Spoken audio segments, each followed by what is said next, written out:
The Diehard Warrior, Jennifer's Navy SEAL Romance, Book 2. Written by Jennifer Youngblood. Narrated by Autumn McNamara. Prologue. Maddox clutched the bundle of flowers as he willed his feet to move forward. Interesting that he'd gone on scores of SEAL missions, and none of them made him as nervous as he was right now. His throat tightened as he swallowed. Maybe it was a mistake to come here. He looked at the large double doors of the resort, forcing himself to relax. For all he knew, Addie might not even be here. She didn't know he was coming. Probably thought he was still overseas. He pushed a hand through his hair. What would she think of his ragged appearance? He'd lost a good 30 pounds due to his imprisonment in Syria. His clothes hung on him, but he refused to buy more, vowing that he'd gain weight and rebuild his muscle. If it was the last thing he did, he'd take back his life. What he wanted more than anything was Addie. An image of her flashed through his head. His favorite memory, the one he'd lived by when he was stuck in a filthy cell in Syria. He saw her deep brown curls blowing in the wind, the tenderness in her smile as she looked at him with fiery green eyes. He stepped inside the foyer and looked around. There was a woman at the front desk helping an older couple. He didn't want to ask for Addie and draw attention to himself. Better to see if he could find her. He walked toward her office, stopping in his tracks when he spotted her from a distance. His breath froze in his throat. She was a vision. Part fairy, part angel, part vixen. The silky fabric of her emerald dress hugging her curves. It occurred to him that she was overdressed for work. Then he saw a guy in a sport coat and slacks striding toward her, carrying a bundle of red roses. His posture was erect, a confident grin plastered over his face. Maddox's heart dropped when the guy leaned in and said something as he handed her the roses. Addie tipped her head back and laughed, gazing adoringly into his eyes. Nausea rolled in Maddox's gut, and he had the urge to charge forward and punch the guy's lights out.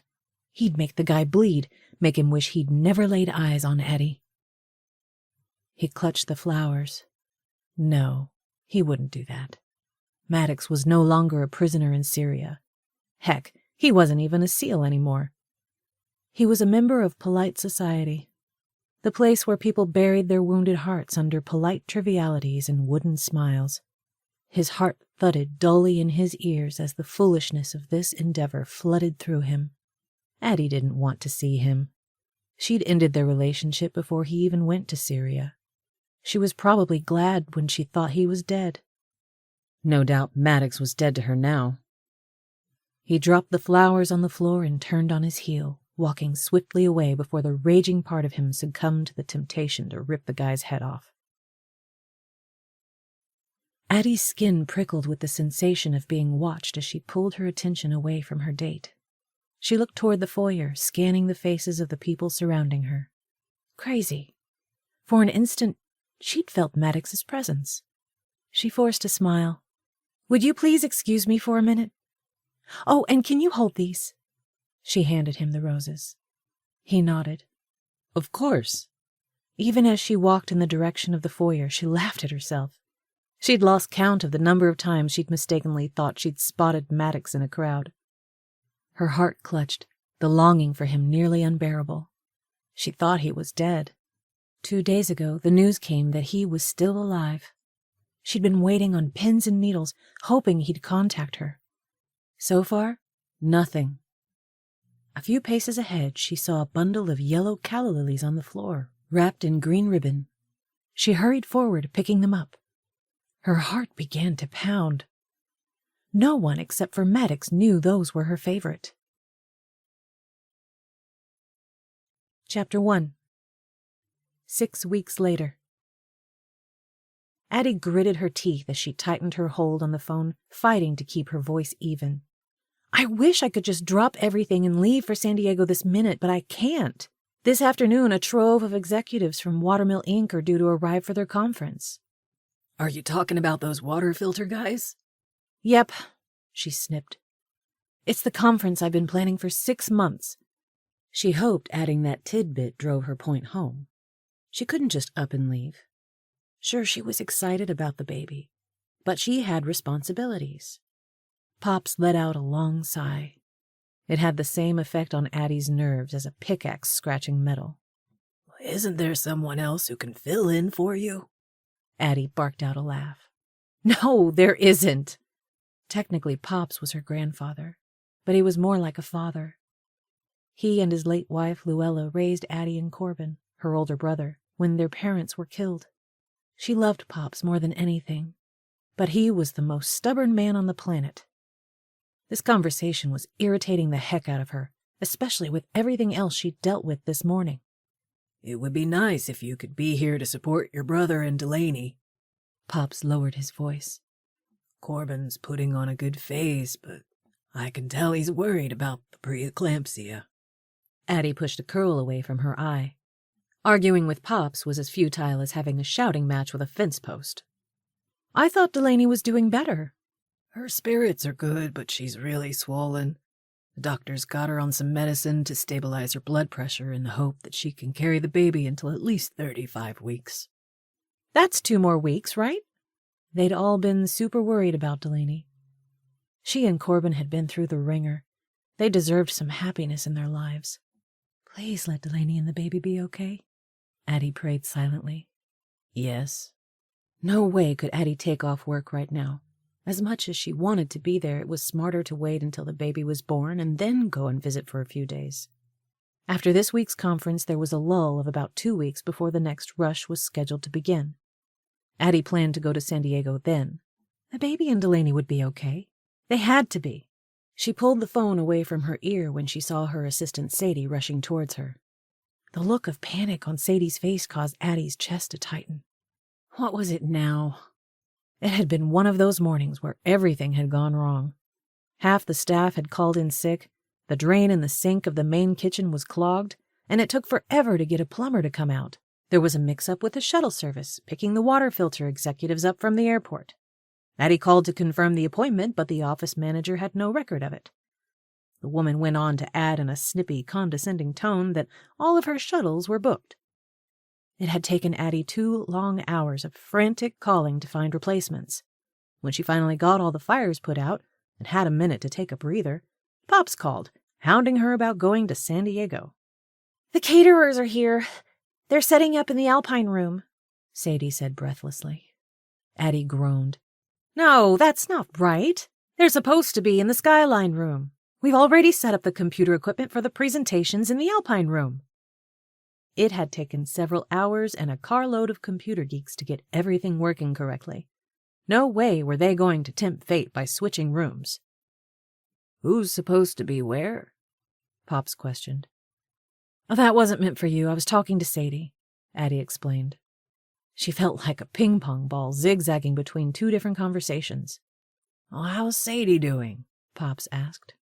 I saw her mother at the grocery store the other day. She said Sadie had just gotten engaged to Buddy Franklin. Seriously? Pops wanted to talk about that right now? Addie huffed a breath. Yeah, Sadie's doing great. No, I'm not, Sadie countered, wide-eyed. We have to get the caterers squared away. Did you tell them to set up in the Skyline room instead? Yes, but the woman in charge of the catering insists on being in the Alpine room because it's closer to the kitchen. Sadie rolled her eyes, shaking her head. Addie fought the urge to scream. Sometimes running a resort was like refereeing a bunch of children with sulky attitudes.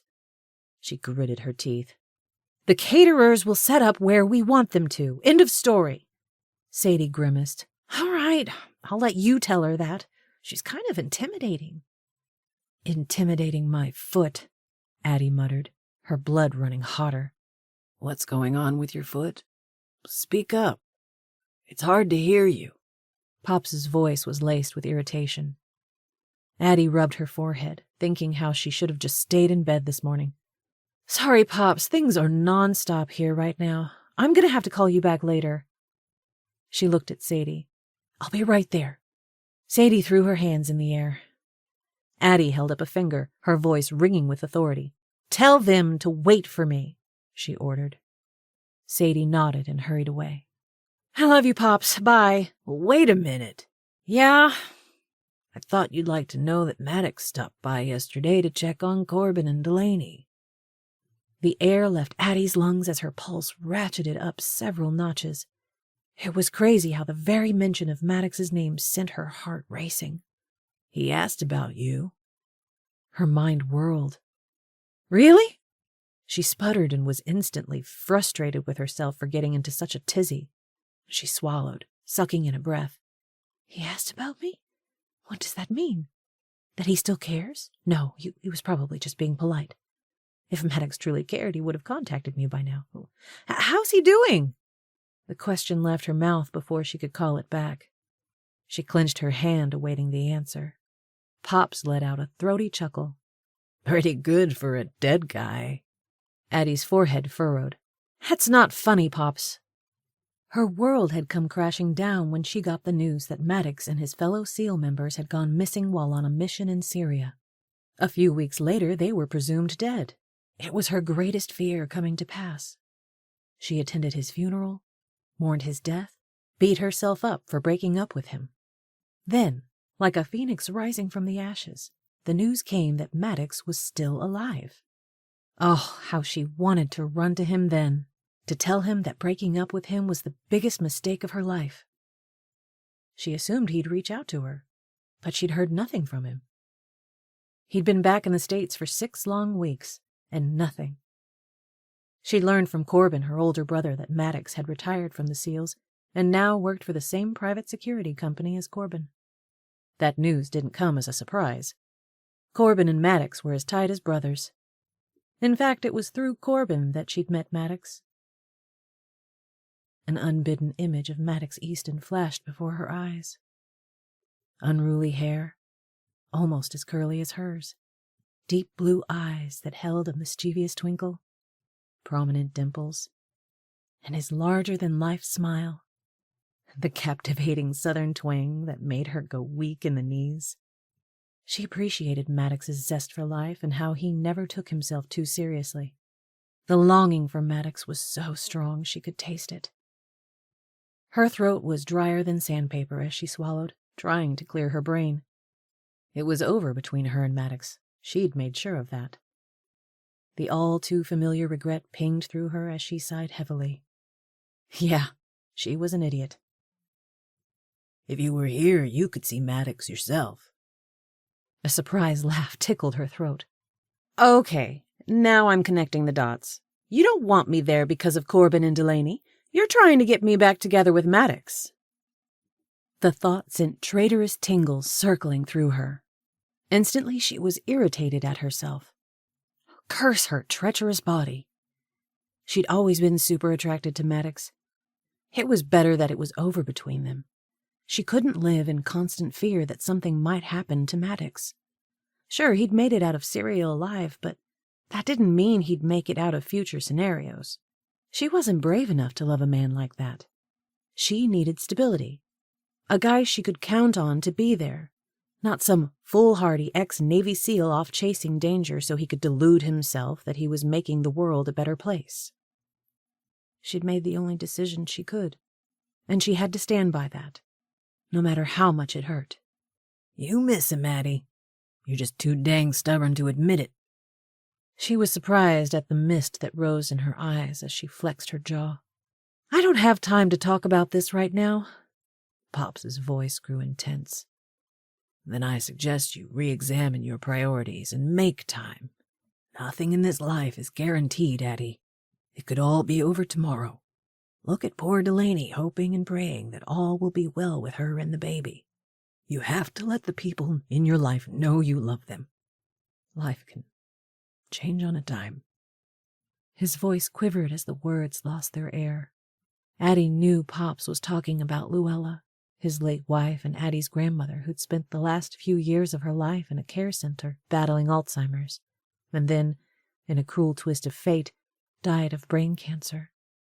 Graham's death had left a Grand Canyon-size hole in all their hearts, but that had nothing to do with Maddox. "I've got to let you go, Pops." "I'm not done talking." "Bye. Love you," she squeaked, ending the call. With a heavy sigh, Addie shoved her phone in her pocket and rubbed her sweaty palms against her slacks. Would she run into Maddox when she went to San Diego? The thought rattled her to the core and excited her more than she cared to admit. Enough thinking about Maddox, jeez. She was getting all worked up at the mere mention of his name. Not good.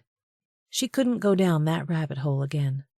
Supposedly time was the cure-all and would help ease the hurt. She grunted. Yeah, that was probably true. In about 30 years or so, she'd be completely over Maddox. Okay, time to focus on the task at hand. She straightened her shoulders and walked briskly towards the Alpine room. The catering lady had better watch out because Addie wasn't taking any prisoners today.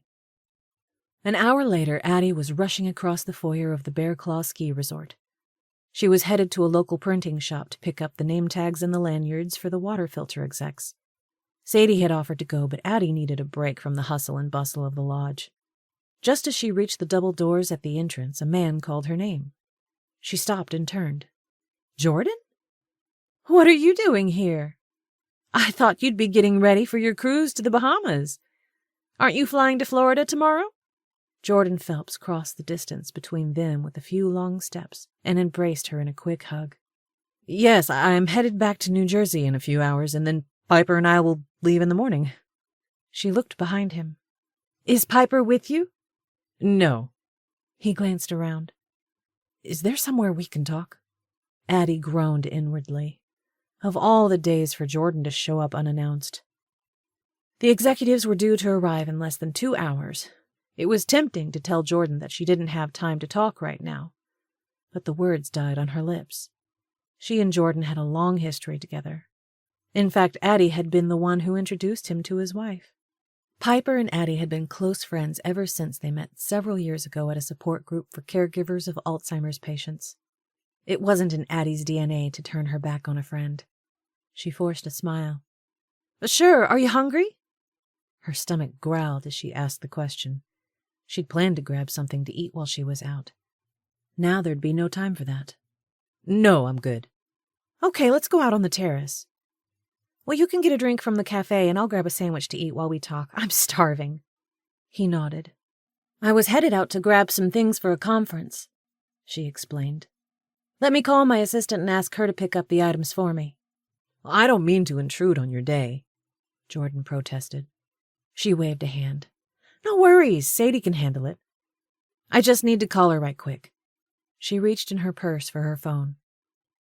Jordan nodded again, but she could tell from his distracted expression that he'd barely heard her.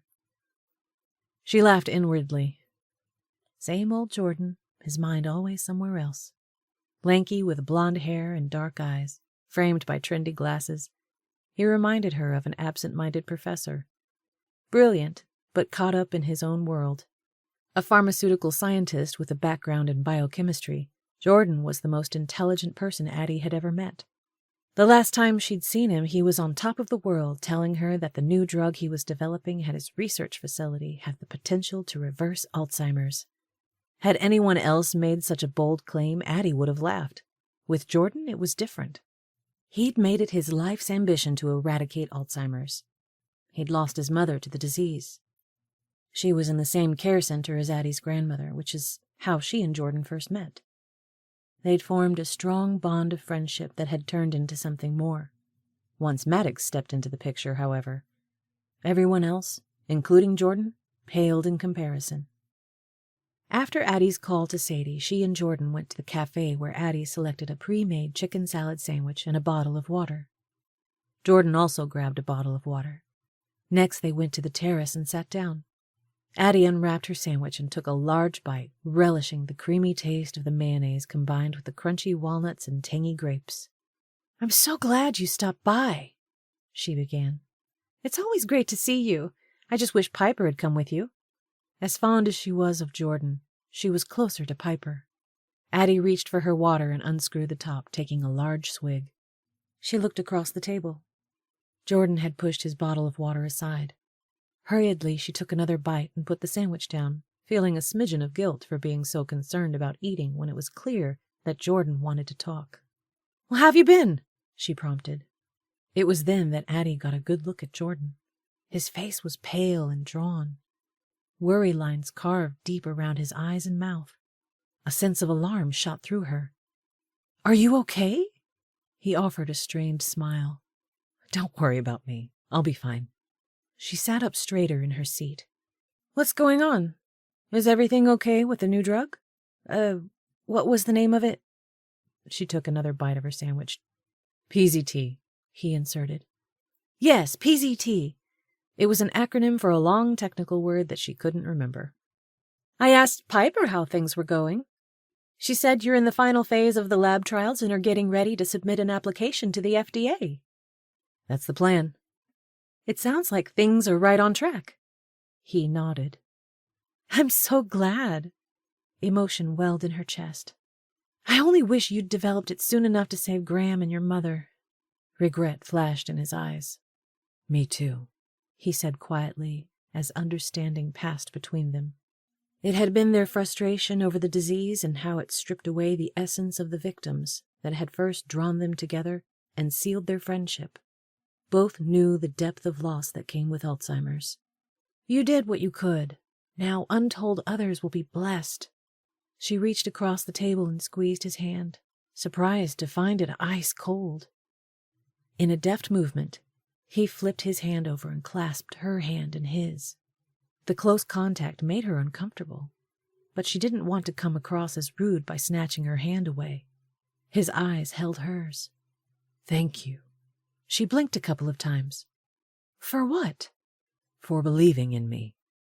Of course. I've always believed in you. A shadow crossed his features. I know you have. It means the world. Something flitted in his eyes. Sadness? Regret? She couldn't pinpoint what the emotion was. His voice grew reminiscent. I often wonder what would have happened if things had been different. He cleared his throat.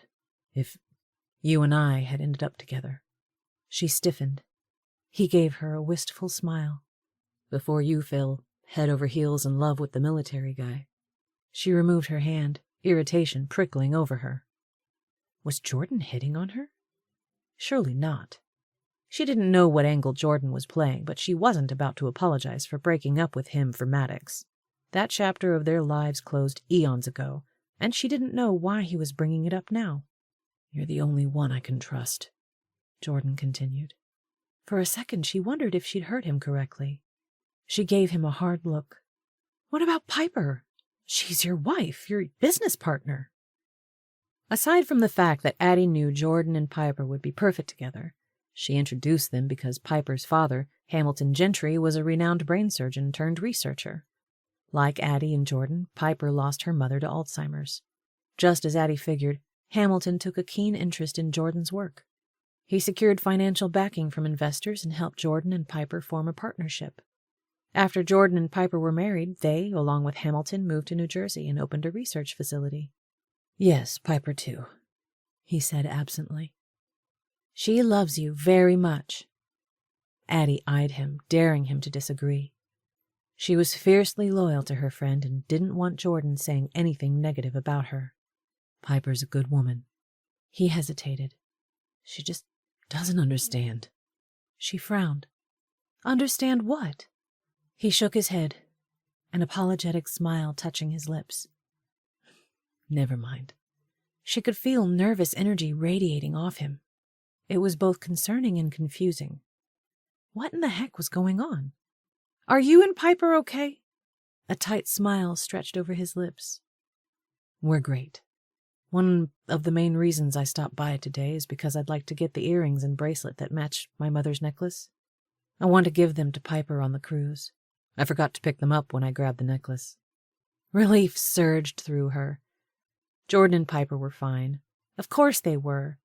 The two of them were the perfect couple, a match made in heaven. Besides, if something had been wrong, Piper would have told her. Oh, shoot, you can get the earrings, but the clasp on the bracelet broke. It's at Steinway Jewelers being repaired. She wrinkled her nose. Sorry.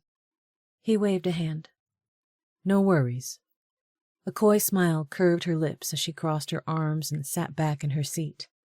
So, how did Piper like the necklace? A month ago, Jordan called saying he was in town. He asked if he could stop by her house and grab his mother's necklace to give to Piper. Addie was at work, but gave him the okay to get them from Pop's. When Jordan's mother, Maxine, died, Jordan gave Addie her jewelry. At the time, Addie and Jordan were dating, so it seemed logical that he would give her his mother's jewelry. Then they broke up, and Jordan married Piper.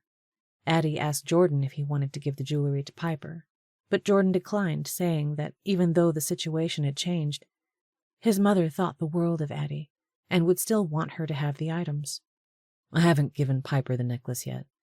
I wanted to wait until we were on our cruise. Good idea. I'm glad I didn't say anything to her. Me too. Would have ruined the surprise. Addie made a zipping motion with her lips. No worries. Your secret's safe with me. Jordan scooted back his chair and stood. Can we go now? To get the earrings? Maybe we can stop by Steinway's and grab the bracelet, too? Well, sorry, I can't leave. I have a group of executives arriving shortly. Is Wallace home? I can just stop by. She winced. No, sorry. Pops is out of town. Corbin and Delaney are expecting their baby any minute. Pops went to check on them. Oh. Disappointment settled over Jordan's features. You can take my key and get into the house. The jewelry box is in the top drawer of the dresser in the closet. She reached for her purse and fished for her keys. That would be great. Just leave the key under the mat after you're done. She removed it from her key ring and handed it to him. Thanks.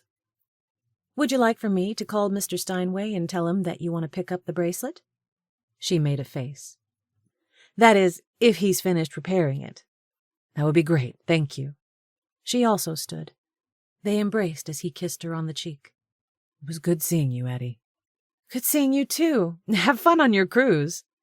Was it her imagination, or did she detect a note of despondency in his voice? Her phone buzzed. She reached to retrieve it, but in the process accidentally knocked over her purse, sending the contents spilling out. Dang it, she muttered. She bent down to pick up the items. Jordan squatted down and helped her put them back into her purse. Her cheeks flushed over how messy her purse was. Popcorn kernels had fallen into her purse at a movie she'd attended a week prior, and there were scraps of paper and gum wrappers.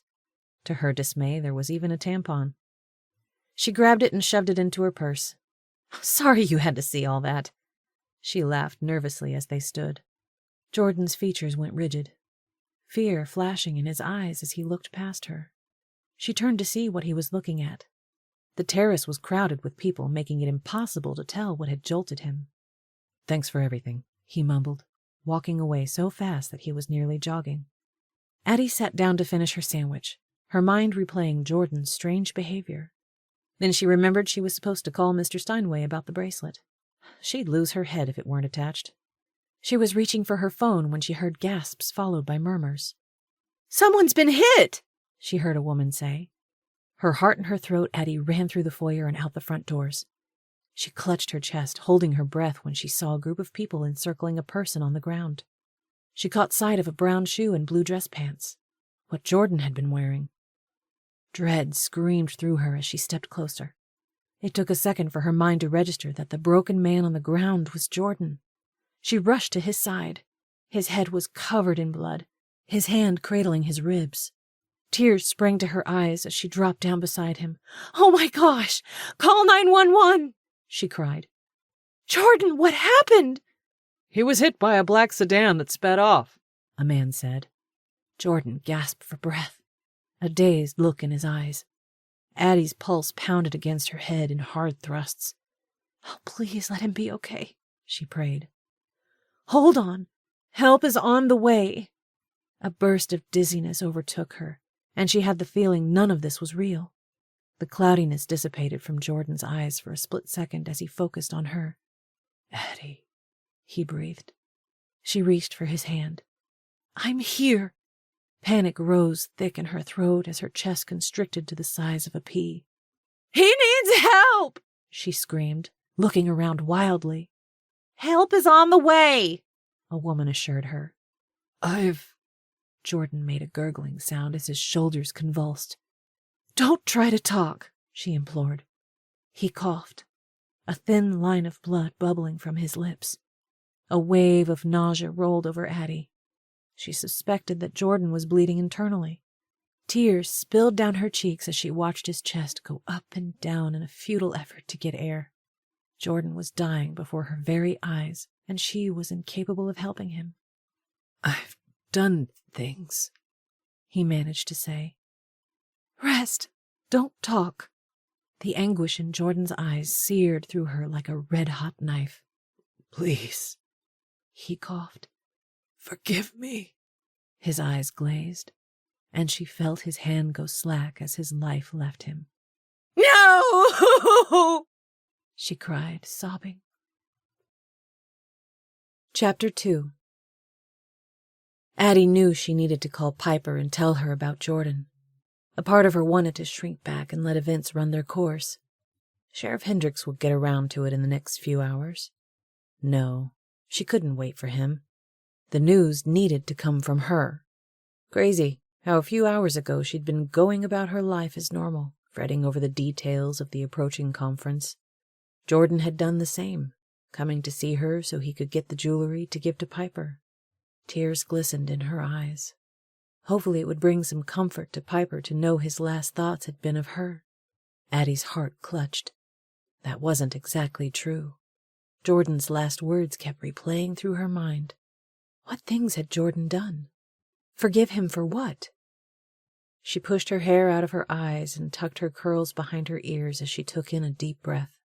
She could do this. She had to hold it together to call Piper. A knock sounded at the door the second before it opened. Sadie stuck her head in, her wide eyes radiating compassion. "How you holding up?" A lump formed in Addie's throat. "Okay," she croaked. Sadie nodded. "Don't worry about the conference. I've got everything under control. The execs just finished lunch and are headed into the Alpine room for their workshops." "Thank you." She forced a smile. "What about dinner tonight?" She raised an eyebrow, a hint of reproof in her voice. "I told you, I'm handling it. We're shuttling them to the Center Street Grill." Normally, Sadie second-guessed everything, running every insignificant detail past Addie. However, the woman standing before her seemed to have a newfound confidence. Or maybe Addie was just hoping Sadie could handle it. Either way, she had no choice but to leave things in her hands. At least for today. "I appreciate all that you're doing." "You're welcome," she said briskly.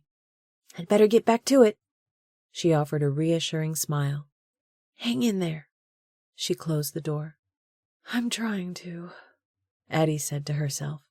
"But it's certainly not easy." Was the hit and run an accident? Had the person driving the sedan panicked when realizing he or she hit someone? Or was Jordan murdered? A chill slithered down her spine. Jordan had been frightened when he rushed from the terrace. Sheriff Hendricks and his deputy had questioned Addie right after the accident. She told them all she knew, which wasn't much. She could tell that the sheriff was way out of his league. Nothing like this ever happened in the sleepy town of Birchwood Springs, Colorado. Addie grunted. Well, the only other major crime incident that Addie could remember taking place in Birchwood Springs happened a couple of years ago. Her brother Corbin brought Delaney here, and her ex-husband's psychotic brother came after her. Why did all the bad things seem to revolve around Addie's family? She shook off the negative thought. Now was not the time to feel sorry for herself. This wasn't about her. It was about Jordan and Piper. Addie's first impulse was to call Corbin and tell him everything that happened. Corbin had connections in his private security company. No, she couldn't call him now. He had his hands full with Delaney's pregnancy. Maddox! He could help. No sooner had the thought surfaced than she squelched it flat. No way was she calling Maddox. She gritted her teeth. Okay, she couldn't put it off any longer. She had to call Piper. She reached for her phone. Her heart pounded against her ribcage like the march of doom as it rang. For a split second she thought it might go to voicemail. But Piper answered. "Hello?" Tears clouded Addie's eyes. A sob rose in her throat as she coughed to clear the emotion. "Addie, are you okay?" "No," she croaked. "What's wrong?" Her mind scrambled to find the words. She knew what she needed to say, but couldn't seem to force her tongue to get them out. "Addie?" Piper asked impatiently. "It's Jordan," she managed to squeak. Concern sounded in Piper's voice. "What?" "He's been killed." This was met with stunned silence. The words fell out in a tangled heap. "I'm so sorry. He stopped by the Bear Claw Resort today. As he was leaving, he was hit by a car that sped off." Piper gasped. Then her voice went shrill. "No, that's not true. Jordan left for work this morning at the research lab. He wasn't even in Birchwood Springs." Addie's heart felt like it was splintering into pieces. "He was." "No, that can't be right. There must be some mistake." "I'm afraid it's true." Her voice sounded small in her own ears. She wanted to crawl into a hole. Anything to escape the present. "No!" Piper made a strangled sound. Then she started weeping.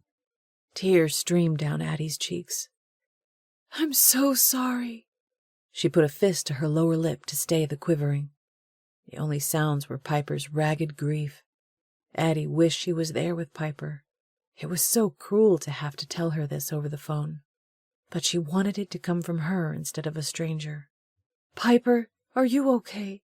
It was a stupid question. Of course Piper wasn't okay. But what did one say to another person during a time like this? She choked. "I've got to let you go." Panic fluttered through Addie. She didn't want to end the call right now, not when Piper was in such a terrible emotional state. "Are you home?" Silence. Her voice rose. "Piper, are you home?" "Yes," Piper finally uttered. "Are you alone?" "Dad's here." The tone of Piper's voice was flat, devoid of emotion, like she was in shock. Addie let out a relieved breath. At least Piper wasn't alone. "I'm so sorry." Her voice broke. There were no words sufficient for this. "I love you. Know that I'm here and will help in any way I can." "Thanks," Piper croaked as she ended the call. Addie just sat there, clutching the phone with both hands as she stared into nothing, her mind spinning 1,000,000 miles a minute. She had to tell Piper everything that happened. However, now wasn't the appropriate time. Jordan was from Birchwood Springs. His funeral and burial would most likely be here. Piper and her dad would come into town. She'd wait and talk to Piper in person, after Piper had a few days to digest the tragedy. Addie gulped, an avalanche of emotion engulfing her. Jordan was dead. How was it possible? One minute he was talking to her, and the next, he was killed. Or was he murdered? By the time Addie arrived home that evening, she was physically and mentally exhausted. She wanted nothing more but to fall into bed and go unconscious. Crap! She gave her key to Jordan and hadn't thought to get it back after his accident. Reflexively, her hand went to the doorknob as she turned it in frustration. It was unlocked. Had she forgotten to lock it this morning? She never did that. She pushed open the door and stepped inside, then gasped at what she saw, her hand clutching her throat. The cabin had been ransacked. Her knees went wobbly as she backed up against the door and leaned on it for support. She surveyed the damage. Bookshelves were face down on the floor, books scattered everywhere. Pillows were thrown from the couch, chairs overturned. The refrigerator door was open, the contents spilled over the floor. Cupboard doors were open, food boxes half pulled out. She didn't need to check the other rooms to know that every single household item had been rifled through.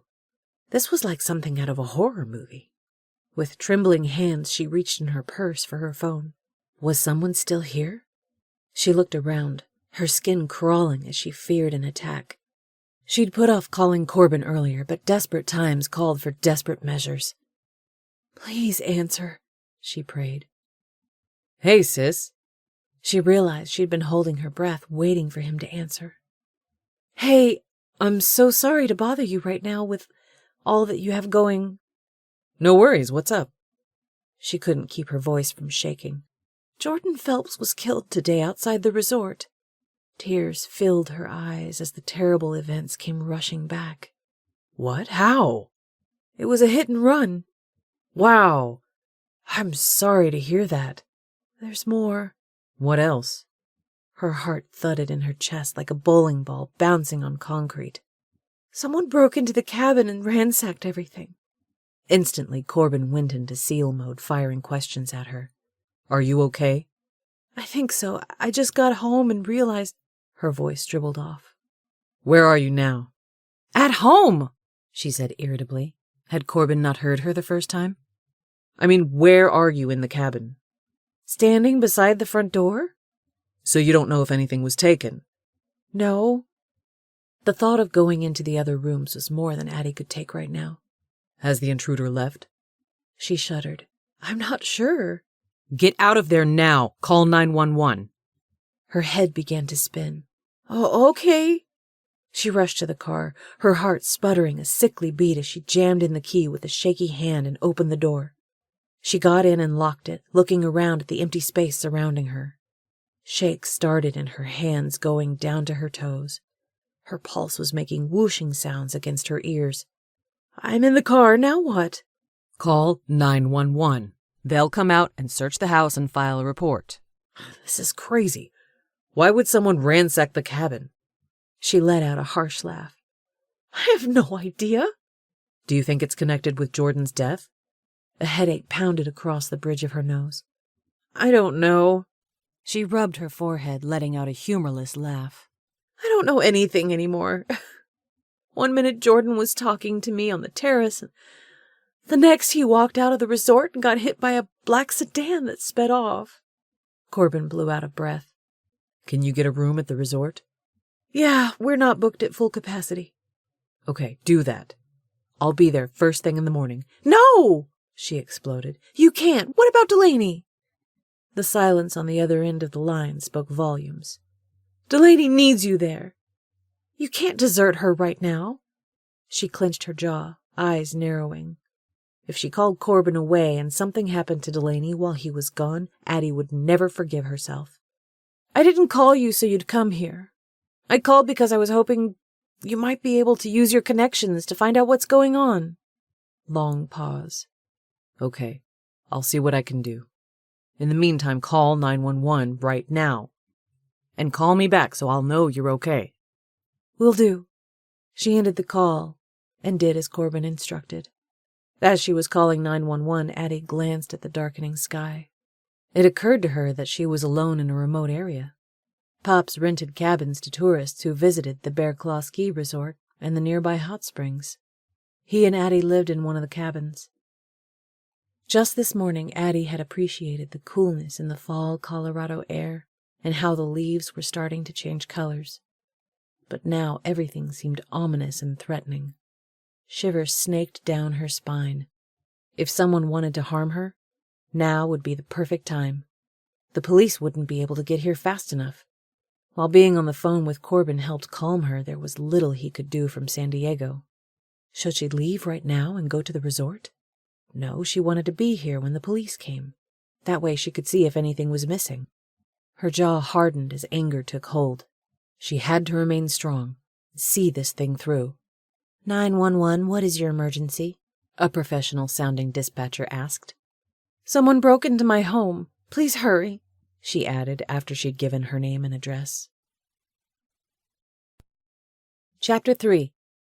A feeling of exhilaration swept through Maddox as the water came up over the sea kayak and splashed him in the face.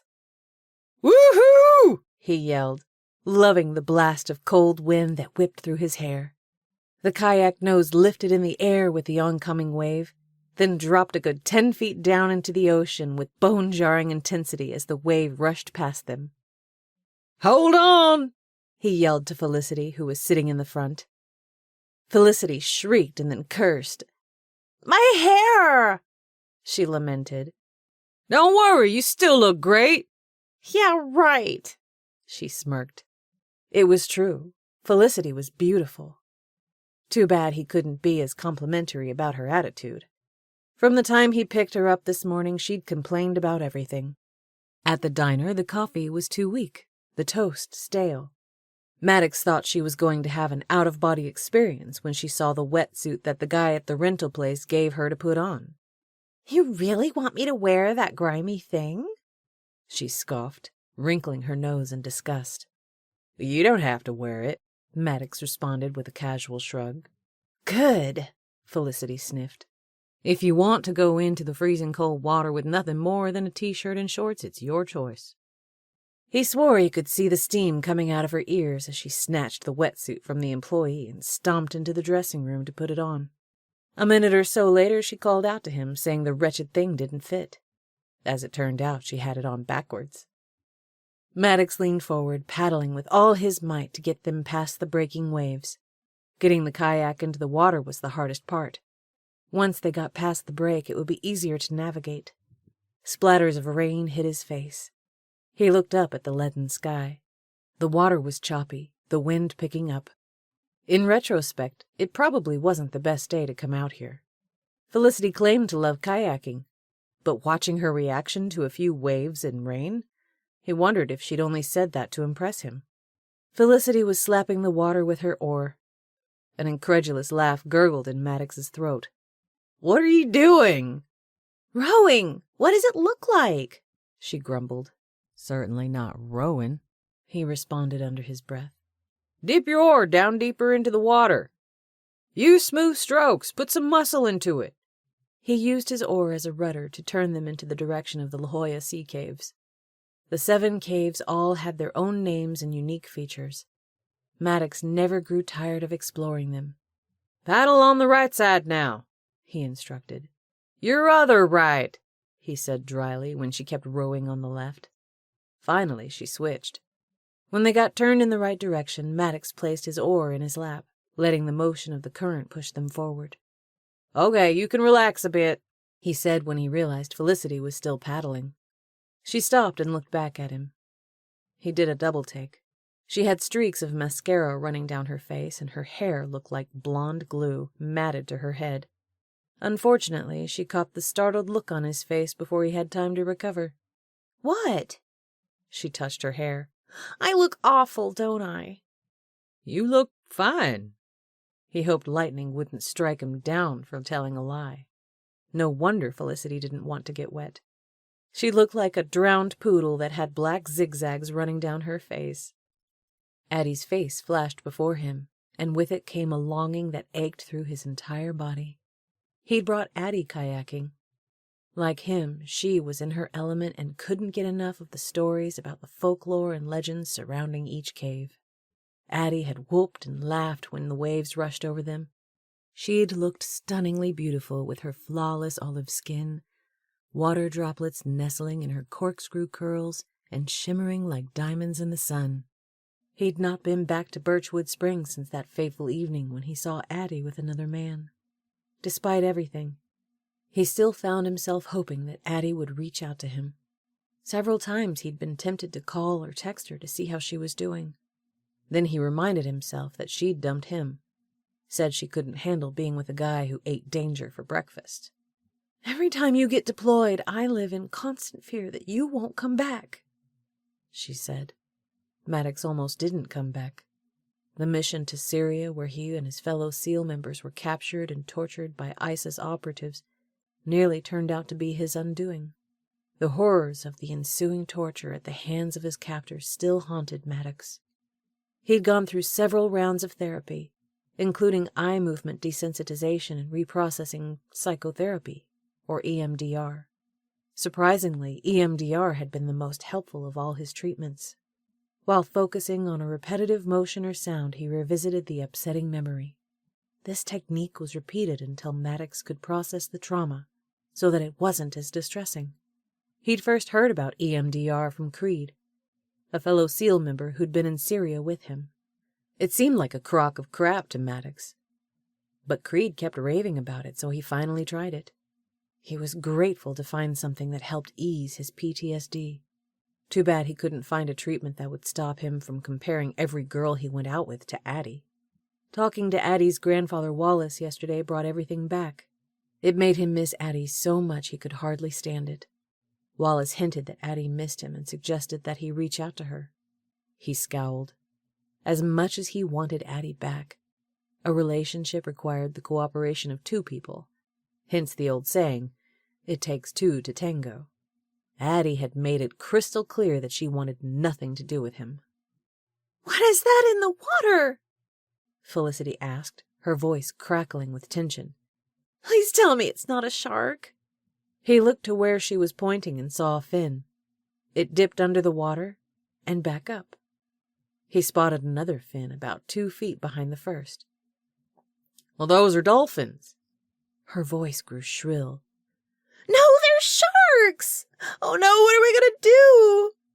Maddox laughed. Nothing, just enjoy them. It's not every day you get an up-close look at dolphins.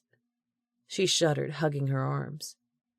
I knew we should have just gone to the movies like normal people. I can't believe I let you drag me out here. It's freezing, she groaned. And raining. Maddox glanced up. It was raining, or rather, sprinkling. He'd gotten so caught up in thinking about Addie that he hadn't noticed. Oh, yeah, he said absently. Sorry. He chuckled inwardly. What had he been reduced to? Apologizing for the weather? Sheesh. His gaze went up to the mansions perched on the edge of the 70-foot craggy cliff running parallel with them as they made their way to the sea caves. He pointed. See the mansion at 12 o'clock? Whenever Maddox needed to take the edge off the conversation, he went into trivia mode. Before becoming a SEAL, Maddox had worked as a freelance travel writer and photographer, storing up a trove of seemingly insignificant details about people and places. Although the facts had served him well in Syria when dealing with the guards that held him prisoner, Maddox's motto was, if you want to get to know the person, get to know his culture. Which one? Felicity asked dubiously. Maddox rolled his eyes. Felicity probably had no idea what 12 o'clock meant. She was a total airhead. The sand-colored mansion directly in front of us. He had to fight to keep the condescension out of his voice. He didn't want to come across as a know-it-all. Yeah, what about it? She said in a bored tone. Why was he even bothering to carry on a conversation with Felicity? She lived in the same condominium complex. When they first met, she seemed fun and upbeat, a nice diversion from his heartache and frustration over Addie. The more time he spent with Felicity, however, the more he realized this was a dead end. They had nothing in common, and her diva attitude was getting old. It used to have a guest house below it. Last year it crashed to the beach. You're making this up. No, I'm 100% serious. The land is constantly eroding. Where people used to have 20 or more feet of land beyond their decks and pools, the structures are now teetering on the edge. In another 50 years, there's a good chance that all the mansions you see right now will be gone. If investors were smart, they'd buy up the homes one row behind the ones on the edge.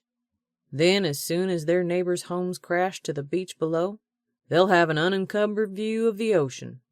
He'd hoped for at least a courtesy laugh for his joke, but she remained quiet, an awkward silence descending over them.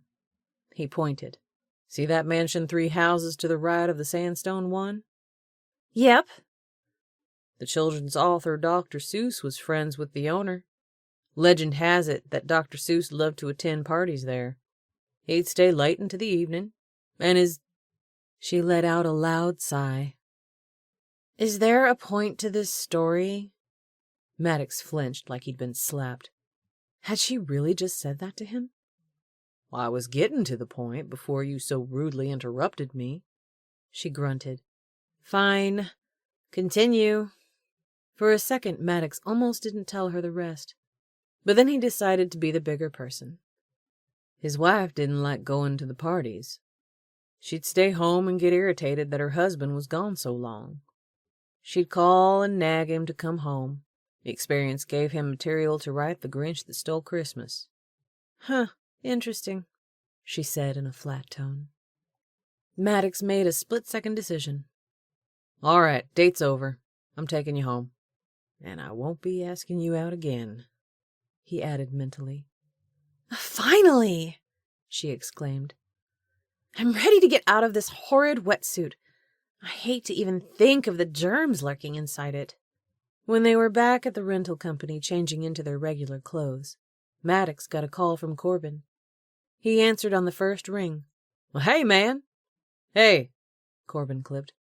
Maddox's pulse jumped up a beat. Has Delaney had the baby? During his visit the day before, he could tell that Corbin was worried about her delivering too early. If she'd gone into labor this soon, it could be precarious for the baby. No, not yet, thankfully. The medicine seems to be controlling her blood pressure. Well, good. I'm glad Delaney and the baby are okay. What's up? A slight pause. I'm calling to ask you a favor. Well, you got it. What can I do for you? Maddox and Corbin had first met when they were both in the SEALs. Even though they were never in the same platoon, their paths kept crossing. They hit it off instantly and became fast friends. When Corbin married Delaney, another connection was added to their friendship. Like Maddox, Delaney was from Alabama. Also, Maddox was a big fan of Delaney's music, listening to it long before he'd ever met her. Now that Maddox was working for Sutton Smith's security company, same as Corbin, the two were closer than ever. Addie's house was broken into last night. She's in trouble. I need you to protect her. I'd go, but I can't leave Delaney right now. The air left Maddox's lungs. The urge to get to Addie was all-consuming. "I can't get this stinking thing off," Felicity complained from the dressing room stall. "I hate this putrid thing. Maddox, help!" He moved the phone away from his mouth. Well, just a minute. Felicity countered with a string of complaints, but Maddox ignored her, moving to the other side of the dressing room. He turned his attention back to the conversation. Well, what's going on? As Corbin gave him the rundown, his muscles tensed. If anyone dared to hurt Addie, he'd shred them to pieces. I spoke to Sutton. He's going to check into Jordan Phelps. Sutton's getting a plane ready for you. Maddox calculated the time it would take to drop Felicity off and then gather his things. I can be wheels up in less than 2 hours. Chapter 4. Addie felt like a zombie as she went through the motions of taking care of the watermill conference. Thankfully, Sadie had picked up the slack, coming through like a champ. When all this was over, she needed to give Sadie more responsibility and a raise. She glanced at the large stack of unpaid invoices on her desk. Betty Burnell, the payroll clerk and part-time bookkeeper, handled the actual payment of the invoices. But Addie liked the invoices to cross her desk first so she could check everything before payment was issued. As manager, the buck stopped with her, and she wanted to make sure she was aware of all taking place on her watch. Blowing out a long, resigned breath, she settled into her chair and picked up the invoices. She'd go through these and return several phone calls. Tomorrow, Piper and her father, Dr. Hamilton Gentry, were due to arrive in town. Preparations were underway for the funeral, which would take place next Wednesday, a week from today. Addie planned to talk to Piper about Jordan tomorrow. The home invasion the night before added to her tension, making her eager to speak to Piper, in the hope that she could shed some light on the strange things Jordan had said just before he died. 30 minutes later, Addie was done with the invoices and calls.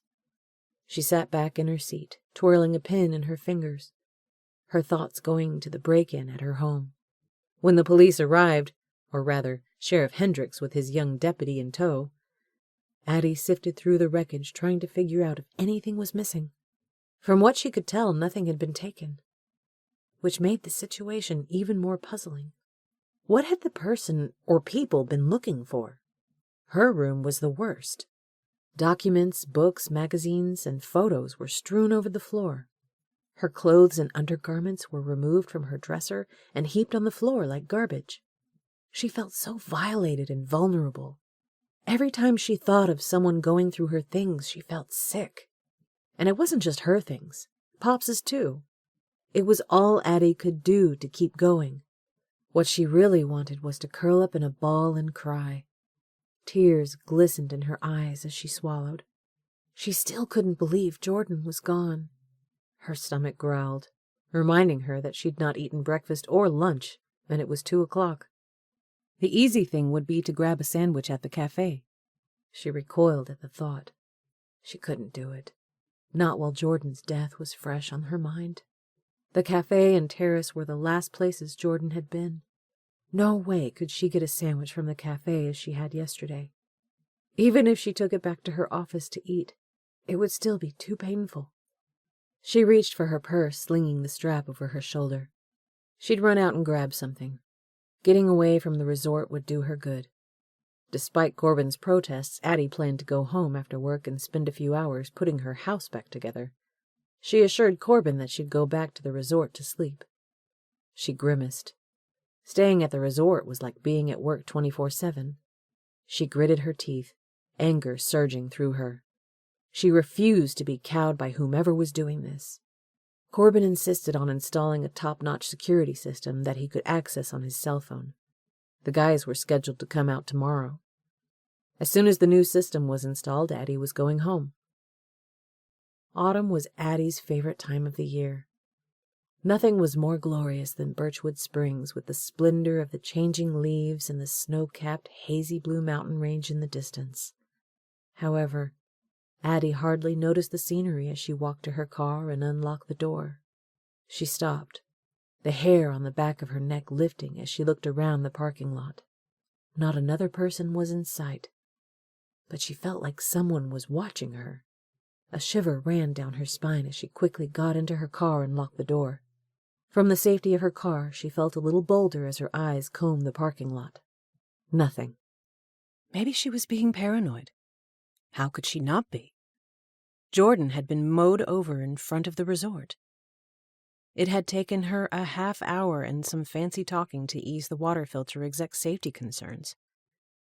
This morning, she'd held a special meeting with the staff, instructing them what to say to ease guest concerns, especially the front desk personnel.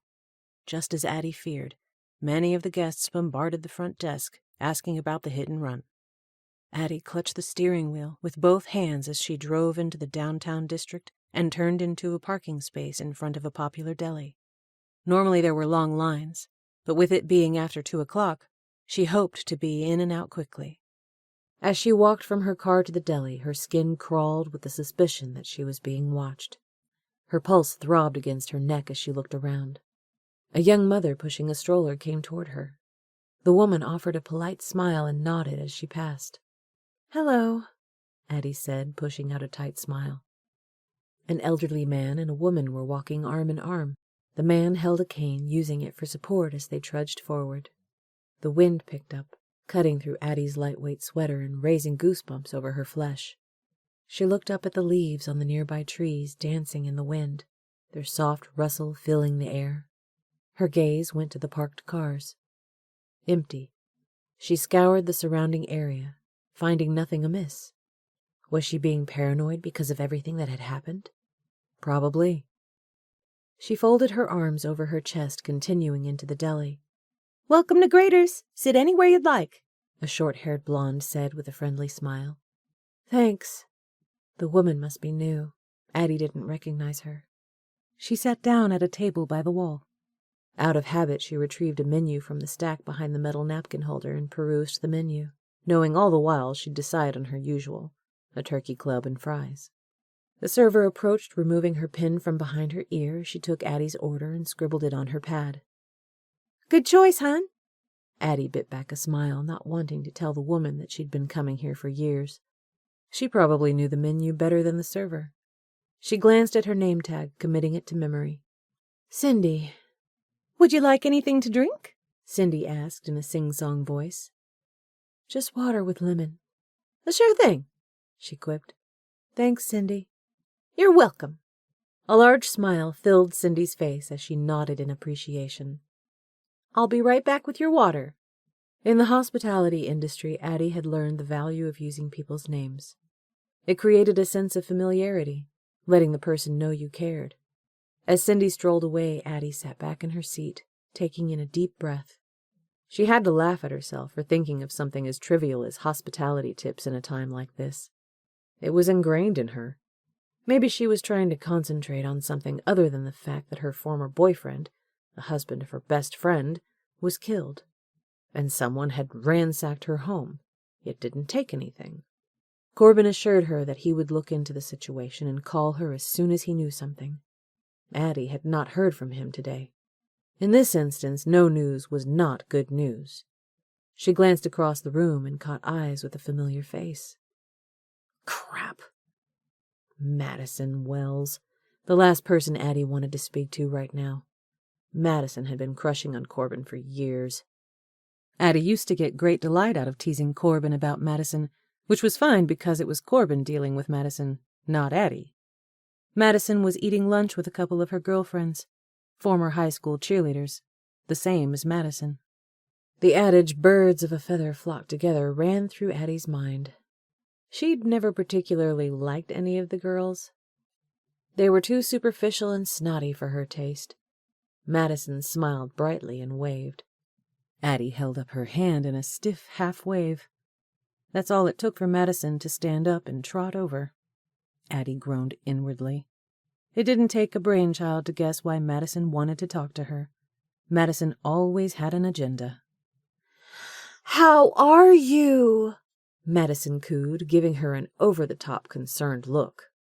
"Fine," Addie said tersely. Madison touched her arm. "That's terrible about the accident at the resort?" Yes, it was. The idea was to keep her answers short and sweet without providing additional information Madison could use as fodder for gossip. Madison sat down across from her. "What exactly happened?" Her eyes went large as she leaned forward, intent on catching every word. Jordan was hit by a car. The words sounded so plain and impersonal. In an instant, Jordan's life had been snuffed out and Piper's was changed forever. "Yes, I heard that part," Madison said impatiently with a wave of her hand. "Was it a random thing, or was he targeted?" No one knows at this point. "It's terrible," Madison lamented, shaking her head. "Wasn't he a friend of yours?" The tone of her voice was innocent, but the perceptive look in her eyes spoke otherwise. After the past 2 days she'd had, Addie was in no mood for silly games. She folded her arms over her chest, eyeing Madison. "Cut the crap. You know he was. And you also know that he married Piper, my best friend." Madison knew every scrap of gossip in Birchwood Springs, including the fact that Addie and Jordan used to date. Addie felt a little guilty for being so blunt. Pops and Corbin were always cautioning her to temper her sharp tongue. It only took a second, however, for Madison to come back swinging. "Oh yeah, I remember now. Geez, you're so sensitive," Madison blustered, flipping the ends of her shoulder-length platinum hair. "His death is a tragedy for sure. I hope it doesn't hurt business at the resort," she said in a sugary voice, a smug glitter in her light eyes. Addie's eyebrows shot up. "Why would it?" she demanded. The comment struck way too close to home. The hit and run was bound to cast a negative light on the resort. Hot prickles pinged her like 1,000 needles. This could be a PR nightmare. She'd worked hard all these years and finally landed her dream job as manager. Now this was happening. Addie pushed aside the negative thought. She had to focus on one thing at a time. The first order of business would be to find out what had been going on in Jordan's life, why he asked for her forgiveness. Hopefully Piper could shed some light on the situation when she arrived in town tomorrow. Cindy returned with the water. She turned to Madison, a perplexed expression crossing her features. "Weren't you just over there?" She rolled her eyes in the direction of the table across the room where Madison's girlfriends were sitting. Madison chuckled. "Smart girl," she quipped, her voice coated with condescension. Cindy was not amused. She just stared at Madison with a deadpan expression. Addie smiled inwardly, watching Madison squirm. "I just wanted to come over and say hello to my friend," Madison trilled. It was all Addie could do to keep from bursting out laughing. Friend? More like frenemy. "Your food will be ready shortly," Cindy said, moving to the next table. Madison instantly went back to the topic at hand. "Like you said, no one knows if the incident was directly related to Jordan or if he happened to be at the wrong place at the wrong time," she shrugged. "Maybe the resort is being targeted." No, I don't think so. This had to be tied to Jordan. Why else would someone break into her home and search through her things? What was someone looking for? Jordan had never given Addie anything important. Well, except for his mother's jewelry. She'd checked all the pieces last night. Everything was still there, right down to the earrings Jordan wanted to give Piper. "You know something you're not telling?" The accusation jerked Addie out of her thoughts. Madison was assessing her with the eyes of an eagle on the hunt. She laughed lightly. "I've said all I'm at liberty to say on the subject." Madison's brows furrowed as she harumphed. "I see." She brightened. "How's Corbin?" Addie chuckled inwardly. "He's good. He and Delaney are expecting a new baby any day. Take that, Madison Wells. What further proof do you need that Corbin isn't interested in you? He's having a baby with another woman." A scowl overtook Madison's features. Then she shuddered, placing her hands over her flat stomach. "I don't think I could ever put my body through that torture. It would never go back to normal." "I'd hardly call it torture," Addie laughed. "Corbin and Delaney are deliriously happy and can't wait for the baby to be born." The pinched expression on Madison's face gave Addie a twinge of satisfaction. She was so grateful Corbin hadn't ended up with Madison. That would have been disastrous. Addie adored Delaney almost as much as Corbin did. Even though Delaney was a country music superstar who had every reason to be uppity, she was the most down-to-earth person on the planet with zero guile. Not competitive in the least, as opposed to Madison, who felt the need to chomp everyone down to size to make herself feel superior.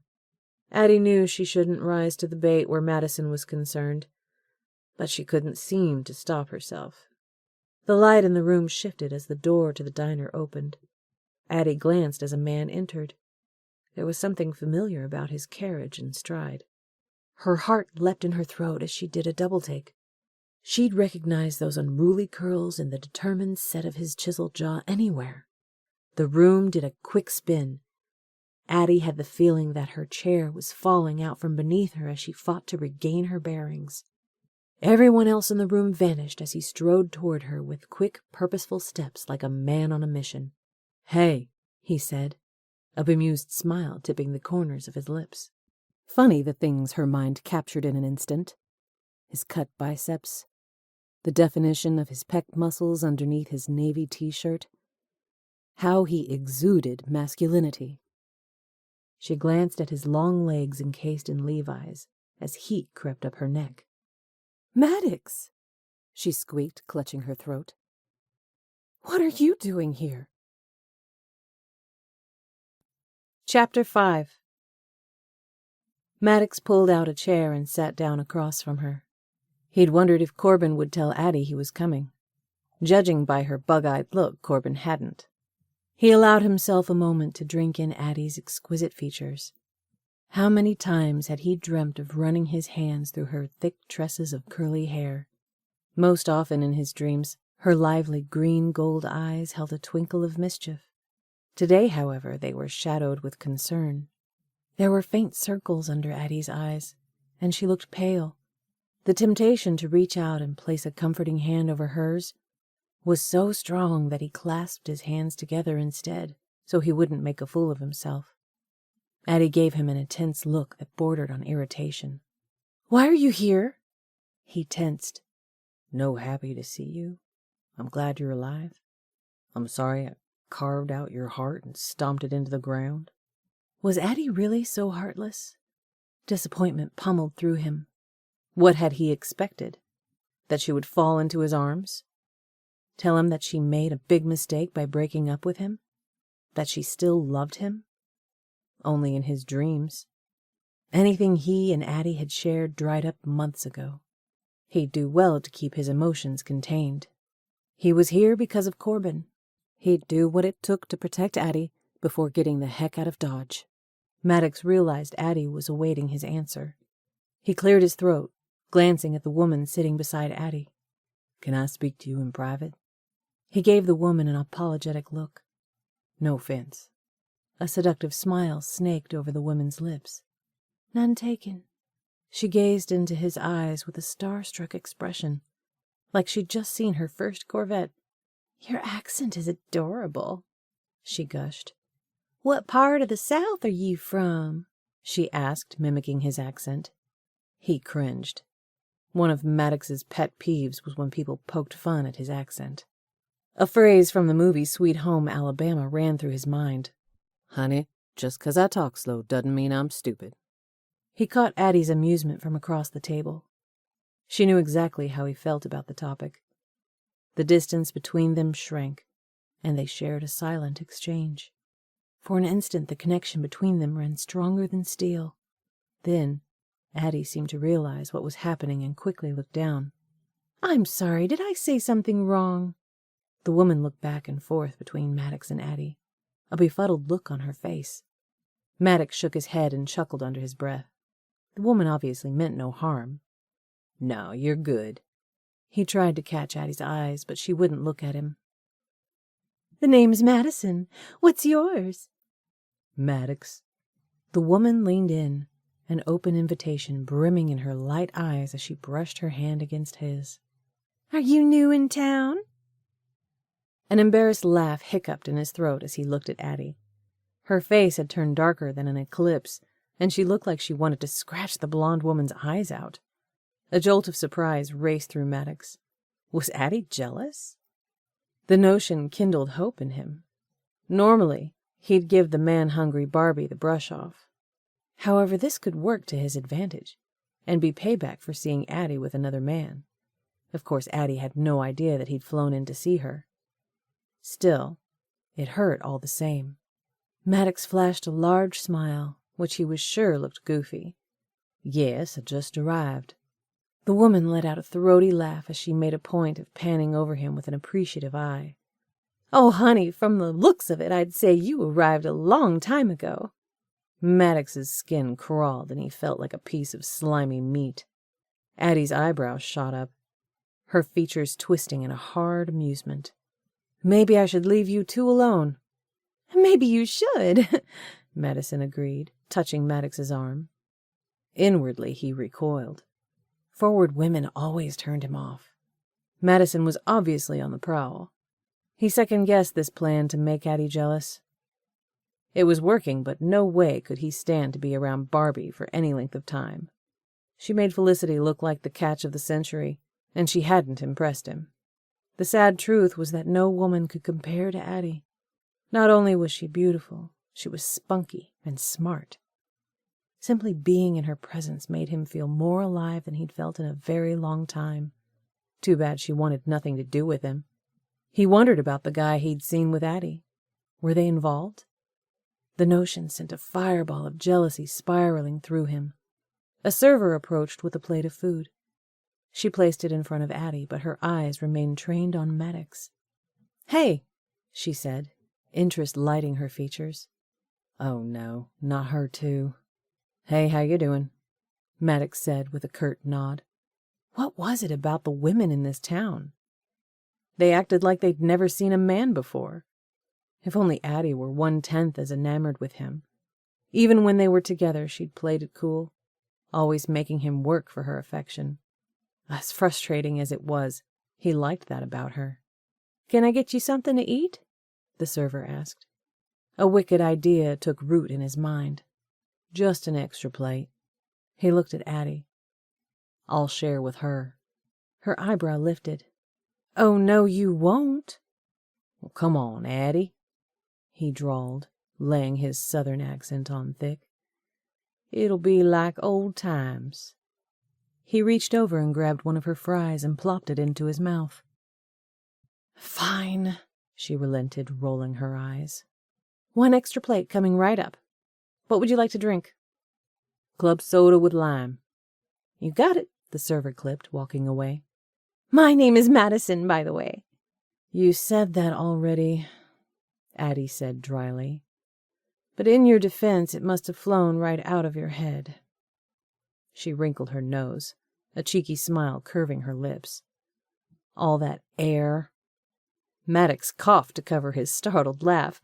He put a hand over his mouth, feeling like a louse, especially when he saw Madison's downcast expression. She managed to hitch the corners of her smile up quickly, though. "You should come over and let me introduce you to my friends. I'm sure they'd love to meet you," she chirped. He followed Madison's look and saw the women at the table. They flashed gargantuan smiles and waved. He nodded and waved back. Awkward. Madison stood and tugged on his arm. "Come on!" This was getting out of control fast. A runaway train with no brakes headed for a cliff. Thanks, but I came here to speak to Addie. Madison's lips turned down in a pout. That's too bad. It was fun watching the triumphant expression on Addie's face. Nice meeting you, Madison, he said, signaling that their conversation was over. She touched her hair, uncertainty creeping into her eyes. Would you like my number? His lips turned down. I'm afraid not. My girlfriend wouldn't like that very much. He glanced at Addie as he spoke and saw a flicker of surprise before a curtain veiled her eyes. Madison's smile faltered. Who's your girlfriend? Her hand went to her hip. Addie? She asked the question like it left a nasty taste in her mouth. A beat stretched long and tense as Maddox looked across the table at Addie. Her expression was unreadable. No, he finally said. That ship has sailed. The finality of the words clunked against his insides like nails in a coffin. Her name is Felicity. Madison flicked her hair. Too bad. If you ever change your mind, look me up. Her gaze lingered on him long enough to make him feel uncomfortable. Well, sure thing. He offered a polite smile. She turned on her heel and sauntered back to the table across the room. Addie took a large bite of her sandwich. She chewed and washed it down with a drink of water. It looks like you made quite an impression on Madison Wells. Congratulations. She's been chasing Corbin for years. Now that she realizes he's taken, she's setting her sights a little lower. Ouch. You know how to hit a man where it hurts, don't you? A grin slid over his lips. Admit it. You were jealous. Color seeped into Addie's cheeks, making her look adorable. Was not. He laughed. You were, and you know it. Her eyes flashed. You wish. Well, he couldn't argue with that. Addie's feistiness was one of the things he loved most about her. He winced inwardly at the word love. Somehow he was going to have to find a way to rid her from his system. The server returned with the club soda and extra plate. If you need anything else, let me know. Maddox smiled. Thanks.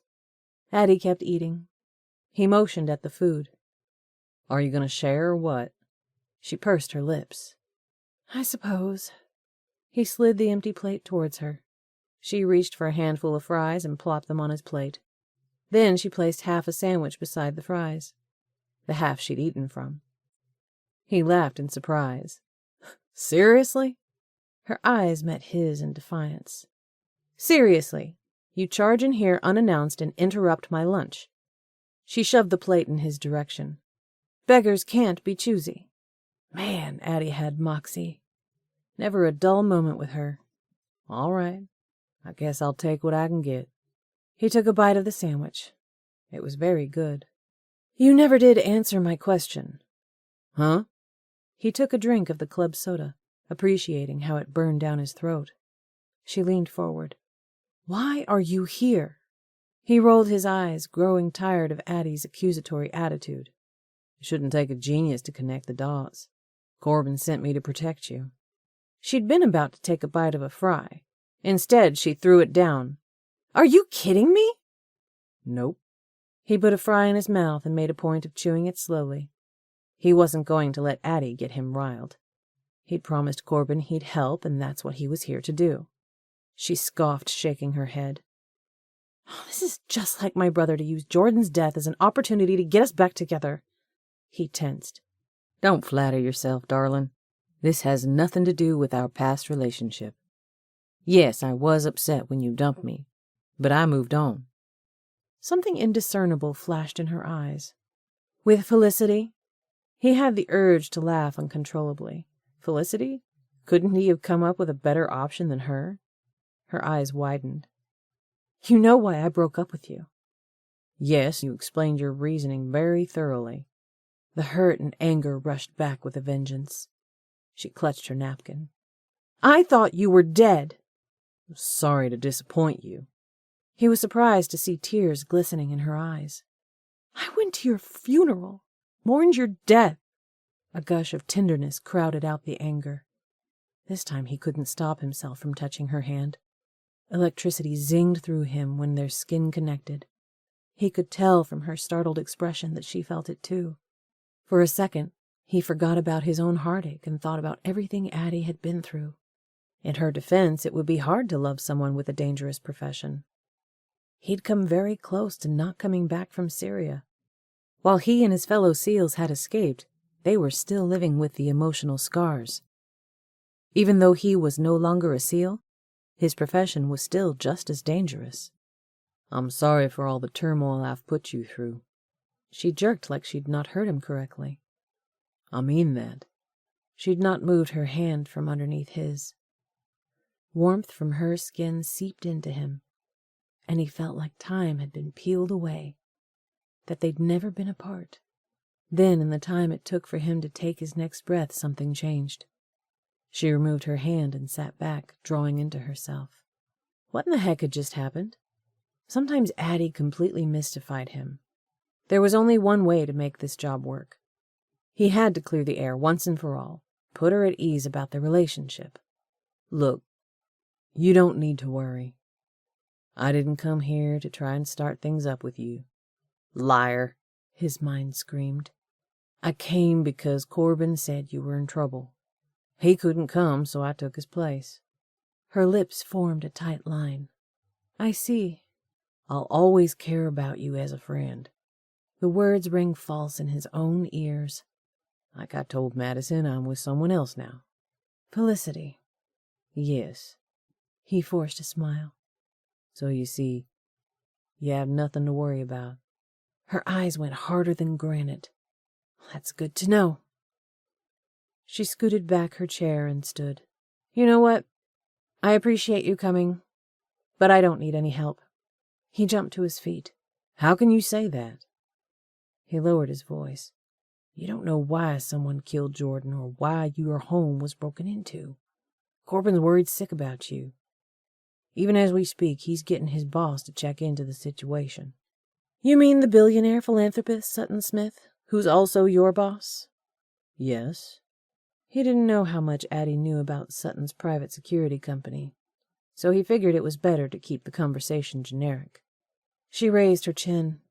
The look in her eyes reminded him of a headstrong horse about to bolt. I'm sorry you wasted a trip, but I don't need your help. He caught hold of her arm. Don't be ridiculous, Addie. This is a serious situation. From the sound of it, you need all the help you can get. Fire flashed in her eyes.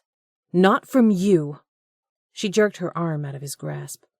Come back to your girlfriend, she muttered as she stomped out. Crud. He couldn't let her go like that. He needed to keep her in his sight at all times. She was the most stubborn, infuriating woman on the planet. He thought she'd be relieved if he told her he had a girlfriend, but she was acting ticked about it, which made no sense. Addie had broken up with him, not the other way around. He pulled his wallet from his pocket and slapped down a $20 bill before rushing after her. Chapter 6. Addie's mind was on fire as she drove away from the diner. Too furious to go back to work, she headed for home. When she turned onto the highway leading to the cabin, she reached into her purse for her phone. Holding the steering wheel with one hand, she called Corbin with the other. He answered on the first ring. Hey, sis. How dare you get Maddox to come here? She exploded. You had no right to interfere with my personal relationship. There was a stunned silence on the other end of the line. She clutched the phone tighter. Are you there? I'm here, came his curt reply. You called me for help, remember? She blew out a breath. Yeah, that was my first mistake. Seriously? Corbin barked out a laugh. What crawled up your shorts? You need to take it down a few notches so we can discuss this like adults. A hysterical laugh bubbled in her throat. You're telling me to be an adult? That's ironic. What do you mean by that? It was on the tip of Addie's tongue to unload on Corbin, rehashing events from their past, like how when Graham got sick, Corbin left, leaving her holding the bag. She stared at the ribbon of road ahead, tears stinging her eyes as she clutched the steering wheel with both hands, the phone cradled on her shoulder. She and Corbin were in a good place now. She couldn't keep blaming him for the past. Corbin had done a 180, turned his life around. He was worried sick about his wife and baby. She didn't need to add stress to the situation. Concern sounded in Corbin's voice. "Are you okay?" She gulped, trying to keep a lid on the avalanche of emotion building in her. "I'm sorry. I'm just so frustrated about everything." Tears spilled down her face. "I know. This isn't something you can handle alone. You need help. Which is why I sent Maddox." She gritted her teeth. "Surely there's someone else who—" "I trust Maddox," he inserted. "Him being there with you is as good as me being there." He paused. "Look, whatever's going on between the two of you, well, my advice is to table it until this ordeal is over." "Excellent advice from an outsider looking in." She barked out a laugh. "I don't exactly qualify as an outsider, sis." She drew in a ragged breath, trying to calm down. Corbin switched gears. "I'm glad you called. Sutton's guys were able to gather some intel on Jordan." Her breath caught as she swallowed. "What?" "I was going to wait and tell you and Maddox this at the same time, but I'll go ahead and tell you now. Jordan was working on a new drug for Alzheimer's." "PZT." He sounded surprised. "How did you know?" "Well, Jordan told me." Jordan and Piper were joint owners of a company called Therapia. Addie knew all about the company. "Yes, it's a derivative of the Greek word for cure. Piper's dad, Hamilton Gentry, is heavily involved in the company as well. Hamilton's in charge of securing financial backing to fund the research. Shortly after Jordan and Piper got married, they started a research facility in New Jersey." "That's correct." Corbin's voice was factual and to the point. "Therapia is in the final phase of their laboratory trials on PZT and is getting ready to submit an application to the FDA. "Yes, I know all that," she said impatiently. "I'm impressed." She rolled her eyes. "Duh, Piper and Jordan are two of my closest friends. I know just about everything about them. Plus, Piper and Hamilton still have their home in Liberty Falls. They travel back and forth. I get together with Piper whenever she's in town." "Did you know they were having serious marital problems?" "What?" Her head began to spin. "That's not true. They were supposed to leave the day after Jordan was killed for a cruise to the Bahamas. I talked to Piper on a regular basis. The two of them were good." "Not according to Sutton's investigators." "Then the investigators are wrong!" she nearly shouted. Silence. "Corbin, are you still there?" "I'm here. Look, I'm sure this is hard to process, but you've got to remove your personal feelings. According to Sutton's investigators, Jordan and Piper were on the verge of divorce. Jordan had already spoken to an attorney." Addie felt betrayed and confused. Why would Piper and Jordan not tell her they were having problems? Something Jordan said came rushing back. "You're the only one I can trust." Was that Jordan's way of hinting that things weren't right between him and Piper? Her throat constricted to the size of a straw as she swallowed. "Do you think PZT had something to do with Jordan's death?" "At this point, it's merely a theory. If PZT really can cure Alzheimer's," he let out a low whistle, "think of the billions upon billions of dollars it would be worth. That's certainly motive enough for someone to kill." "Yeah, but why kill the developer?" He paused. "I don't know. There are still too many missing pieces to form a clear picture." "Why did someone break into my house? They didn't even take anything." "You were the last person to see Jordan alive. Maybe someone thinks you know something." "Well, I don't," she barked. "All I know is that I'm getting sick and tired of the whole situation." She swallowed. "I just want this to be over so I can get on with my life." "Hang in there, sis. I'm working on it from this end. In the meantime, you need to stay close to Maddox so he can keep you safe." She let out a humorless laugh, thinking of how she'd sent him packing. "Sorry, bro, but I'm afraid my meeting with Maddox didn't go so well. He's probably on his way back to San Diego by now. With Felicity," she added mentally. Short pause. "No, Maddox is too diehard to let a few harsh words stand between him and a mission." "Diehard." She rolled the word around in her head a couple of times. Maddox might be a diehard former SEAL, but it was too bad he wasn't as diehard when it came to relationships. Fickle was what he was. A thick layer of ice encased her heart. This was merely a job to Maddox. He'd made that very clear. When he'd strolled into the diner, she thought she was imagining things, her brain conjuring up her greatest desire. Then he touched her hand, evoking a longing she could hardly contain. For a moment she'd let her guard down when she saw the tenderness in his eyes. Then she thought of Felicity. Her eyes narrowed. Maddox had only been back from Syria a little over a month, and he'd already replaced her with another woman. She was unprepared for the hurt that pummeled through her like a battering ram. Fresh tears stung her eyes. He was probably grateful that she'd broken up with him and saved him the trouble of dumping her. "Don't make Maddox's job harder, sis." There was a hint of teasing in his voice. "I know it's hard for you, but can you try to be a little accommodating?" She grunted. "He's trying to keep you safe." Corbin's voice caught. "With all I've got going on right now, I need to know that you're okay." Addie felt like a louse. Corbin had a mountain of his own troubles right now. She was adding to his list. "Okay, I'll play nice." "That's good." He breathed in relief. "After this is over, you and Maddox can go your separate ways." "Yeah." Her heart felt like lead in her chest. She didn't want to talk about Maddox anymore. "How's Delaney doing?" "So far, so good. We just keep praying for time.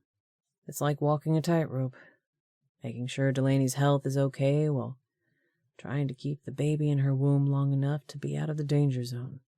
She could hear the strain in his voice. "I'm sorry, bro." "It's not your fault. Just life."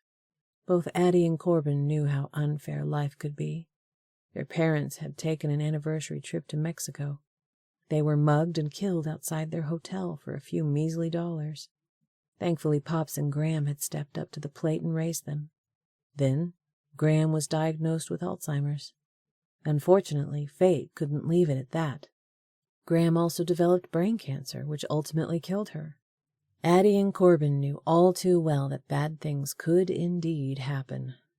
"I meant that I'm sorry for adding to your stress." "If you'll listen to Maddox and do what he says, that will help tremendously." "I told you I'd play nice," she grumbled. "What more do you want? My signature in blood?" He chuckled. "Your word will have to do." He sighed. "All right, that's all for now." He paused. "I love you." She felt a rush of tenderness for her older brother. "I love you too. Give my love to Pops and Delaney." "Will do. See ya," he said, ending the call. Addie dropped her phone in her purse and clutched the steering wheel with both hands, her mind trying to digest all that Corbin had said. Were Piper and Jordan having problems? Why hadn't they told her? Her thoughts went back to the last conversation she'd had with Jordan. He was edgy, an undercurrent of negative emotion running through him. Addie had worried for a blip that something might be wrong between Jordan and Piper. Then, when Jordan assured her that all was well, she believed him. Jordan said Piper was a good woman, but that she didn't understand. Addie wrinkled her nose. Understand what? She had much to ask Piper tomorrow. Maddox. What to do about him? Should she call and apologize? Her jaw tensed. No way. She'd rather spend a week buried in an avalanche. She'd be cordial to Maddox, just as she promised. But that didn't mean she had to seek him out. She glanced in the rearview mirror. Her heart clutched. A silver car was following her. It was an American car. A Chevy, maybe? There was a man driving. His sunglasses prevented her from seeing his face. Her pulse thrashed against her neck as she gripped the steering wheel. This was a lonely stretch of highway. The side road leading to the cabin was a couple miles up on the right. Did she dare turn onto it with this car tailing her? She pressed the gas pedal to the floor, increasing her speed. To her relief, the Chevy maintained the same speed, staying far behind. As she turned a curve, she increased her speed again. The Chevy disappeared from her view. She turned onto the side road, hardly slowing her speed. Her tires squealed. Panic shot through her veins as she felt the Jetta shift before the wheels regained traction with the road. She glanced in her rearview mirror. The Chevy drove by, still on the highway. She slowed to a safe speed, cursing herself for her stupidity. Her fear and paranoia had almost caused her to wreck. When Addie pulled into her driveway, she was shaking. She turned off the engine and pushed her hair out of her face before rubbing her palms on her pants. Maybe it was a bad idea to come here before the new alarm system could be installed. She clenched her fist. No, that was ridiculous. She needed to come. She couldn't let her fears overwhelm her. Whomever had broken into the cabin hadn't found anything. Maybe the person would get a clue that Addie knew nothing about whatever was going on and leave her alone. She sucked in a breath, trying to calm her rattled nerves as she walked briskly to the door.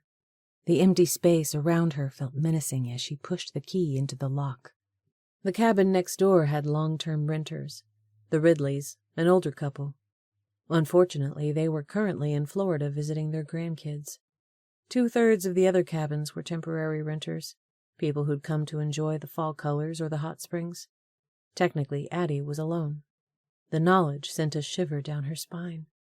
She pushed open the door and stepped inside, closing and locking the door behind her. It was then she realized she'd been holding her breath. She exhaled slowly, her gaze flitting over the cabin. In the light of day, the mess looked worse than it had the night before. Anger surged through her veins. She felt an intense hatred for whomever had done this. A part of her wanted to crumple in a heap and weep, but that wouldn't help. Instead, she offered a silent prayer asking for strength. A couple minutes later, she felt better. With a resigned sigh, she put her purse on the kitchen table and got to work cleaning up the place. An hour later, she was in her room reorganizing her papers and getting her desk back in order when she came across the framed picture. The glass was broken, but the picture was unharmed. It was taken when she and Corbin were still in high school. Pops and Graham had taken them to Disneyland a couple of weeks before the end of summer break. Addie and Corbin had complained that they were too old for Disneyland. To their surprise, they had a wonderful time. Addie rubbed a finger over Graham's face. She looked so happy as she grinned at the camera, her arms around Addie and Corbin. Pops was standing to the far left on the other side of Corbin.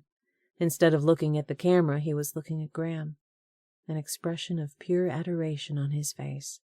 Tears rose in Addie's eyes. Everything changed when Graham got sick. Pops and Addie tried to pick up the pieces while Corbin joined the military to escape. At least now they had Corbin back, and he'd brought Delaney into their family. Soon they'd have a new baby girl.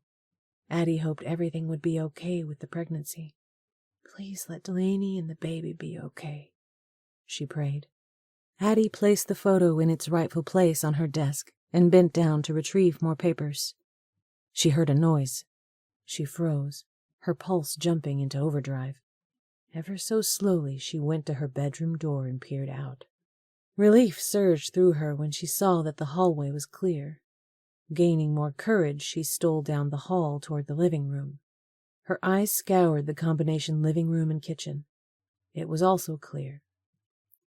This was getting ridiculous. She had to stop jumping out of her skin at the slightest noise. She was about to turn and go back down the hall when strong arms grabbed her from behind.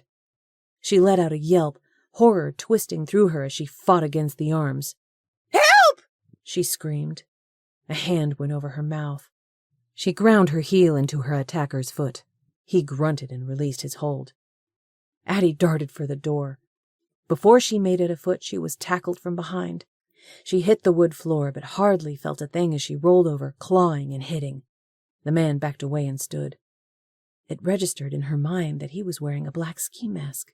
She didn't know why the man had paused his attack, but it gave her blessed time to escape. She scrambled to her feet and was about to run when he pulled out a gun. "Stop or I'll shoot," he ordered. Her heart sank. This couldn't be happening. "Hands up." Slowly, she lifted her hands in the air. "What do you want?" Her knees were so wobbly she could hardly stand. Terror rattled through her like a freight train as he came towards her. She shrieked when he grabbed her arm and viciously twisted her around so that he was behind her. He jabbed the barrel of the gun in her back. "Put your hands together." "What?" she cried. "Make any sudden moves and you're dead," he growled in her ear. "Put your arms together behind you. Now!" he thundered when she didn't react fast enough. He grabbed her hands.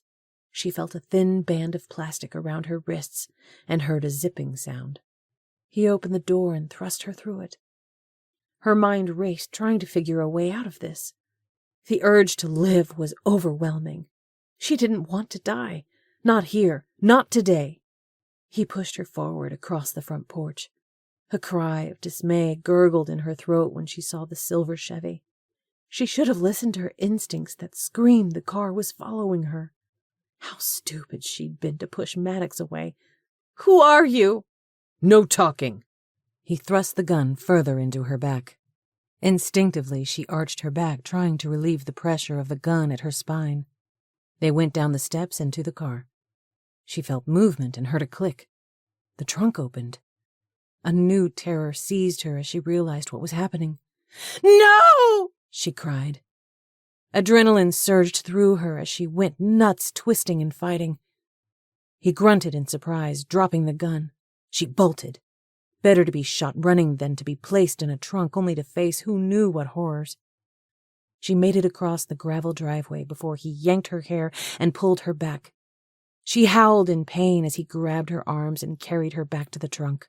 She lifted her feet, kicking and screaming, fighting him for all she was worth. But she was no match for his strength. He heaved her in the trunk and slammed it shut. Darkness engulfed her. With that darkness came a sinking despair. Chapter 7. A mind-numbing panic throbbed through Addie's brain, rendering her powerless to act.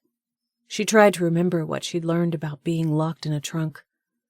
Wasn't there supposed to be some lever in the newer models? How was she supposed to pull a lever when she couldn't use her hands? She strained against the plastic that held her hands, but it was futile. Sweat beaded across her nose as a suffocating heat surged through her.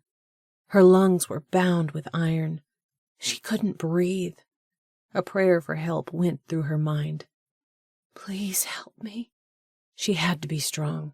She had to think of her family, of Maddox. Her last words to him had been spoken in anger. Why did everything have to be so complicated with him? It occurred to her that the car had not moved. She kicked as hard as she could. "Help!" She heard a muffled pop. She went still, straining her ears as she tried to figure out what was happening. Hope sprang in her chest. Was someone else out there? She jerked into action. "Help!" she screamed. "I'm in the trunk!" She kicked again and again on the side and the top. Maybe she'd imagined the pop. There was probably no one out there except for her attacker. Still, she had to do something. A lifetime seemed to pass. Addie kicked and screamed until she grew hoarse. The trunk opened. She sat up, ready to give her attacker the fight of his life. Then she saw his face. "Maddox!" she uttered, a cry wrenching her throat. "I'm here," he said, gathering her in his arms. The sight of Addie bound and stuffed in a trunk had unleashed something dark and primitive inside Maddox, making him want to pummel her attacker to mush. He probably would have had he not needed to keep the man intact so he could be interrogated. The man in question was tied up, gagged, and stuffed in the closet of the guest bedroom. Right after Maddox rescued Addie, he called Corbin, updating him on the situation. Corbin freaked when Maddox told him about the attack and how close Addie came to being kidnapped. The only thing that kept Corbin from hopping a plane and heading this way was Maddox's assurance that from this point forward, he wouldn't let Addie out of his sight. Maddox and Corbin then got on a conference call with Sutton. He instructed Maddox to keep the man there until picked up for interrogation. A part of Maddox wanted to conduct his own version of interrogation, but Sutton assured him of his foolproof methods of obtaining information. One thing Maddox learned in the SEALs was that it was better to leave the interrogations to the experts. He'd never had the stomach for that sort of thing. Maddox's main priority was Addie's safety. Whether she liked it or not, he was stuck to Addie like glue. He thought back to the moment when he rescued her from the trunk. She threw her arms around him and buried her head in his shoulder. Even amidst the terror of the moment, he couldn't deny that it felt right having her in his arms. The softness of her springy curls had brushed against his skin, tickling his face. The familiar scent of her light floral perfume mingling with the fresh smell of her shampoo enveloped his senses. "Stop it," he commanded himself, balling his fist. He couldn't let this hang-up on Addie continue. In retrospect, it was good that he mentioned Felicity at the diner. A girlfriend was the very thing needed to put a safe barrier between him and Addie. Things could get confusing right now with emotions running high. But then where would he and Addie be afterwards? The obstacles between them weren't just going to disappear. He had a dangerous profession, and she was opposed to it. End of story. Maddox couldn't allow himself to get close to Addie, knowing that in the end she'd dump him all over again. He surveyed Addie's bedroom, annoyance resurging at the sight of the scattered papers, books, and clothing. Someone had done a number on the place. Addie was making a valiant effort to put the place back together, but there was still a ton to do. He bent over and picked up a handful of books, stacking them on the bookshelf above her desk. A smile pulled over his lips when he saw the guitar songbook. Addie was teaching herself how to play. He loved that about Addie, how she was always learning new things. His gut tightened. Her guitar. Had it been damaged? He spotted it in the far corner of the room, intact. He relaxed. His eye caught on the burgundy book with the word journal embossed in gold lettering across the front. He picked it up. First, he thought he couldn't dare look at it. No way could he invade Addie's privacy. He reached for more books, stacking them on the shelf above her desk. Then he looked at the journal again, noticing a corner of what looked like a picture sticking out the side. None of your business, Maddox. Keep stacking books. It's one little peek. What could it hurt? He opened her journal to the picture. His heart came to a screeching halt. The picture was of him and Addie. A selfie taken on the summit of the mountain they'd hiked. They were arm in arm, their heads close together. They wore triumphant grins, having reached the top in record time. The sheer joy on their faces caused his heart to clutch. They'd been happy together. So happy. His finger traced Addie's features. She'd taken the trouble of printing this picture and putting it in her journal. He wasn't sure what to think about this. He jumped guiltily when he realized the water in the shower had stopped. Quickly, he tucked the picture back into its place and closed the journal just as the bathroom door opened. "Hey," he said, his voice sounding too cheerful in his own ears. Her hair was wet and hanging in ringlets over her shoulders. She'd changed from her dress slacks and blouse into jeans and a t-shirt. Yeah, she looked good in those snug jeans and form-fitting t-shirt that emphasized her tall, slender figure. A crease formed between her brows as her eyes went to the journal. "What are you doing?" "I figured I might as well be of some help instead of just sitting here like a lump on a log waiting for you to get out of the shower." There was a window in her bathroom. It was locked, but that didn't mean someone couldn't break through it and get to Addie. Corbin was having a security system installed tomorrow, which would make protecting her easier. Still, he wanted to be close enough to hear what was going on, hence him sitting in her room while she showered. "Have you been reading my journal?" She gave him an accusing look. "Oh, geez, no." Heat crept up his neck. She arched an eyebrow, her hand going to her hip. He held up both hands in defense. "I promise I wasn't reading it." Guilt cloaked over him. Then again, looking at a picture wasn't the same as reading her journal. He'd answered her honestly. "Somewhat. How are you feeling?" She managed a rubbery smile. "Better." Right after the attack, Addie was pale as alabaster, a dazed look in her eyes. For a few seconds, Maddox feared she might be going into shock. Thankfully, that hadn't been the case. Addie was a tough cookie. Still, she was wound up tight. Maddox suggested that a shower might help her relax. It seemed to have done the trick. Well, good. The conversation lagged. Maddox missed how it used to be. the two of them having so much to say to each other that they could hardly draw in a breath between sentences. "Are you hungry?" She shoved her hands into her pockets. "A little, I guess," he chuckled. "You hardly ate 2 bites at the diner. Unless you grabbed something afterwards, I venture to say you're pretty hungry." The Addie he knew had a healthy appetite. He used to tease her about having a hollow leg because she could eat him under the table and was naturally thin. In fact, Addie had to work to keep from becoming too skinny. She laughed in surrender. "Yeah, I'm hungry. Starving, actually." The moment slowed as he caught something in her eyes, a longing that matched the fire raging in him. The two of them were here, alone, the memories of how it was before swirling around them like beckoning sirens to unsuspecting sailors. She was a mere 2 steps away. He could pull her into his arms and crush his lips to hers, drinking in her passion. She cleared her throat and broke eye contact, scrunching her hair with her hand. Maddox remembered the unconscious gesture as something she did when she got nervous. His gaze took in her thick mane of curls. Everything in him wanted to bridge the distance between them, take her in his arms and explore her soft, sensual lips. "Want me to do that for you?" he uttered in a low tone. She jerked as she caught the intent of his question. For one agonizing second he feared that he'd gone too far, but she only laughed. "Thanks, I think I can handle it." "Is there anything we can fix in the kitchen?" He hoped so. If they ordered takeout, that meant he'd have to vet the person who brought the food, another ordeal. Her eyes clouded as she lowered her voice. "We're supposed to eat and go on like normal with that guy tied up in the guest bedroom?" "Sutton's men are due to arrive in the next couple of hours." She nodded, her lips vanishing into a thin line. "Are you sure you don't recognize him?" "No, I've never seen him before." She clenched her hand, the words coming out in ragged strips.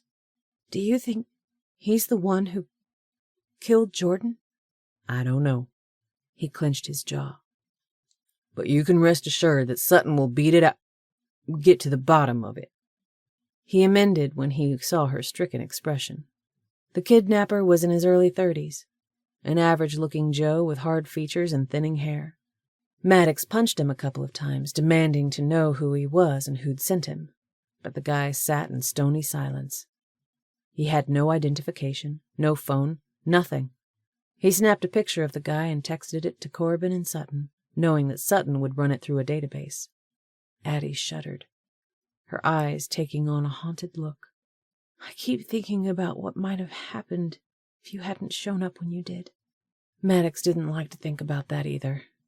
"I'll stay right by your side until this thing's over. You have my word." "Thank you," she said softly. His mind went back through the events that had led them here. Maddox left the diner in search of Addie. Unfortunately, she'd gotten too much of a head start. He assumed she was going back to the resort. When he realized Addie wasn't there, he headed to her cabin. He saw another car in her driveway with no license plate. He parked a short distance away and jogged back. He reached her yard just as the man was shoving her into the trunk. Addie stepped up and touched his face. Her finger trailed lightly down his skin, sending a jolt of awareness through him. He gave her a questioning look. "You have a bruise," she explained, frowning, "from your fight with that horrid man." "I do?" A wry grin twisted his lips. "I hadn't noticed." Her eyes lit with amusement. "Tough guy, huh? The weasel was obviously no match for your hotshot ninja Navy SEAL skills." There was a touch of admiration in her voice. He laughed in surprise, not sure how to answer. A shadow darkened her features. "When I heard the gun, I wasn't sure what to think." She shivered. "I'm so glad you were there." "Me too."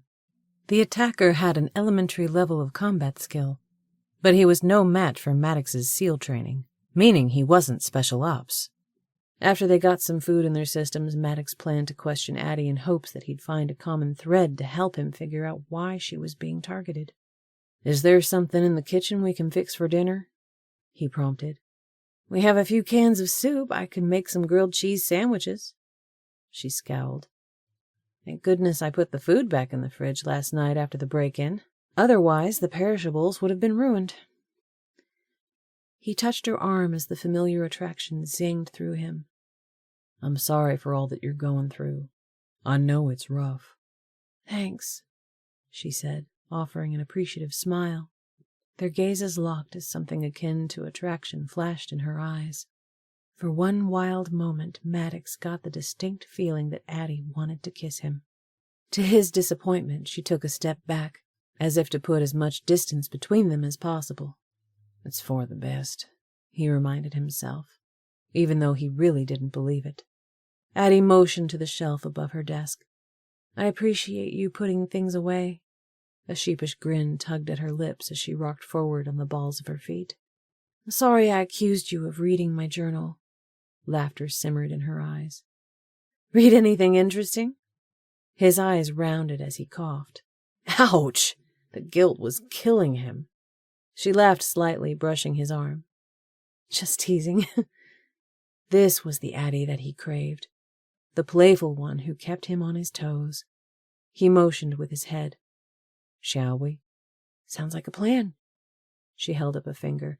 As long as I'm the one doing the cooking. Hey! His face fell. My cooking's not that bad. No, it's great. She paused, her mouth giving way to a grin.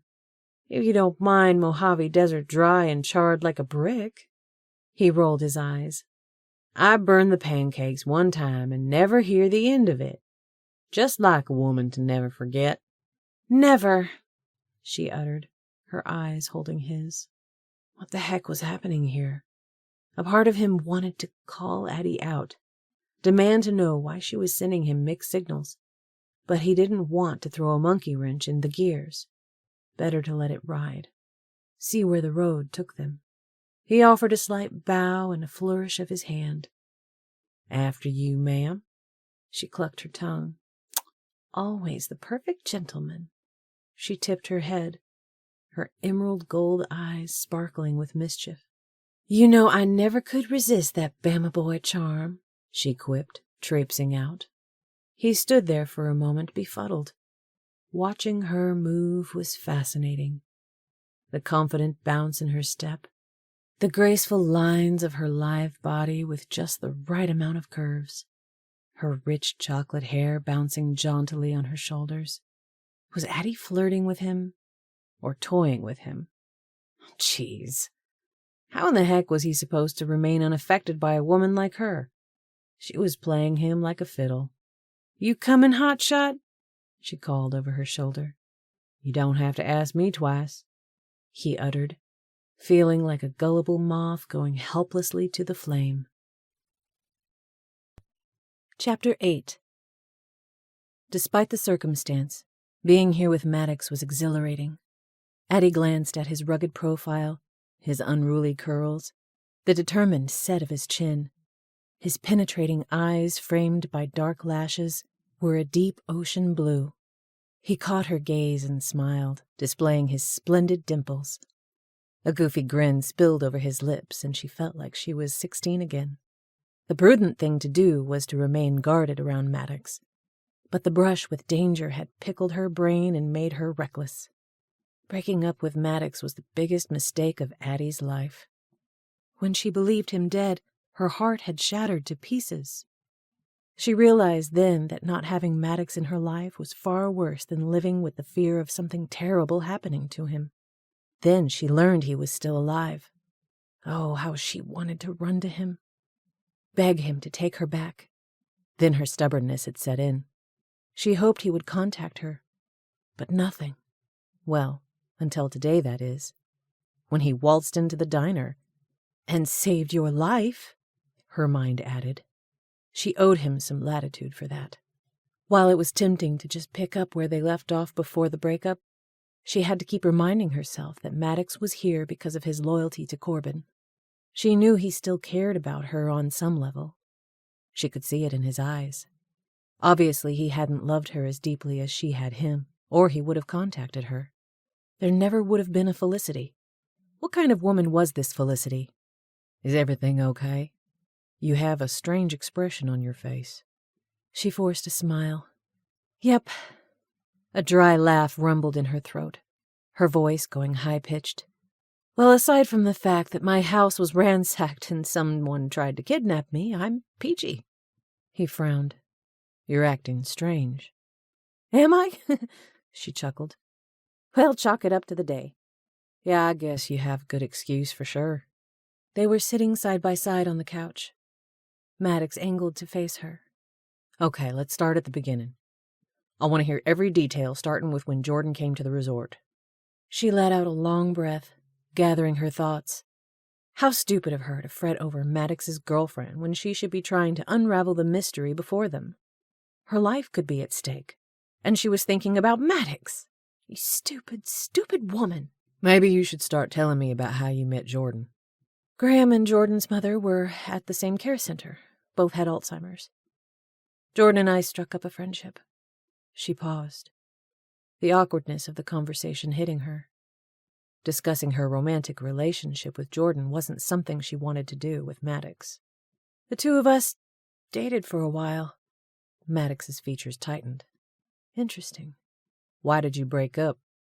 She cleared her throat, shifting in her seat. We broke up because... Heat flamed her cheeks. Well, things just didn't work out. She picked at her fingernails. Frustration tinged his handsome features. If I'm going to help, you need to be open with me. He probed her with fierce eyes. Why did you break up? She squared her chin. Are you sure this is about Jordan? He didn't back down an inch. What else would it be about? His expression was unreadable. You, she blurted. I broke up with him because I met you. Maddox blinked in surprise. She couldn't be sure, but thought he looked pleased. Then the expression vanished, and he was the consummate professional once more. Continue. Jordan and I remained close friends. I introduced him to Piper. I remember you mentioning her. She nodded. Piper and I met at a support group for caregivers of Alzheimer's patients. Piper's mother had Alzheimer's. Her father, Hamilton, is a world-renowned surgeon turned researcher. I knew Piper and Jordan would have lots in common. Sure enough, they hit it off and got married. Later, they formed their drug research company. Where Jordan developed PZT? Yes. Does Piper live nearby? She and her dad have a family estate in Liberty Falls, the next town over, about 25 miles from here. Their research facility is in New Jersey. They go back and forth between New Jersey and Liberty Falls. Corbin said Jordan and Piper were having marital problems. It was crazy how fast irritation spiked through her. Corbin's wrong, she shot back. Jordan and Piper were going on a cruise together. In fact, he stopped by to ask if he could pick up some jewelry I had in my possession. He wanted to give the pieces to Piper. Maddox leaned forward. What kind of jewelry? Earrings and a bracelet. They belonged to Jordan's mom. He gave the pieces to me when we were dating. Maddox lifted an eyebrow. And you kept them, even after Jordan and Piper got married? Heat crawled up her neck. Yes, I tried to give them back, but Jordan wanted me to have them. I was close to his mother. I see.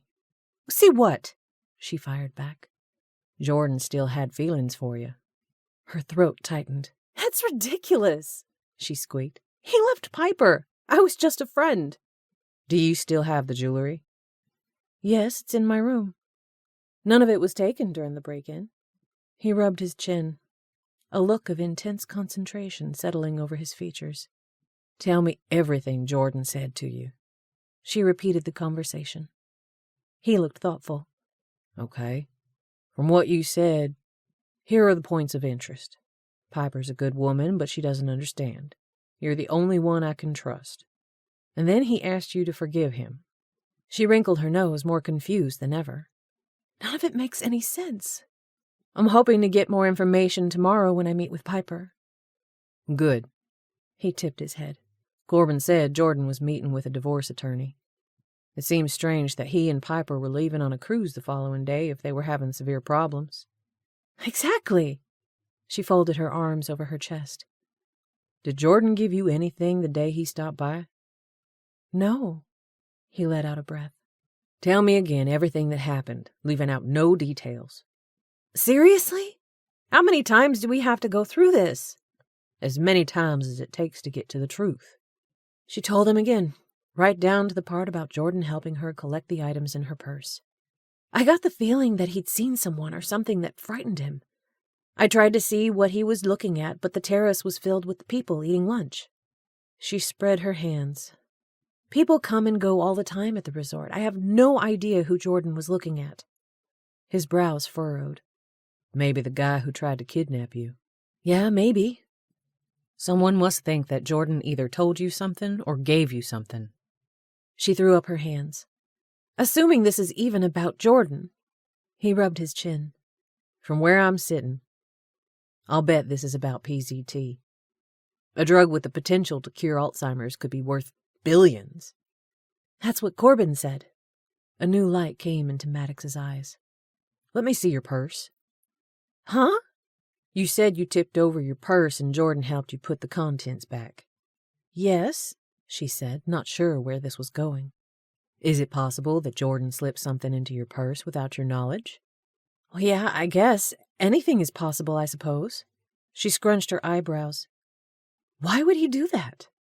Maddox gave her a checkmate look. Because you're the only one he could trust, remember? She stood. I guess there's only one way to find out, right? Right.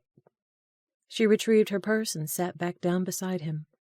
Dump it out on the coffee table, Maddox instructed. Great. Now Maddox would see the tampon just as Jordan had. Oh well, it's a fact of life. She turned over her purse, the contents falling onto the table. Does anything look amiss? Her mind clicked through the familiar items. Her wallet, keys, phone, gum, the tampon, bits of scrap paper, loose change, a silver key. Wait a minute. She reached for the key, her heart picking up its beat. This. She held it up. I don't know where it came from. Maddox reached for it, his hand touching hers. She felt a jolt of attraction and wondered if he felt it too. He held up the key, examining it. It looks like it might go to some sort of storage facility or locker. Do you know of any place that rents lockers in Birchwood Springs? Was Jordan from Birchwood Springs or Liberty Falls? Well, he was from here. I don't know of any place that rents lockers per se, but there are several storage facilities in the area. The key was plain Jane, like thousands of other keys. Her heart sank. Had they reached a dead end? Maybe your friend Piper will know what the key goes to. Yes, we can ask her tomorrow. She saw the skeptical look on Maddox's face. What? Do you think Piper can be trusted? She rocked back. Of course, she said sharply. She didn't like the direction this conversation was taking. He looked doubtful. I don't know. You said Piper never told you that she and Jordan were having problems, and yet he'd spoken to a divorce lawyer. Jordan said you were the only one he could trust. Her voice rose. He also asked me to forgive him, which makes no sense. Jordan never did a thing to me. She gulped in a breath, trying to rein in her emotions. Piper's my best friend. I trust her as much as I trust you, as much as I trust myself. He held up a hand. Okay, just making sure. What about her dad? Hamilton Gentry? He nodded. He's quiet, standoffish, has a brilliant reputation as a surgeon. I know he was fiercely devoted to his wife. He went into a deep depression when she passed away. According to the intel, he's the one who secured the financial backing for the business. Yes. Maddox gave her a meaningful look. If anything were to go awry with PZT, Hamilton could have a lot to lose. She bit her lower lip. I suppose. It was strange to think of Hamilton Gentry this way. She didn't like having to scrutinize Jordan or Piper. Didn't like thinking that nothing was as she thought. She also didn't like having her home broken into or almost getting kidnapped. A feeling of gloom settled over her. She just wanted this to be over. I'd like to look at that jewelry. She stood. Sure. Addie was weary, a headache streaking over her forehead. She wanted to fall into bed and sleep 1,000 years. First, though, she had to call Sadie to make sure everything had gone okay with the conference. Another thought occurred to her, quickening her blood. Maddox vowed to stay by her side. Did that mean he'd sleep in the same room? An unexpected ripple of desire surged through her. How was she supposed to get any sleep with him there? She had the unreasonable urge to throw her arms around his neck and kiss him. Was she losing her freaking mind? How could she be thinking such thoughts right now when danger was pressing down on her? Felicity! She repeated the word over and over like it was a talisman. Yes, she'd loved Maddox, but it was too late for them. Besides, if he'd been the guy she thought he was, he wouldn't have found someone else so quickly. The loud knocking at the door nearly caused her to jump out of her skin. Her knees went weak as she looked at Maddox, her heart thundering against her ribcage. Maddox's muscles pulled taut like a panther ready to spring. "It's probably Sutton's guys," he said quietly. "Stay there," he ordered, holding out his hand. Addie held her breath as he stole to the door. "Who is it?" he asked, the muscles in his jaw twitching. He looked every bit the retired SEAL with his chiseled body and fierce expression. "Sutton sent us." Addie let out a relieved breath. She was surprised, however, at Maddox's next question. "What do we do?" "Adapt and overcome." "How much adapting?" "As much as it takes." His shoulders relaxed as he opened the door and shook hands with the two men. "Thanks for coming." They stepped inside. Maddox closed and locked the door behind them. Both men were dressed in black shirts and slacks. They had stoic expressions and closely cropped hair like they had the same barber. One was short with a barrel chest and thick biceps. The other tall with lean muscles like Maddox. "Where's the package?" the short man asked, his hawk eyes scoping the room. Maddox jutted his thumb. "In the bedroom." A wave of nausea assaulted Addie. Package? Not a package, but a human being. Her attacker. What world had she inadvertently stepped into? She looked at Maddox, who seemed perfectly at ease now that the identities of the men were assured. It went through her mind that even if there were no Felicity, it was doubtful Addie could survive in Maddox's world. How did Delaney do it? She was having a baby, for goodness sake. There was no guarantee that when Corbin walked out the door every morning that he'd come back in the evening. A shiver ran through Addie. She couldn't live like that. It was better that things had cooled with Maddox. She needed to keep reminding herself of that and not let the all-consuming attraction she felt for him trip her up. As much as it hurt, she made the only decision she could, to break it off to protect her heart. Maybe it was one of those situations where, if you had to go back and do it all over again, you'd make the exact same painful decision you did to start with. Maddox motioned. "This way." The men walked by first, followed by Maddox. As he passed Addie, he touched her arm. His concerned look told her that her feelings were being broadcast on her face. "I'll be right back," he reassured her. She nodded. He paused and turned back. "Oh, could you get that jewelry for me? I want to look at it and then send it with these guys so Sutton can run a check on it." "Sure. Oh, I forgot to tell you, the bracelet clasp broke, so I took it to a jewelry shop to have it repaired." She never had gotten around to calling Mr. Steinway about the bracelet. It had completely slipped her mind. "We need to get that piece, too." "Okay, I'll call about it tomorrow." He nodded. His perceptive eyes raked over her, making her feel like she was an open book. "Are you okay?" The tenderness in his gaze caused a lump to form in her throat. No, she wasn't okay. Nothing about this whole thing was okay. "I'm fine." He gave her a doubtful look. "Really?" She wrapped a plastic smile around her lips. "Go on in there. The men are waiting for their package." Irony hung heavy in her voice. "I'll get the jewelry." "What's wrong?" he pressed. Tears misted her eyes. "I said I'm fine," she growled. "Go!" Chapter 9. Nights were the hardest. The time when the terrors of the past rose like mountainous shadows, blocking out even the tiniest sliver of light. In his dreams, the dank scent of the jungle filled his nostrils and caused sweat to boil over his nose. His heart pounded out a haphazard beat as he clutched the sheet with his fist, trying to regulate his breathing.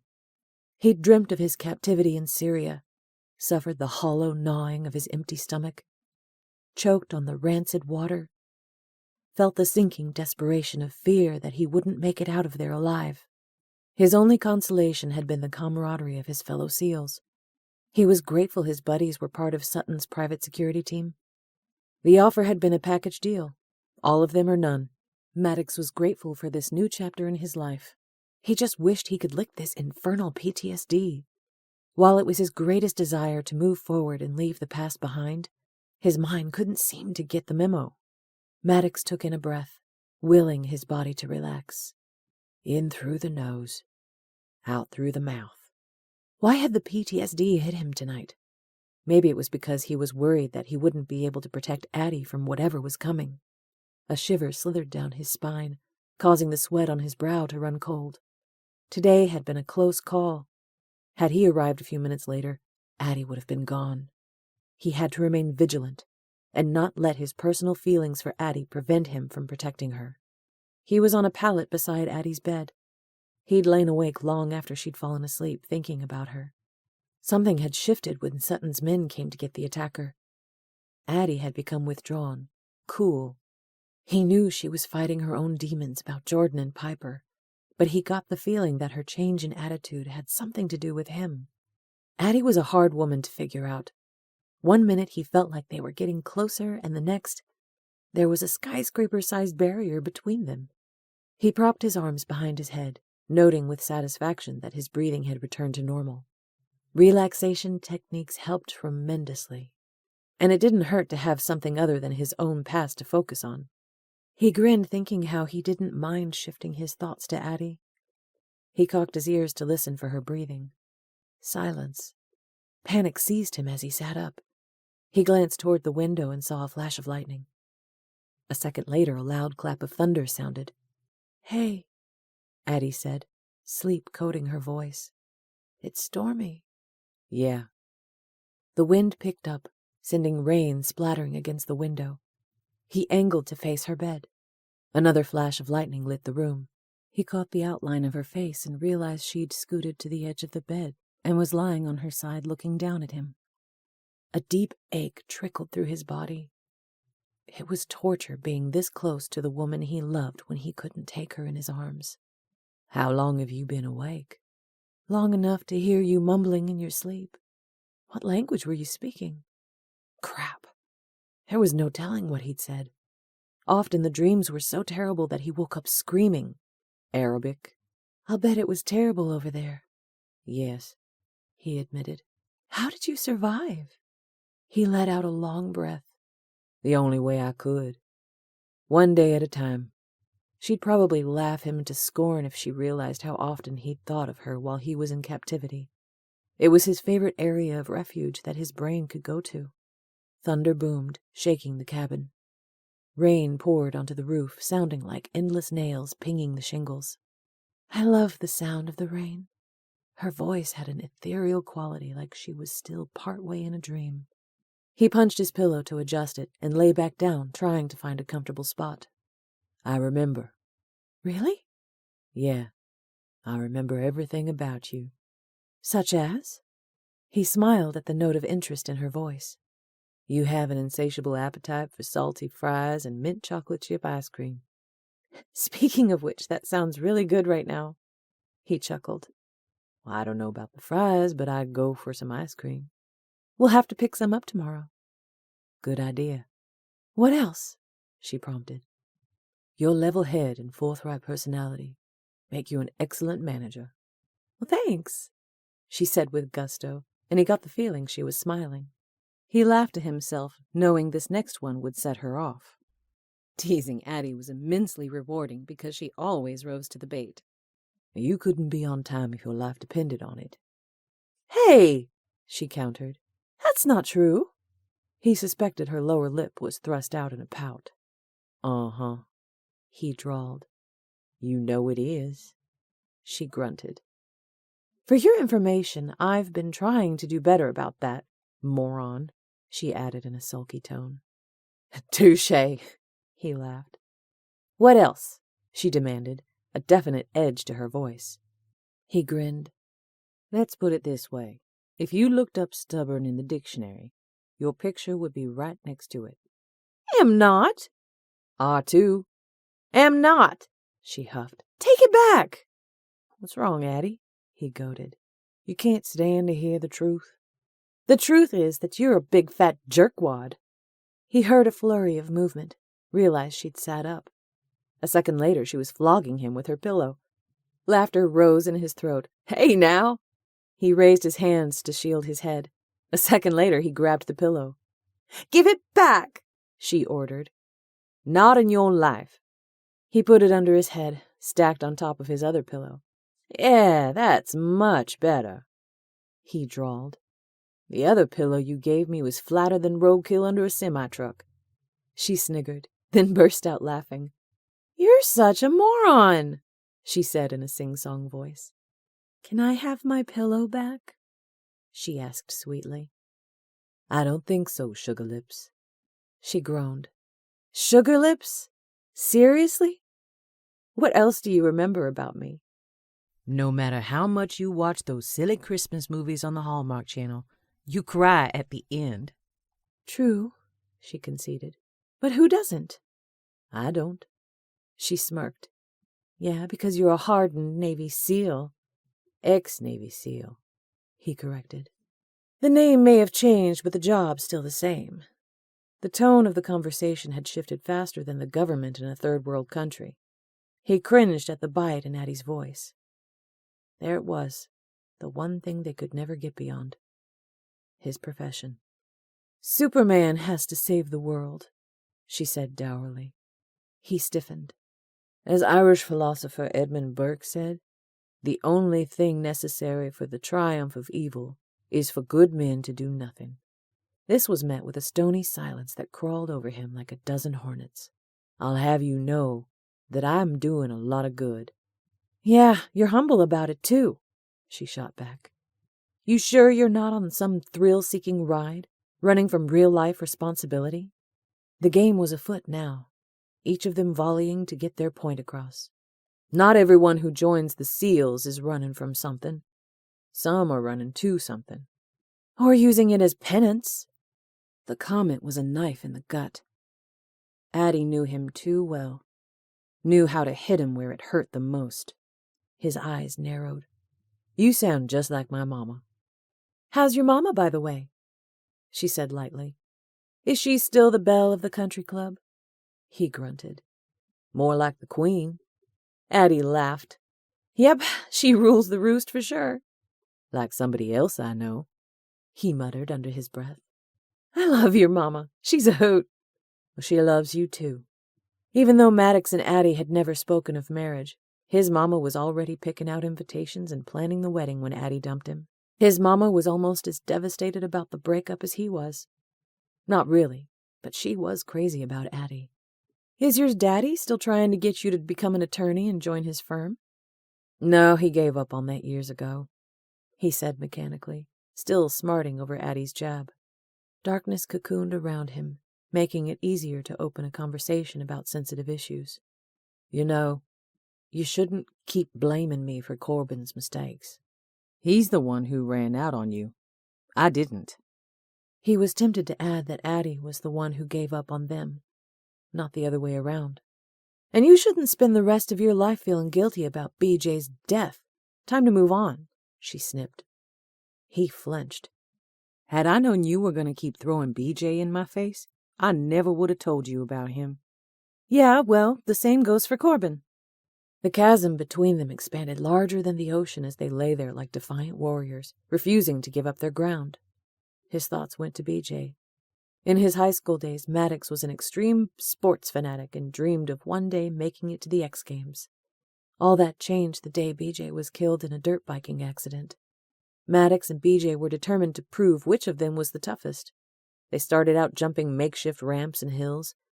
As the day wore on, the challenges got greater until finally Maddox dared BJ to jump a creek. Maddox went first and cleared it without issue. BJ, however, wasn't as lucky. He fell short of the goal, and his bike took a nosedive. BJ was thrown off his bike. He was rushed to the hospital where he died a few days later. Maddox had opened up to Addie, sharing his anguish and guilt over BJ's death. He drifted aimlessly for the next few years, became a menace, in and out of trouble with the law. His dad had to bail him out of jail a few times. Eventually, Maddox got himself straightened out and traveled the world, taking on freelance writing and photography projects. It was easier to wander strange lands and learn about other cultures than it was to stay in Alabama and worry about his own problems. When that ran its course and he could no longer find any fulfillment in it, Maddox joined the Navy. Yeah, maybe his entry into the SEALs was at first fueled by a desire for penance, but as a SEAL, he'd found his life's purpose. Now that purpose continued as he worked for Sutton's security company. 2 weeks ago, on his first assignment, Maddox and his former SEALs saved the life of a young daughter of a diplomat who'd been kidnapped for ransom. He clenched his jaw. As much as he'd loved Addie, he couldn't give up who he was for her.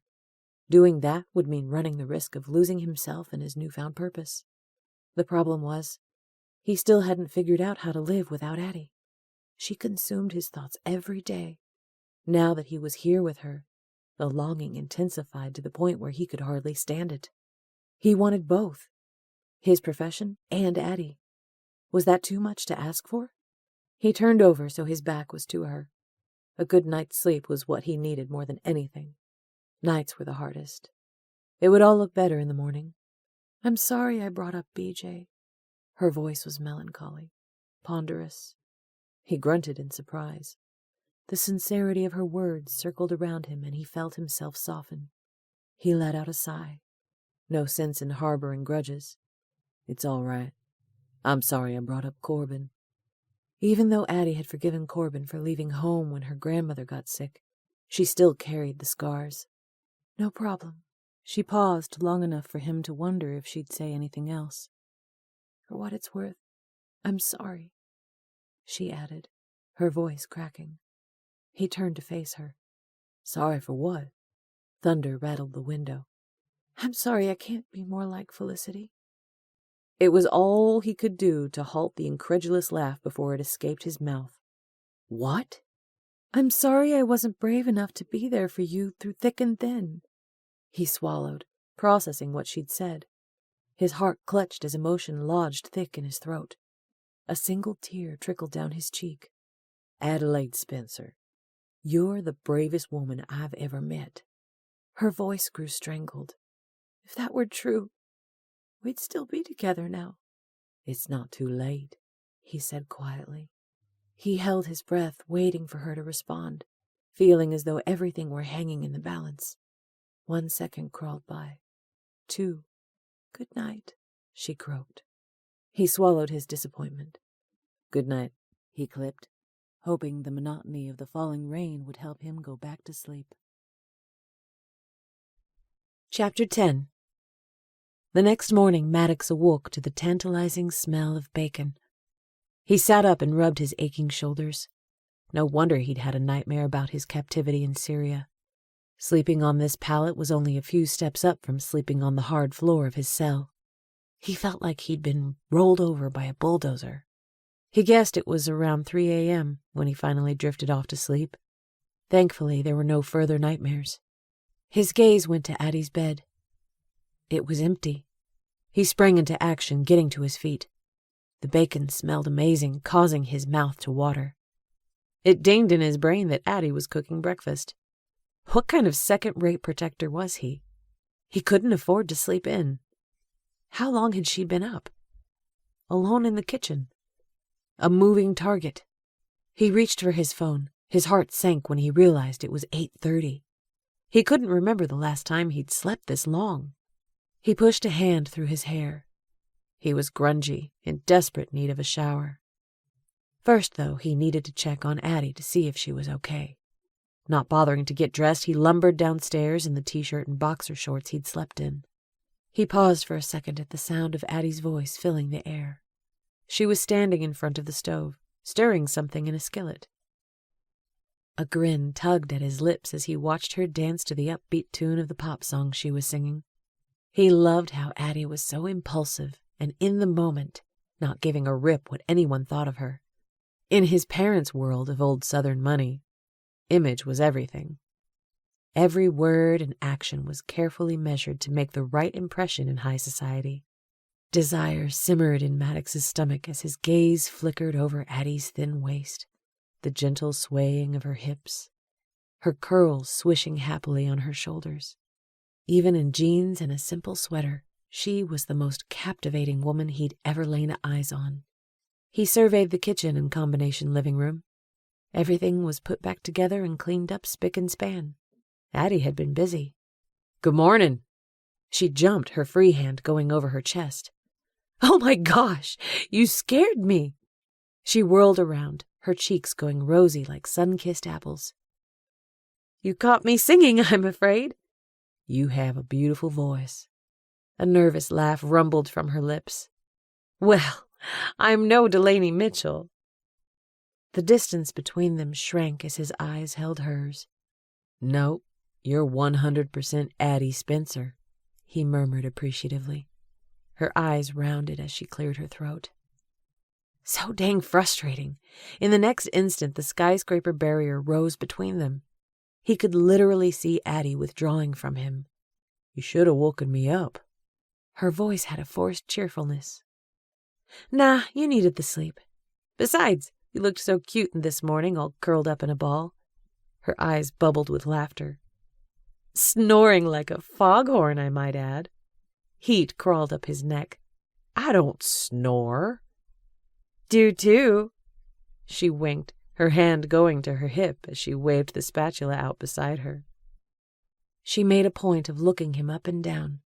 "Why don't you get a shower while I finish up breakfast?" He frowned, his feet staying rooted to the floor. "I don't like the idea of leaving you down here alone. Not when there's no alarm system." "What time are the guys coming?" 10. "What time are we going to visit with your friend Piper?" 1 o'clock. Maddox caught the shadow that crossed her features. Despite her carefree appearance when he first entered the room, Addie was apprehensive about visiting Piper. He didn't blame her. It was sure to be an emotional encounter. He suspected that it might also be tense. While Addie was holding to the notion that Piper and Jordan had a good marriage, the facts spoke otherwise. Addie offered a smile, dispelling the gloom before turning back to the stove. He bridged the distance between them and stood beside her. "What you making?" He looked at what she was stirring, pointing. At first he thought his eyes were deceiving him. "Is that sausage gravy?" "Sure is." A proud smile tipped her lips. His voice rose. "Are you kidding me? I love biscuits and gravy." "See, you're not the only one who remembers." She wiggled her eyebrows. "Did you make biscuits too?" She pointed. "Baking in the oven." How in the heck did you learn how to make biscuits and gravy?" he sputtered. She laughed. "Delaney taught me." He was at a loss for words. The woman of his dreams was standing beside him, and she'd made his favorite meal. "Wait a minute." He grabbed her arm, his expression deadpan. "What?" "I've got to pinch myself to make sure I'm not still sleeping. This is too good to be true." "Hey now." She lightly shoved him. "Go take a shower." She wrinkled her nose. "You stink." She lifted her chin. "I'm not having a stinky person at the table." "I don't stink," he countered, feeling offended, even though he knew she was mostly joking. He had to fight the urge to sniff under his arm. She giggled. "Go, I'll be fine down here." "I don't know." He glanced around the cabin, thinking how easy it would be for someone to break in. "I've been up for 3 hours already, and I've been perfectly fine. A few more minutes won't kill me." She lifted an eyebrow. "I say a few minutes, but I guess that depends on how long it takes you to shower." She cocked her head, a teasing light flickering in her eyes, picking up the gold flecks. From the looks of that unsightly frizz, it might take a while to tame that hair. He was glad she was loosening up towards him. He touched his curls. "Well, sheesh, I've only been up for a short while, and already I'm getting ripped by that lethal tongue." He grinned, loving every minute of it. "All right, I'll shower." He reached to grab a piece of bacon from the plate beside the stove, but she slapped his hand. "No eating until breakfast." He let out a long breath, his shoulders sagging. "All right. What are you, the bacon Nazi?" "Yep." She lifted her chin, looking stern. When she turned her attention back to the gravy, he snagged a piece. Her mouth fell, making her look like a disgruntled kid. Maddox, she growled. You're supposed to wait. He grinned, loving how easy it was to get a rise out of her. Well, this is the appetizer. She brought her lips together in a tight line. Fine, she pouted. She pointed with the spatula. Go, chop chop, and hurry. Biscuits aren't good cold. He saluted. Yes, ma'am. Maddox ate until he thought his stomach would pop. That was fantastic. Really? Her eyes filled with cautious hope. Really? Some of the lightest biscuits I've ever had. Her lips curved with pleasure as she sat back in her seat. Thank you. A current of desire buzzed through Maddox. Everything he'd ever wanted was sitting right there in front of him. All he had to do was stand up and pull Addie into his arms. Well, he could go that route, if he were a glutton for punishment. In 2 seconds flat, Addie would slap him, no, punch him, and order him out of her house. Then she'd be left alone to face this threat. He decided then and there that someone upstairs must have a sense of humor. Otherwise, why in the heck would he be in this situation? He'd better school his feelings before he made a complete idiot of himself. Despite all the turmoil, it was good to see you singing this morning. Color seeped into her cheeks as she gave him a nervous laugh. I was feeling pretty down this morning when I first got up. Singing helped take my mind off everything. She hugged her arms, her eyes turning to dark pools of green. Too much alone time's not good. I start thinking about everything. Her voice faltered. Jordan's death. How Piper's now a widow. My almost kidnapping. She shook her head, her features tightening. The crazy part is that we still don't have any answers. He rubbed his jaw, mentally running through the plan. I should hear back from Sutton today. Hopefully he'll be able to shed some light on the kidnapper, find out why he targeted you and if he's the one who killed Jordan. Yes, she said despondently. And I hope Piper will be able to tell us what was going on with Jordan. He gave her a meaningful look, including why Jordan met with a divorce attorney. It took half a second for the air between them to grow tense. We have to press Piper on the state of her marriage, even if it's uncomfortable, he added. She threw up a hand. Geez, why does it matter what kind of relationship they had? Jordan's gone. He heard the tremor in her voice, felt a wave of sympathy for the loss of her friend. It was all he could do to keep from reaching over and taking her hand. It might not matter, but we have to turn over every stone. That's the only way we'll find out the truth.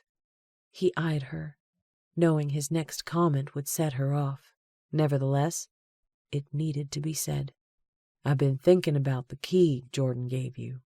She straightened in her seat, interest flickering in her eyes. Have you had some ideas about what it goes to?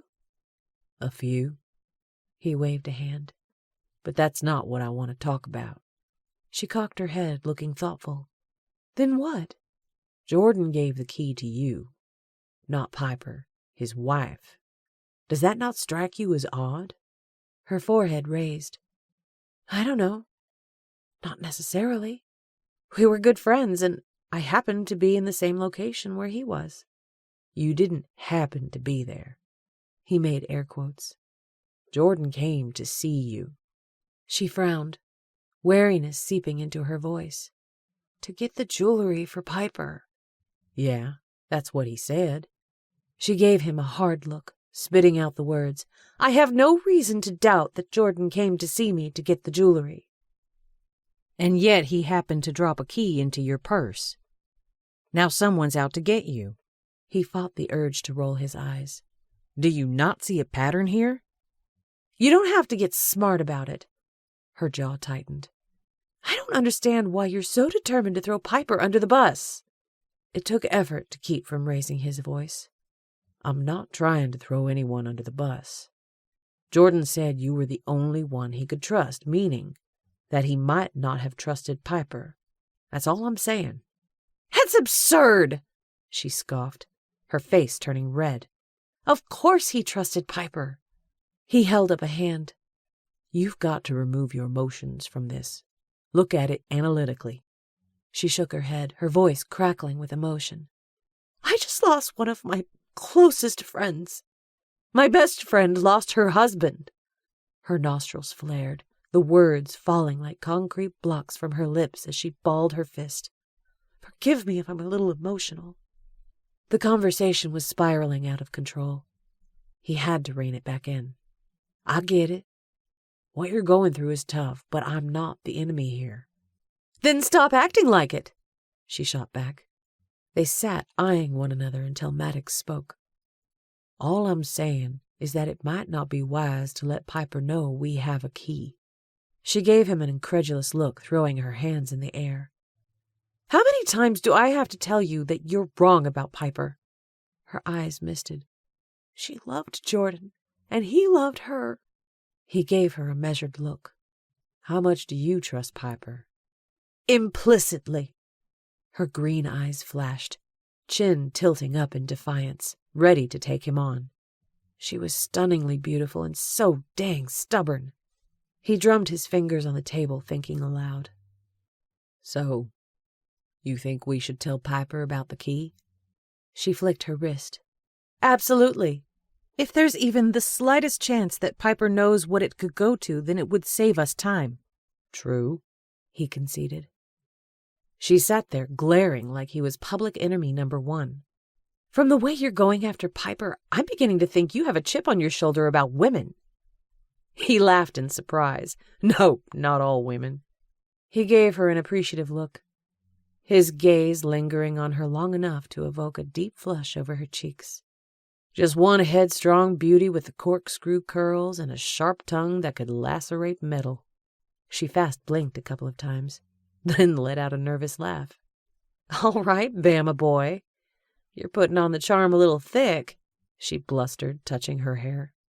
He couldn't stop the grin that stole over his lips. Nope. Even I'm not that charming. He winked. Just telling the truth.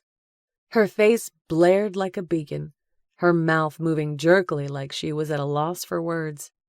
The more things change, the more they stay the same, he mused. What does that mean? She demanded. You don't have to fight me at every turn. Her eyes widened. You're such a moron, she muttered. Takes one to know one, he taunted. The fight in her was thrilling. She blew out a long, frustrated breath, but a hint of a smile touched her eyes. Like him, she was invigorated by the verbal sparring. He put on his best fearful expression. You know, sometimes you can be a little scary. She pulled a face. Huh? He motioned at her with his hand. Not just you, but all women. Oh no, here we go. She rolled her eyes as she pushed back her chair and stood. She reached for her empty plate and glass, taking them to the sink. He also stood, grabbing his plate. As tempting as it was to launch into his explanation right off the bat, it was better to remain quiet, whet her appetite to capture her attention. She sighed, turning to him. Okay, let's hear it. She rinsed off her plate and fork and placed them in the dishwasher. Next, she took his plate from his hand. Their skin brushed, causing a tingle to rush through him. He could tell from her startled expression that she felt it too. Didn't Addie get it? What they had together came along only once in a lifetime, to those who were lucky. The time he'd spent with Addie was the best of his life, like walking in the sun 24/7. Without her, life was drab and gloomy. He pointed at the cookie sheet. Do you have something to put the biscuits in? Yes, in the upper cabinet to the left of the fridge. Over there. He opened the cupboard and reached for a container and lid. A smile played on his lips. I still can't believe you made me biscuits and gravy. He gave her a sideways look. No Southern boy living and breathing can resist a woman who knows how to cook. His voice was light, but he could tell from the way she stiffened that she caught the serious undertone of his statement. So, she said offhandedly, can Felicity cook? Wow, this Felicity thing had taken a life of its own. Did he dare tell Addie that the whole thing was a ruse? Nah, It was kind of fun seeing Addie squirm a little. Oh yeah, she's an amazing cook. A dark thundercloud puffed over her face. How fortunate for you, she said tartly. Long pause. You never did finish your story about why women scare you. Oh yeah. Addie was getting bent out of shape about Felicity. Did that mean she still cared about him? The notion sent his heart pumping a little faster. Down, boy, he cautioned himself. Even if Addie did care, there was still the enormous obstacle of his profession looming over them. Neither of them knew how to get past that. He leaned against the counter, folding his arms. Okay, it all started with Adam and Eve. She snorted out a laugh. Seriously? Now steer me out. Eve partook of the fruit, leaving poor Adam no choice but to also partake. Original sin, huh? She shook her head. Blame it all on poor Eve. Okay, you want another example from the Bible? Take Samson and Delilah. The guy got his mind all wrapped up in a woman, and she tricked him into cutting his hair. All right, I'll play along. Her eyes sparkled with interest. What else you got? David and Bathsheba, he said, his tongue hanging on the word bath. She laughed. I don't think her name is pronounced that way. It's more like Bathsheba, with the T being silent. It's Bathsheba. After all, her bath was what started all the trouble. Oh no, don't go blaming David's treachery on Bathsheba. The poor woman was simply taking a bath. It wasn't her fault David was a peeping Tom. She was bathing on a rooftop. If you ask me, she was begging for trouble. Her eyebrows shot up. Actually, if you go back and read the Bible reference, it doesn't say specifically where Bathsheba was. David was on the rooftop when he saw her taking a bath, something she was doing not only for hygiene purposes, but also for ritual ceremony required by the law of Moses. The fault lay clearly with David. Think of the beginning, how the story was framed. In a time when all kings went to war, David stayed back. She wagged a finger, giving him a victorious look. An idle mind is the devil's workshop. He let out a low whistle. Wow, you know your Bible references. I've taken a few classes on the subject, she quipped. Addie was wicked smart. Her appetite for continuous learning was one of the things that first attracted Maddox to her. Like him, she loved traveling to new places. They used to talk for hours about the places they'd like to one day visit together. It cut to know that would never happen. Putting the blame on Bathsheba is par for the course. A typical male perspective, she huffed. He winced. Ouch, that hurt. She rolled her eyes. Is that all you've got, Bama boy? What about Jacob? The poor sucker worked 7 years for the love of his life and ended up with the sister. Need I say more? Her eyebrows shot up. The women didn't do that. It was their father. He blew out a long breath. Okay, I'll give you that one. If we're splitting hairs. She shot him an incredulous look. Give me that one? Really? All right, mister. What about Queen Esther? Her valor saved an entire nation. All right, he drawled. You've got me there. She looked back at the table. Would you hand me those glasses? Sure. As he handed them to her, something hanging on the side of the refrigerator caught his eye. He peered, getting a closer look. It was a card with scraggly edges, like it had been crafted by a child. There was a tree and a smiley-faced heart drawn in crayon with 2 words. Be happy. It looked like something a student would give a teacher. To Maddox's knowledge, Addie had little interaction with children. What's that? She followed his eyes. What? The card on the refrigerator. What's the story behind that? She looked thoughtful. For a second he thought she was going to tell him, but a cryptic smile curved her lips. A story for another time. Well, now you have me intrigued. Come on, he urged. Tell me. She wiggled her eyebrows. Nope, don't think so, she chimed. Their eyes met, sending a burst of exhilaration shooting through him. Being here with Addie felt right, more right than anything had felt in a long time. He moved closer, the air between them crackling with unleashed energy. "But I'll be so disappointed," he murmured, his gaze tracing down the line of her delectable neck, begging to be kissed. "I guess you'll have to get used to the disappointment," she uttered, her voice going husky. He caught the flicker of desire in her eyes, igniting a fire in him. His fingers itched to touch her hair. "What if I tickle it out of you?" he teased. Her eyes widened as she rocked back. "You wouldn't dare!"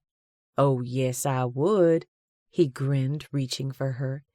She squealed and jumped as he started tickling her. "Stop!" she protested, laughing.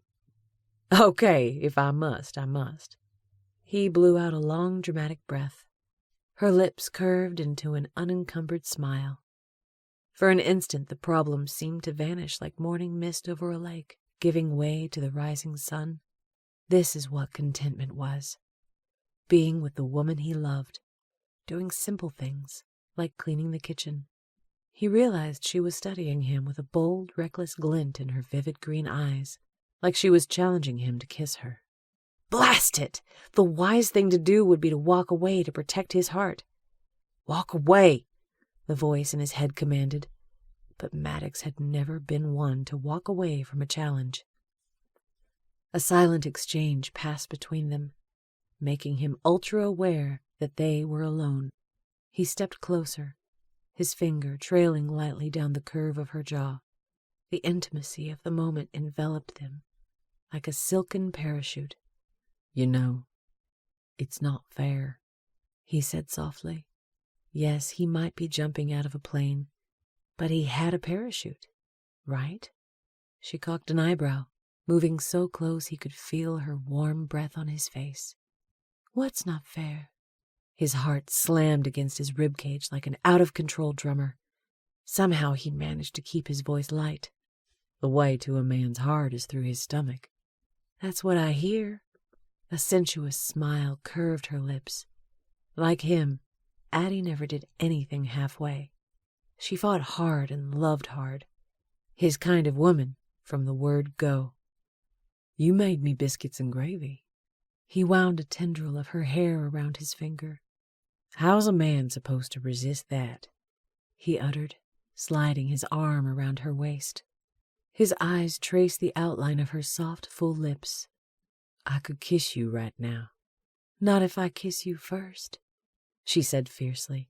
She closed the distance between them and pressed her lips to his. For a second, he let her lead, her lips moving coaxingly with tantalizing persuasion, sending a tender ache stirring through him.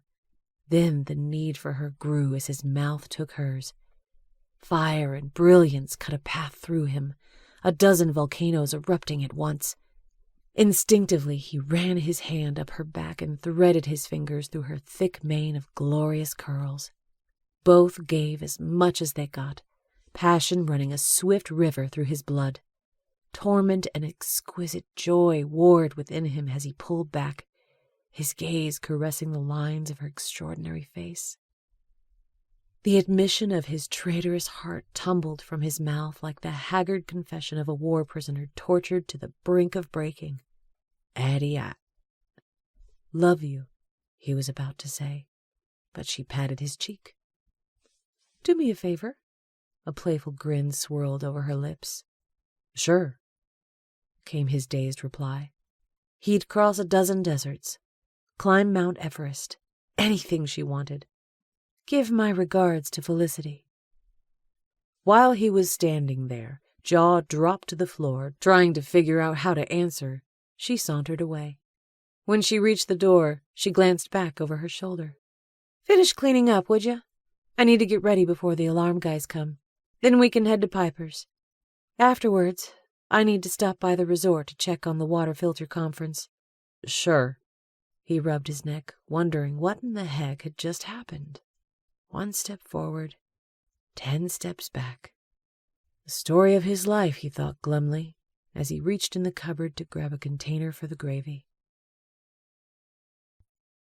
Chapter 11. Addie's nerves were jumping like a frog on caffeine when she drove her Jetta through the large, stately gates of the Gentry estate. As the splendor of the tall evergreens standing like sentinels on each side of the driveway gave way to the magnificent brick Tudor mansion, she glanced at Maddox, who was sitting in the passenger seat, to get his reaction. His chiseled jaw was set firm, his keen eyes taking in everything. She tightened her grip on the steering wheel, mentally preparing herself for the encounter with Piper. Even though Addie had adamantly defended her best friend, a part of her wondered if Piper and Jordan really were having marital problems. If that were the case, why did they keep it from her? She turned off the engine and was about to open the door when Maddox touched her arm, sending a rush of tingles through her. "Are you okay?" "I'm fine. Why?" She forced a smile. "You seem like you're on edge." She had to fight the urge to laugh in his face. "Yeah, I guess I'm a little nervous, but that's to be expected, right?" Emotion rose in her throat. "I'm seeing my friend for the first time after she lost her husband to a senseless, violent act." The all-too-familiar anger blistered over her at the injustice of it all. He nodded. "I'll be right by your side the entire time." "Thanks." She was touched by the concern on his handsome face. She offered an appreciative smile as her thoughts involuntarily went back to the kiss. Heat blasted up her neck. That was one for the books. Wow. No guy had ever made her feel the way Maddox did. After this morning, she knew beyond a shadow of a doubt that she was still crazy about him. Her chest tightened. Felicity. Even though she knew nothing about the woman, she was starting to detest her. He cleared his throat. "About what happened earlier." A hard amusement rose in her chest. "Are you talking about the kiss?" He blinked in surprise, a quirky grin ruffling his lips. "Well, yeah." Panic fluttered in her stomach. Was he trying to tell her it was a mistake? That he never should have kissed her because there was someone else in the picture? She couldn't deal with that right now. She opened the door. "Hey," he said, his brows wrinkling with frustration. "We were in the middle of a conversation." Her back went stiff as she gave him a sideways glance. "If you're expecting me to apologize for the kiss, you can save your breath." A tight smile stretched over her lips. "You were mine long before you were ever hers." He flinched, then burst out laughing. Her eyes narrowed. "Really? You think this is funny?" She got out of the car and slammed the door behind her. The nerve of him. He jumped out and rushed to catch up to her as she bounded up the stairs. "What's going on with us?" A cocky grin wormed over his lips. "You're jealous of Felicity." "Ha! I don't even know Felicity. If anything, I feel sorry for her." "Well, what's that supposed to mean?" "Never mind," she grumbled, punching the doorbell. "No, you started it. I want to know what you meant by that." She clenched her teeth. "Can we not do this now?" She pulled at her sweater, trying to clear her head, which was dang near impossible considering the source of her anxiety was standing right next to her. It didn't help matters that he smelled fantastic. Musk, clean water, and mint. The combination was 100% Navy SEAL male. She clenched her fist. She couldn't think about Maddox right now, not when there was so much at stake. She had to focus on questioning Piper. The sooner they could get to the bottom of the mystery, the sooner Maddox could go his merry way and she could get on with her life. Her heart about stopped when he slid an arm around her shoulders and pulled her close. "What are you doing?" she demanded. "You're just hoping there's another round of kissing," he murmured in her ear. A wave of desire overpowered her before she could crowd it out. "Moron," she grumbled, pulling away from him, but he only laughed. She might have slugged him in the gut, but the door opened. Tears rushed to Addie's eyes. "Hey." "Hey," Piper responded. Her thin face caved as a sob rose in her throat. Addie threw her arms around Piper and pulled her into a tight hug. Piper's shoulders shook as she wept. Tears streamed down Addie's face. Her heart felt like it would break in two. "I'm so sorry," she uttered a few minutes later when they pulled apart. Piper nodded, bringing a hand to her mouth, stifling a hiccup in her throat. Self-consciously, she mopped her eyes and touched her hair. It was then that Addie realized she'd not formally introduced Maddox. Piper had heard about him often enough, but she'd never actually met him.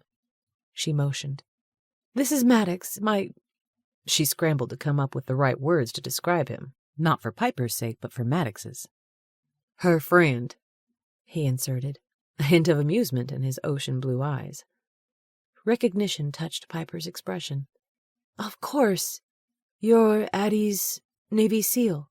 She frowned, glancing at Addie. "I didn't realize the two of you were back together." Before Addie could articulate a response, Piper continued. "It's a good thing. Addie was devastated when she thought you were dead." She gave Maddox a brief smile. "I'm glad things are working out for the two of you." There was no guile in Piper's tone, merely a statement of fact. Somehow that made it worse. Heat stung Addie's cheeks, and she didn't dare make eye contact with Maddox. "It's nice to finally meet you in person," Piper said mechanically. "Please, come in." She led them past the formal living room into the family room off the kitchen. Addie sat down on the sofa. Maddox sat down dangerously close to her, with Piper choosing one of the overstuffed chairs across from them. The last time Addie had seen Piper, she'd been on top of the world, excited about the upcoming release of PZT. The woman sitting before them was a shadow of her normal self. Petite, with short dark hair and lively dark eyes, Piper was stylishly attractive. Today, however, her eyes were bloodshot and sunken around the edges like overripe fruit. Her tear-stained cheeks were so pale they looked almost gray. Piper reminded Addie of a fragile twig that could break under the slightest amount of pressure. Addie's heart ached for her friend. No words were sufficient to express the sympathy and concern she felt. "I'm so sorry you're going through this," she uttered. Piper's lips pulled into a taut line. "I still can't believe Jordan's gone," she said quietly, clasping her hands in her lap. "Me either." Piper gave her a direct look. The haunted expression in Piper's eyes battered Addie like a wrecking ball. "Did you know Jordan was coming to see you at the resort?" "No, he just showed up. I was running out the door to pick up last-minute items for a conference and had planned to grab lunch while I was out. Since Jordan showed up, I asked my assistant to get the items for me and suggested that Jordan and I grab something at the cafe. We sat out on the terrace and talked." Her voice faltered. "He was hit as he walked out the front of the resort." "Why did Jordan come to see you?" "Well, he stopped by to pick up some jewelry I was holding for him. Earrings and a bracelet. He wanted to give them to you on your cruise." Her heart hurt thinking how Jordan's last actions had been an attempt to do something nice for his wife. Hopefully, eventually, that would be a healing balm to Piper to know Jordan was thinking of her until the very end. Piper looked surprised. "Did you tell me that already?" "So much has happened, I can't remember." Addie wanted to forget that horrific phone call where she'd informed Piper that her husband was killed. Maddox shifted in his seat. Addie could feel his impatience, knew he wanted her to question Piper about her marriage, PZT, and the key. Also, she needed to know why someone was targeting her. She glanced his direction, her eyes telling him to take a chill pill. Piper's feelings were at stake here. She had to ease into the hard topics. "Do you still have the jewelry?" Piper asked. "I'd like to get it if you don't mind." Her mouth worked like she was trying to control her emotion. "It would be nice to have that as a final memory." About that." Addie had called Steinway's this morning, only to learn that he'd been unable to repair the clasp on the bracelet. He sent it to his nephew in Brooklyn, who specializes in fixing hard-to-repair jewelry. Mr. Steinway assured her he'd contact his nephew today to find out the status. Piper leaned forward. "What's going on?" Addie looked to Maddox for help. "Currently, the jewelry's being examined," Maddox said. Piper's brows slanted down in a V as she looked back and forth between Addie and Maddox. "Examined? I don't understand." "The same day Jordan was killed, my cabin was broken into," Addie blurted. "What?" Piper's face drained as she clutched the arms of the chair. She looked so weak and vulnerable that Addie feared she might pass out. Yesterday, Addie was almost kidnapped," Maddox added. Tears rose in Piper's eyes as she put a hand to her mouth. She shook her head. "Why?" she uttered. Maddox leaned forward, clasping his hands together in his lap. "That's partly why we came here today, in the hope that you could shed some light on the situation." "And to check on you," Addie inserted, shooting Maddox a dark look. Maddox's voice became businesslike. "We believe Jordan's death and the attacks on Addie are linked to PZT, the Alzheimer's drug you and Jordan have been developing."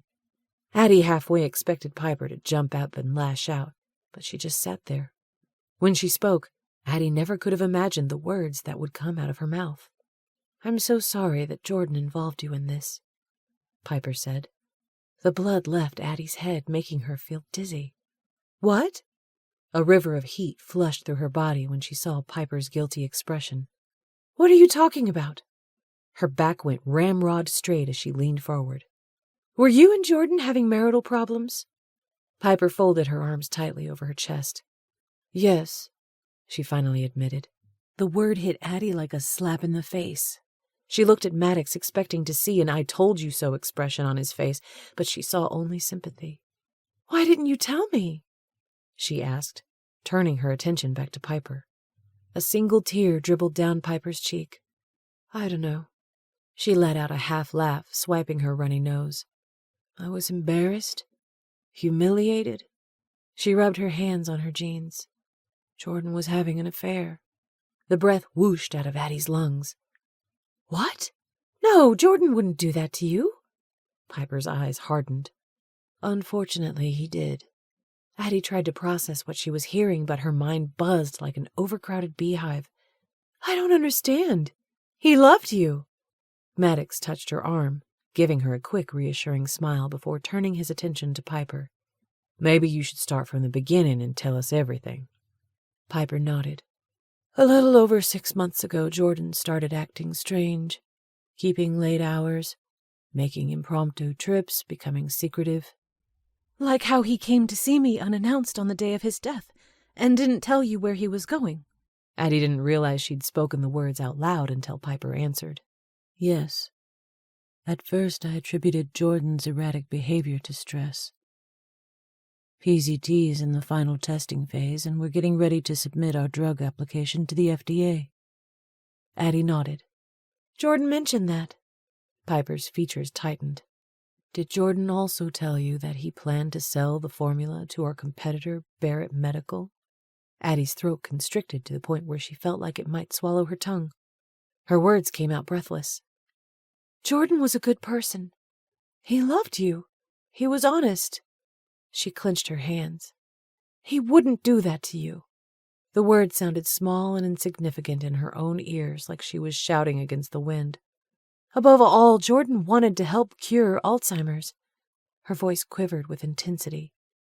"He wanted to protect families from suffering the same fate we did.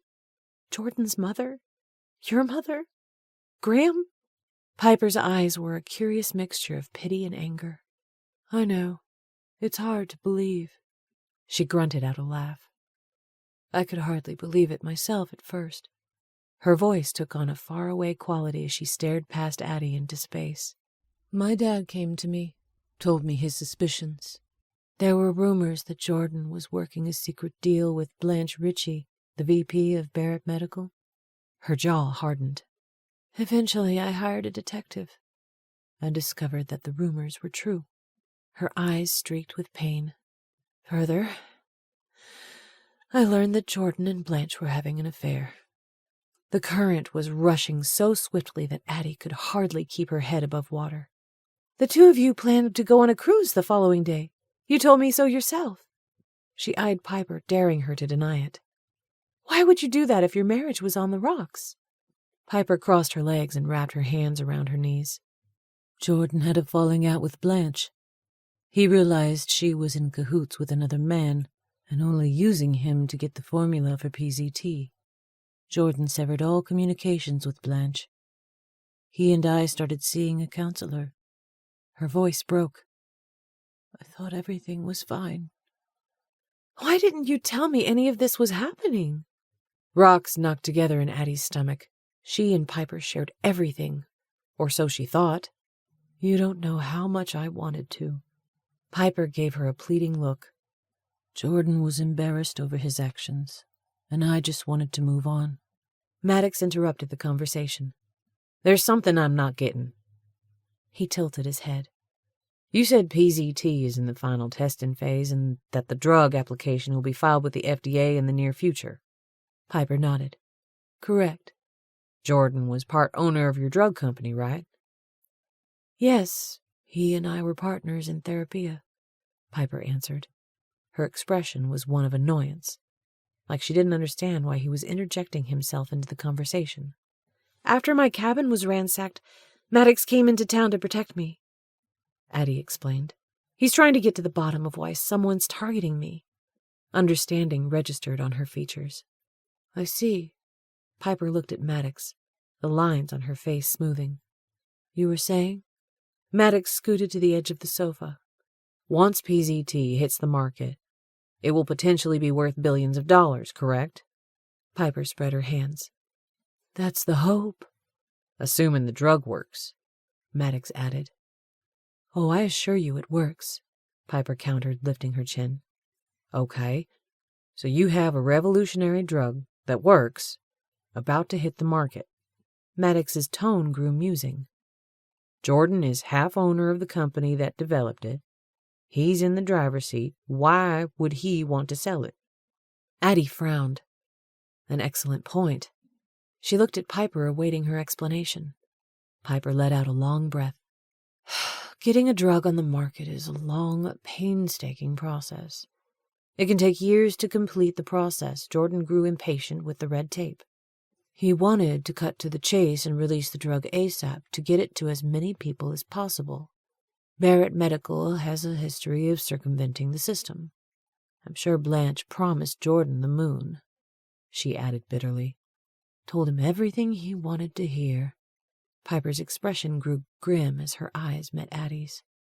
Even though I didn't agree with Jordan's reasoning, I understood where he was coming from. Think of what it would have meant to my mom and your grandmother if they had had access to PZT. Tears rushed to Addie's eyes. Had Jordan developed PZT sooner, it might have cured Graham's Alzheimer's. Still, it wouldn't have saved her from developing brain cancer. She was surprised when Maddox reached for her hand, giving it a comforting squeeze. He gave her an empathetic smile, showcasing his left dimple. An unexpected warmth settled over Addie. In that moment, she realized how grateful she was to have Maddox by her side. Maddox frowned. Well, none of this explains why Jordan was killed. I have my suspicions, Piper said darkly. Brent Barrett, the CEO and founder of Barrett Medical, and his lackey, Blanche Ritchie, thought they had the greatest discovery of this century in the bag. Then Jordan foiled their plans. The two of them would stop at nothing to get their hands on the formula for PZT. What Piper said made sense. Addie turned to Maddox to get his reaction. She could almost see the wheels turning in his head. Maddox stroked his chin. I'm assuming you keep the formula for PZT under lock and key? Industrial espionage is the plague of drug research and development. We have a single computer that we keep locked in a vault. The formula for PZT is on that computer. Piper held up a finger.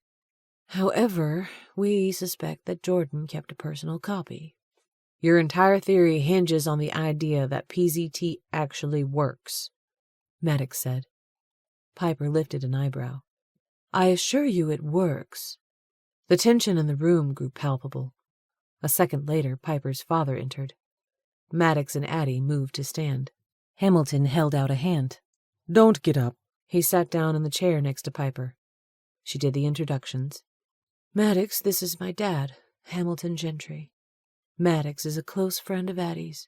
Hello, Hamilton said cordially as he touched his glasses and nodded.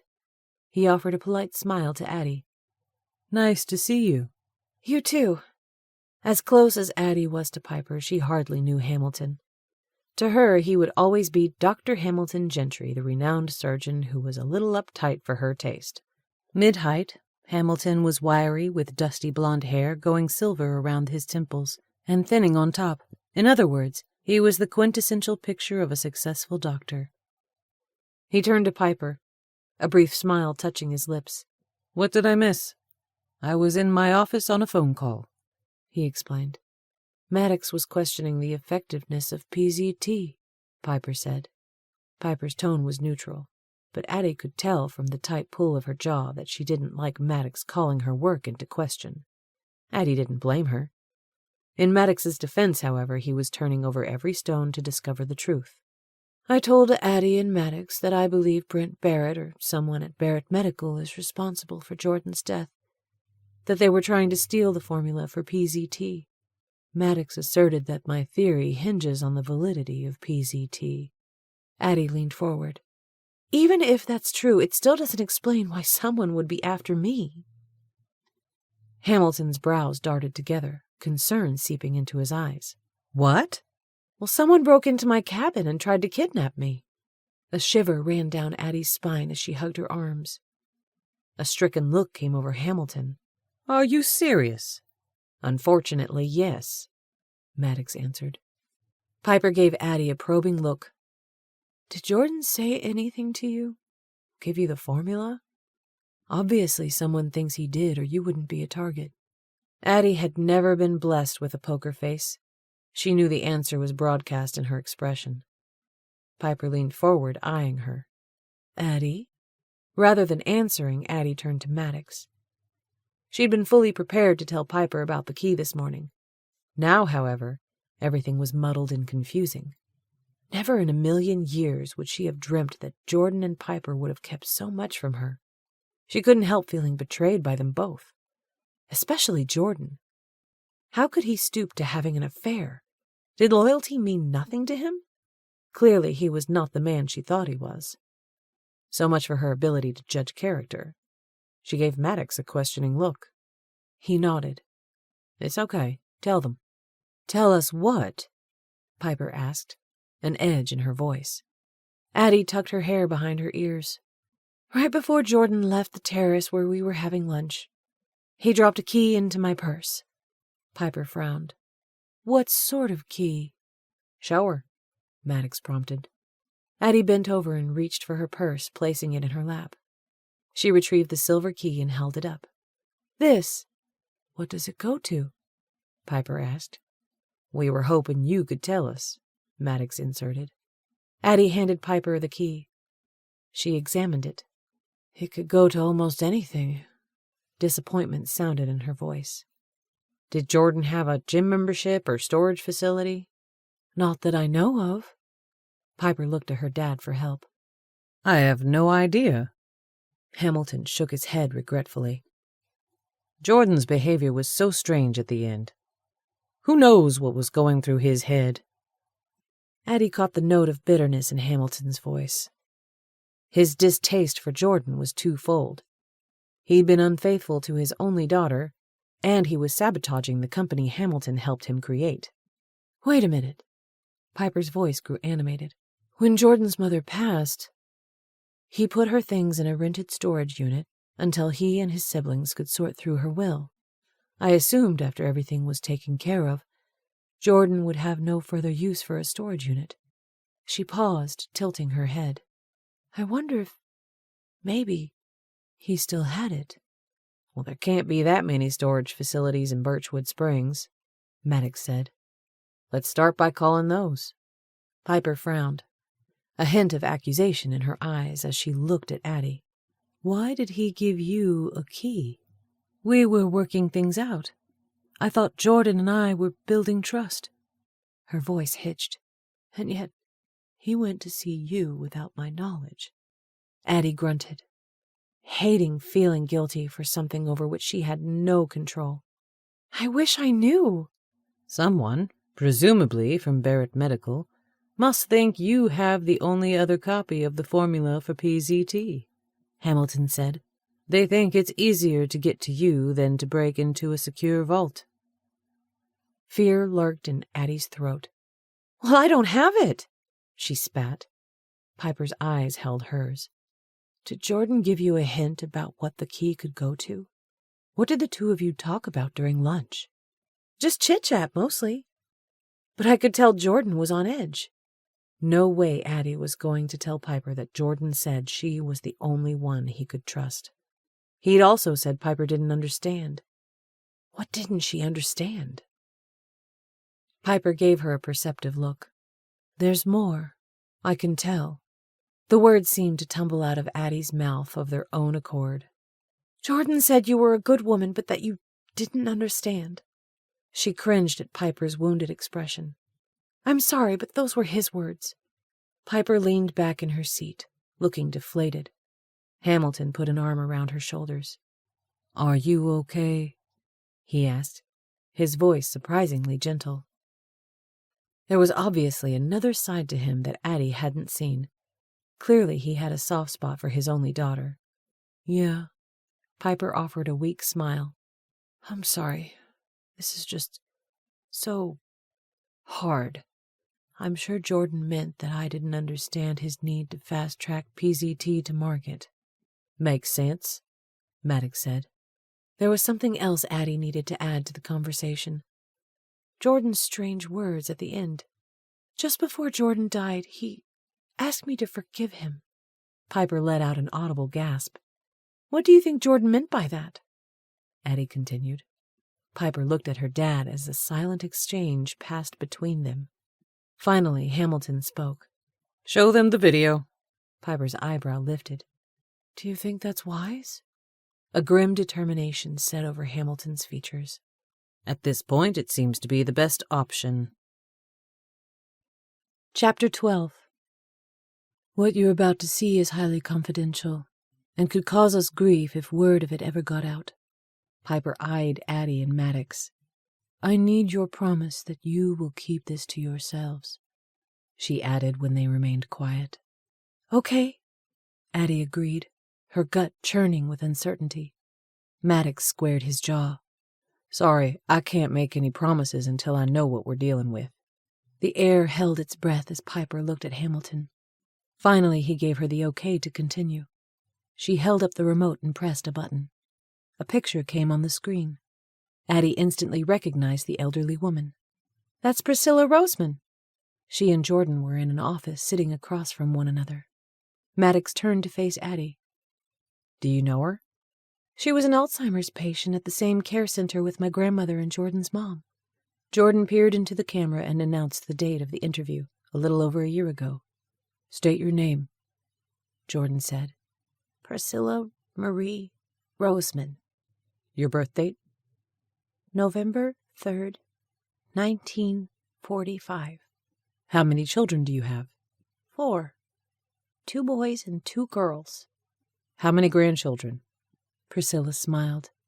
16, and 1 on the way. As the interview progressed, Addie was utterly amazed, floored. The last time she'd seen Priscilla, the poor woman was wearing a hospital gown, being spoon-fed applesauce.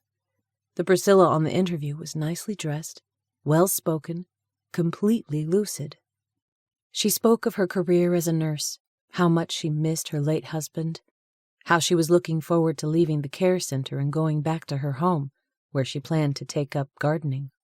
Addie looked down and realized she was still holding Maddox's hand, squeezing it for all it was worth. Sorry, she stammered, releasing it. She looked at Piper. How? Piper clicked the remote, turning off the TV. Her face had regained some of its color, her eyes shining with pride. PZT. Jordan gave this woman PZT? Maddox asked. Yes, Piper answered. Disapproval sounded in Maddox's voice. But the drug hasn't been submitted to the FDA, much less approved. Hamilton touched his glasses. Hence the risk in showing you the video. Piper's face glowed with an inner light. Jordan knew what PZT could do. He knew the lives that could be changed by it. He felt like it was an atrocity to sit back and watch people waste away when the cure was right there. So he tested it on the patients at the care center, Maddox inserted. Not all the patients, Piper said, a touch of impatience in her voice. Just those he felt would be good candidates. Her voice grew tremulous. I only wish he'd developed PZT in time to save my mother. her eyes locked with Addie's. Or your grandmother. A rush of emotion rose in Addie's chest. How many times had she prayed that Graham would be healed? To think that the cure was just around the corner. Sadly, not in time to help Graham. The irony carved through her like a scalding knife. Even though Graham's life had been taken by cancer, it would have been miraculous if she could have known her family in the end. If she could have known how much she was loved. Regret sounded in Piper's voice. To answer your question, I think Jordan asked you to forgive him because he wasn't able to save your grandmother. Tears sprang to Addie's eyes, and she was unable to stop them from spilling down her cheeks. Understanding flowed between her and Piper. Just like that, Addie realized what was driving Jordan, why he refused to wait until PZT could be put on the market. Even if one life could be saved, it was worth the risk. While I don't agree with Jordan's methods of trying to bypass the system, Piper continued, I also know the good PZD can do. That's why I'm pushing so hard to get it on the market, so that it'll be available to all people who suffer from this terrible disease. She looked at Addie. I'm just sorry that you got caught in the crossfire. Maddox let out a breath. All right. That helps answer a lot of questions. We need to find what the key goes to so we can put an end to this thing once and for all. He held out his hand. The key, please. Addie realized then that she'd handed the key over to Piper for examination and hadn't gotten it back. I'll hold on to it for safekeeping, he added. For a second, Piper looked like she might argue, but instead gave him a strained smile. Of course. She handed it over. Addie could tell it was hard for Piper to trust Maddox, which was understandable considering they'd only just met. Maddox may look like your everyday piece of eye candy, Addie joked, but I can assure you he's very capable and can be trusted implicitly. Maddox jerked, a surprised smile creeping over his lips. Wow, I don't believe it. Addie Spencer just gave me a compliment. Addie laughed. Don't let it go to your head. She saw the startled look on Hamilton's face, which made the situation even funnier. His brows shot down like he was about to reprimand Addie for telling a joke. She had the ridiculous urge to burst out laughing. She looked sideways at Maddox. Amusement lit his eyes as they shared the moment. Hamilton stood, offering a stiff bow. If you'll excuse me, I have a meeting with the funeral director in an hour. He looked at Addie and Maddox. I trust you'll be attending Jordan's funeral next Wednesday? We wouldn't miss it, Addie said, speaking for them both. Very well. Good day. He turned on his heel and strode out of the room. Addie felt sorry for him. He was so robotic and socially awkward. Maddox brought his hands together, his tone becoming all business. Okay, we need to find out what the key goes to.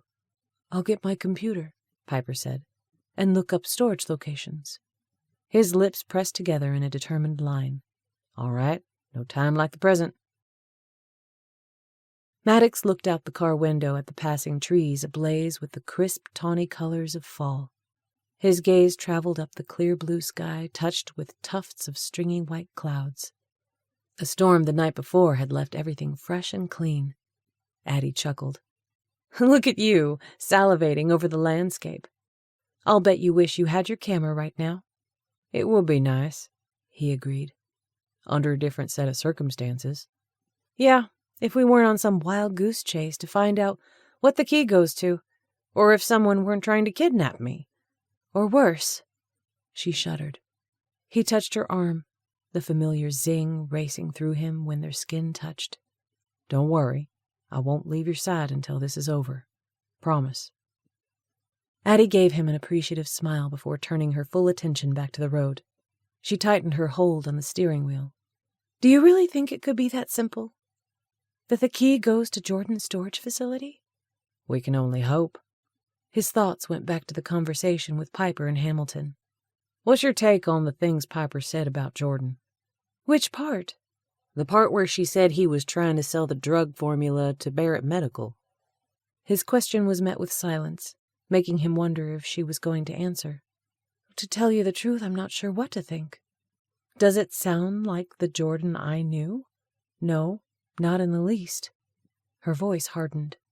Then again, my 2 closest friends were having major marital problems, and neither of them breathed a word of it. What do I know? She glanced at him. What's your take? Everything Piper and her father said sounded plausible. It corroborates what we know about Jordan, that he'd been to a divorce attorney. It fits with the things Jordan said, how Piper didn't understand, and why Jordan asked for my forgiveness. There was a glum note in her voice. I'm sorry about your grandmother. I can only imagine how hard it must have been to see that video of the Alzheimer's patient. To think your grandmother could have been cured. She gave him a sad smile. Yes, it was hard. She let out a half laugh. Crazy, but I found myself feeling jealous of Priscilla Roseman when I watched that video. Her voice hitched. At the end of the day, though, I'm happy for her. She has her life back. Knows who she is, knows her children and grandchildren. She let out a heavy breath. Regardless of what shortcomings Jordan had in his personal life, I'm grateful that he developed PZT. Interesting how all 3 of your lives were brought together by Alzheimer's. Yes, it is. And all of the people who had Alzheimer's died before they could take PZT. Yeah, sad. Silence settled between them. Penny for your thoughts? She gave him a slight smile. I was thinking about the card on my refrigerator. The one you asked about? His interest piqued. Yes. I was at the care center visiting Graham. She paused and took in a shaky breath. I had just learned that she had cancer and that the prognosis wasn't good. I can't begin to imagine what you've been through, he uttered, feeling the urge to put his arms around her and pull her close. Thanks, she said mechanically, resuming her narrative. Graham was lying in her bed. I was sitting beside her, praying and shedding a few tears, when I felt a tug on my arm. She laughed softly.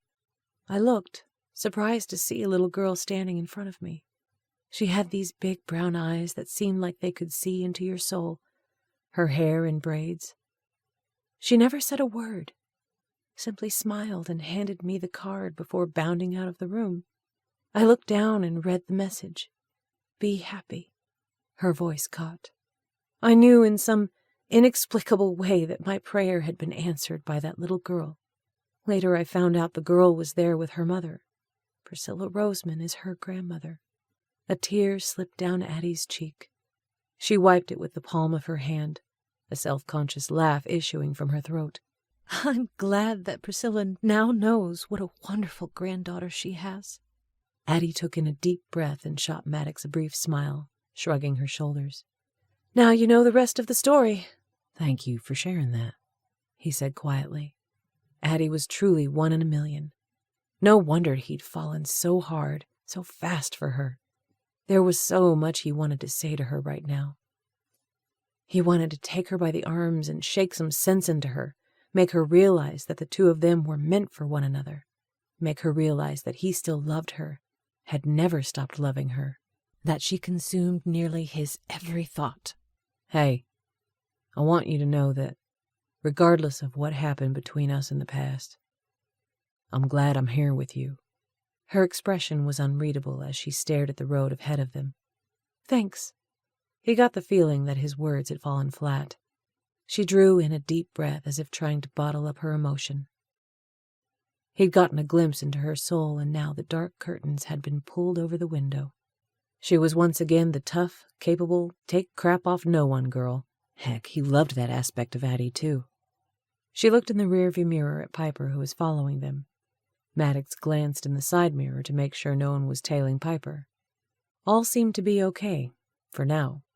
After Piper got out her laptop, it had taken less than 15 minutes to track down the unit. There were several storage locations near Birchwood Springs. Putting the phone on speaker, Piper called all of them, saying that she'd received an invoice for Jordan Phelps and was calling to question the balance. The first 3 people had no record of Jordan Phelps. On the 4th call, however, they hit pay dirt. The lady on the other end of the phone found Jordan in her system. I'm showing that a payment was made a week ago. The account is current. Then why did I get an outstanding invoice? Piper questioned. What unit number are you showing in your system? 27. This invoice is for 43. It must have been sent to me in error.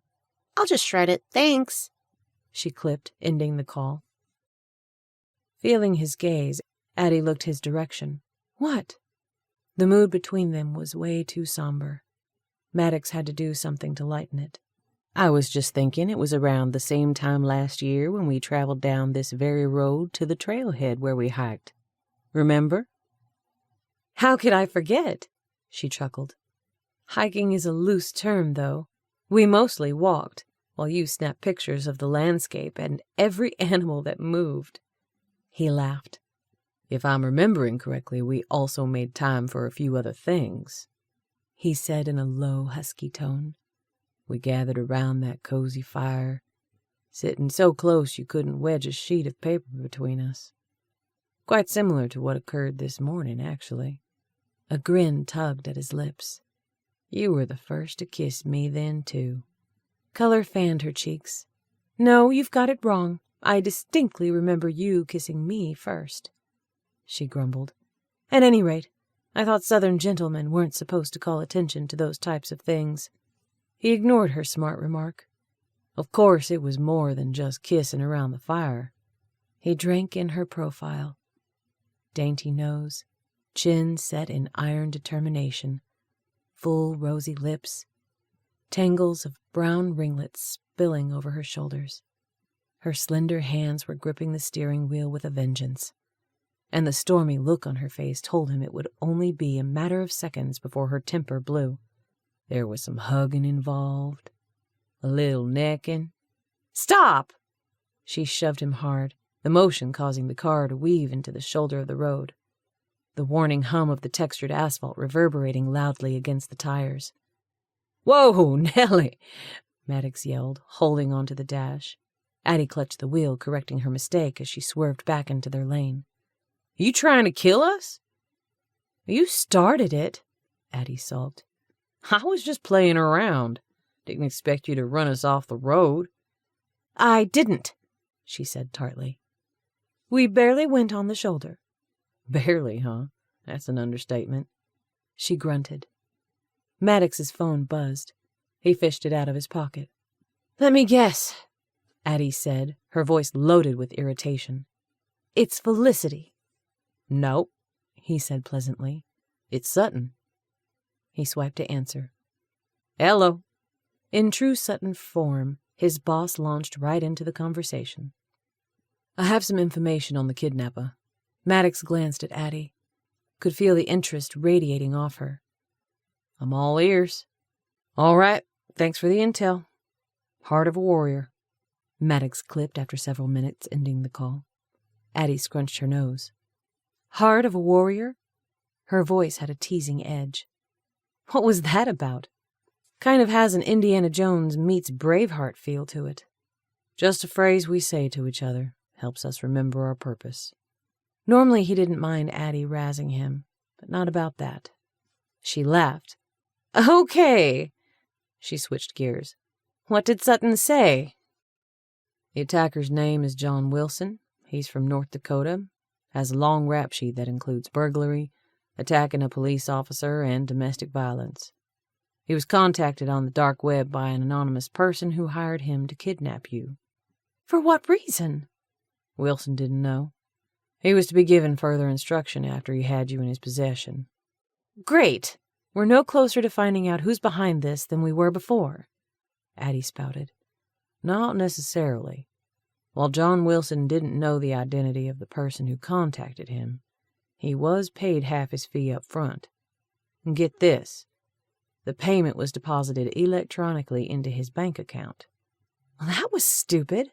I thought most criminals demanded their money in cash so it couldn't be traced. He grunted a laugh. Yeah, you'd think so. I guess Wilson never expected to get caught, and he certainly didn't anticipate being interrogated by Sutton's... He hesitated. Experts. You mean torture specialists? She said dourly. I don't know what kind of sordid picture you're conjuring up in your mind, but there are various ways to extract information other than torture. such as truth serum, emotional threats. A smile tugged at the corners of his mouth. Being dropped in the middle of a foreign country with no money or ID. She chuckled dryly. Call it what you will, but it's still a version of torture. Hey, don't knock it. Sutton got us the info we need. Before it landed in Wilson's account, the money ran through a series of accounts, but Sutton's IT guys were able to track it to an offshore account owned by Barrett Medical. She pursed her lips. That fits what Piper said. Yes, it does. She flashed a chipper smile. I told you Piper was on the up and up. So far. She stuck out her tongue. Careful, or I might have to kiss you again, he murmured, quite pleased with himself when her face turned scarlet. He couldn't get that kiss they'd had this morning off his mind. After they got back to the cabin this evening, he hoped to finagle another one. You really are a moron, she muttered. But a very lovable moron, right? He gave her a goofy grin. She laughed and shook her head. Yeah, sometimes. Okay, back to the serious stuff. The jewelry came up clean. I guess we can check that off the list. Addie lifted a finger from the steering wheel. There's still the bracelet, but if the other jewelry came up clean, chances are the bracelet will too. Maddox finished. Exactly. She hesitated, her lips forming a grim line. Now, for the $1,000,000 question. Did Wilson kill Jordan? He claims he didn't. Does Sutton believe him? He tried to think of a way to respond delicately to her question. Sutton's interrogators are thorough. I think it's safe to say that we can bank on the information they gave us. All right, she finally said, but he could tell from her tight expression that the idea of interrogation didn't sit well with her. It didn't sit well with him either, but it was a hard fact of life. Better to interrogate the guilty than to let the innocent suffer. Sutton sent a team of investigators to New Jersey to check out Piper and Jordan's facility. They'll interview the employees, see if anything unusual turns up. She frowned.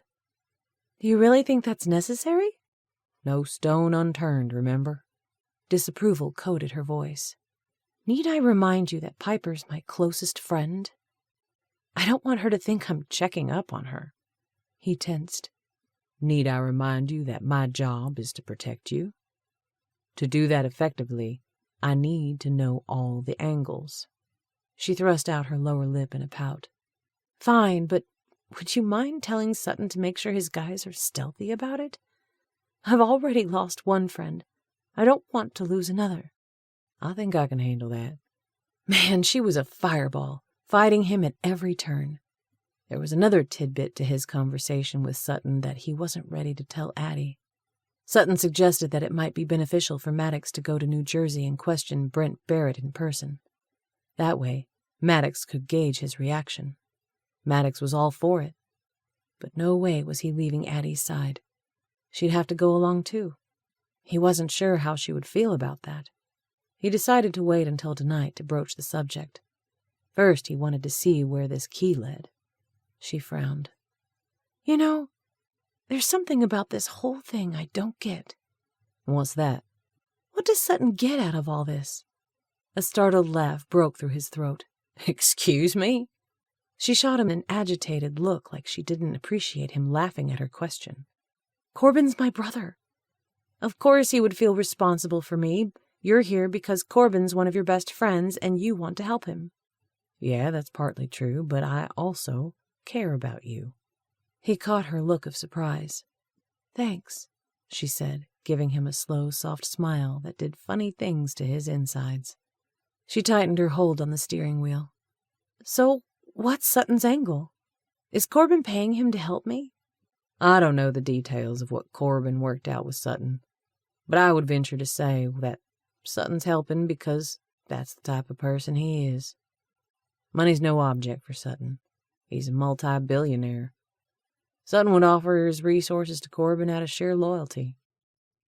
He could tell from her perplexed expression that she was trying to work that through her head. A few beats stretched between them before she spoke. You think a lot of Sutton. His response was immediate. Darn straight I do. It's a privilege for me and my former SEAL buddies to work for him. You love what you do, The forlorn tone of her voice hit him like a truckload of bricks. "Yes," he finally said. "I do." She gave him a resigned smile as she nodded. "I'm glad," she said softly. He could almost see her pushing him away. While he was trying to think of something he could say to break down the barrier she was erecting, the storage facility came into view. "Here we are," Addie said, turning onto the road leading to it. "Here's hoping the key goes to the unit." Indeed. Chapter 13. Addie held her breath as Maddox pushed the key into the lock on storage unit number 27. Anxiety clutched Addie's stomach as she looked at Piper. Her poor friend looked like she was barely holding it together. "Are you okay?" Piper gave her a strained smile. "I'm hanging in there." Addie stepped up beside Piper and took her arm, patting her hand for reassurance. A second later, Maddox turned the key. Addie felt a burst of exultation when the lock opened. Maddox pulled up the metal door. At first, it was too dark to see anything. Then, the sunlight filtered in. Addie surveyed the unit with a quick glance. There were a couple of filing boxes on the floor, a tandem bicycle, and a shelving unit along the back wall. Otherwise, the unit was empty. "The good news is that it shouldn't take long to look through these items," Maddox said. By unspoken consent, Addie and Piper walked over to the boxes while Maddox headed for the back shelves. Addie turned on the flashlight on her phone. She lifted a lid and peered inside. The box contained pictures of Jordan's family. Addie recognized Jordan's younger brother and sister in the photos, along with his parents. They were taken at all different stages of their lives. The other box was full of bank statements and bill stubs. She picked up a statement, inspecting it. Jordan's mother's name and address were listed on the top. It was dated 10 years ago. She rifled through the bill stubs, all belonging to his mother. Her heart felt heavy in her chest. At first glance, there was nothing here but old pictures and outdated paperwork. Why did Jordan leave her the key? Maybe the clue was hidden in one of the boxes. They'd have to dump them out and sift through the contents piece by piece. Piper leaned over and picked up a photo of Jordan as a teenager, his arms slung around his younger brother Steve. They were in a boat, smiling broadly for the camera, holding up open soft drink cans. Addie heard a muffled sound and realized Piper was crying. She slid her arm around Piper's thin shoulders. "I still can't believe he's gone," Piper stammered. "The two of us were going to change the world." "You have. Once PZT hits the market, the world will know you two as heroes." A lump formed in Addie's throat. She hated that Piper was going through all this turmoil and loss. When Addie thought Maddox was dead, she'd nearly gone out of her mind with grief. Of course, Maddox came back, but Jordan wouldn't. Gratitude simmered in Piper's luminous eyes. "Thank you. You're such a good friend." Her voice cracked. "I'm so sorry you got caught in the middle of this." "Me too," Addie sighed. "But it's not your fault." "Hey guys, I think I found something," Maddox said. For an instant they looked wide-eyed at each other. Addie removed her arm from Piper's shoulder. Hurriedly, Piper wiped her eyes as they rushed back to Maddox. In one hand he held a large padded envelope. In the other, a black rectangle box with a cord attached that Addie recognized as a computer accessory. Piper frowned. "That looks like the external hard drives we have at Therapia." Maddox turned it over in his hand as Addie shined her flashlight. On the back was a small white label with 2 words, Therapia PZT. Addie's heart began to pound. "This has to be what Jordan wanted me to find." She looked back and forth between Maddox and Piper and could tell from their expressions that they agreed. "Do you think Jordan's copy of the formula is on it?" Addie asked, eagerness rising in her chest. Piper nodded. "Probably so." Her tone grew speculative as she turned to Addie. "I'll bet Jordan realized someone was after him that day he had lunch with you. He probably dropped the key in your purse for safekeeping." Addie thought back to the events that occurred. "Yep, I believe you're right." Piper reached for the hard drive. If I know Jordan, it's probably encrypted. But I can take it back to therapy and have my tech team look at it. Maddox held it out of her reach. Not so fast. I'll hold on to this for now. But it's my property, Piper protested, her voice going an octave higher. If that drive contains the formula, I can't risk it falling into the wrong hands. Her voice quivered with intensity. It could undermine my business, everything Jordan and I worked so hard to achieve. Maddox squared his jaw. This could be the missing piece in all of this. I have no intention of relinquishing it until I get to the bottom of what's going on. You have no right! Piper fumed, her hand going to her hip. She turned to Addie. Tell him! Addie felt like a pebble caught between a car tire and hard pavement, with Piper being the tire and Maddox the pavement. Please, Addie, Piper continued. You know how important this is to me. How important it was to Jordan. Piper's gut-wrenching expression cut Addie to the core. Addie homed in on Maddox. Piper's right. Once that hard drive leaves your hands, you can't guarantee that the wrong person won't get a hold of it. His eyes were as unyielding as stone. I'm sending it to Sutton. She lifted her chin. And who will Sutton get to look at it? Someone you don't know. All right. I'll insist Sutton make sure it goes to Logan Steele. He served with me in the SEALs. I trust him implicitly. She leaned closer. Uh-huh. You trust him because he's a close friend, right? That's right, he snapped, wariness creeping into his eyes. Triumph surged through her, and she knew she had him. Well, Piper's my closest friend. I trust her implicitly. Maddox's brows crinkled. Don't turn this around. The two of them going head-to-head wouldn't accomplish anything. Addie gave him a pleading look. Would it hurt to give it to Piper? That way we can make sure the formula won't fall into the wrong hands. Piper can keep us updated on what her tech team learns. You bet I will, Piper said quickly. Maddox belted out an incredulous laugh. Are you listening to yourself, Addie? Whatever's on this hard drive could have cost you your life. You're still in danger. No way I'm handing it over to anyone. He looked at Piper. Best friend or otherwise, until we find out what's on it. He stood there glaring. In another situation, Addie would have thought him magnificent with his tall stature, rock-hard muscles, chiseled features, and blazing eyes. He was every bit the die-hard warrior. Come on, Maddox, she urged.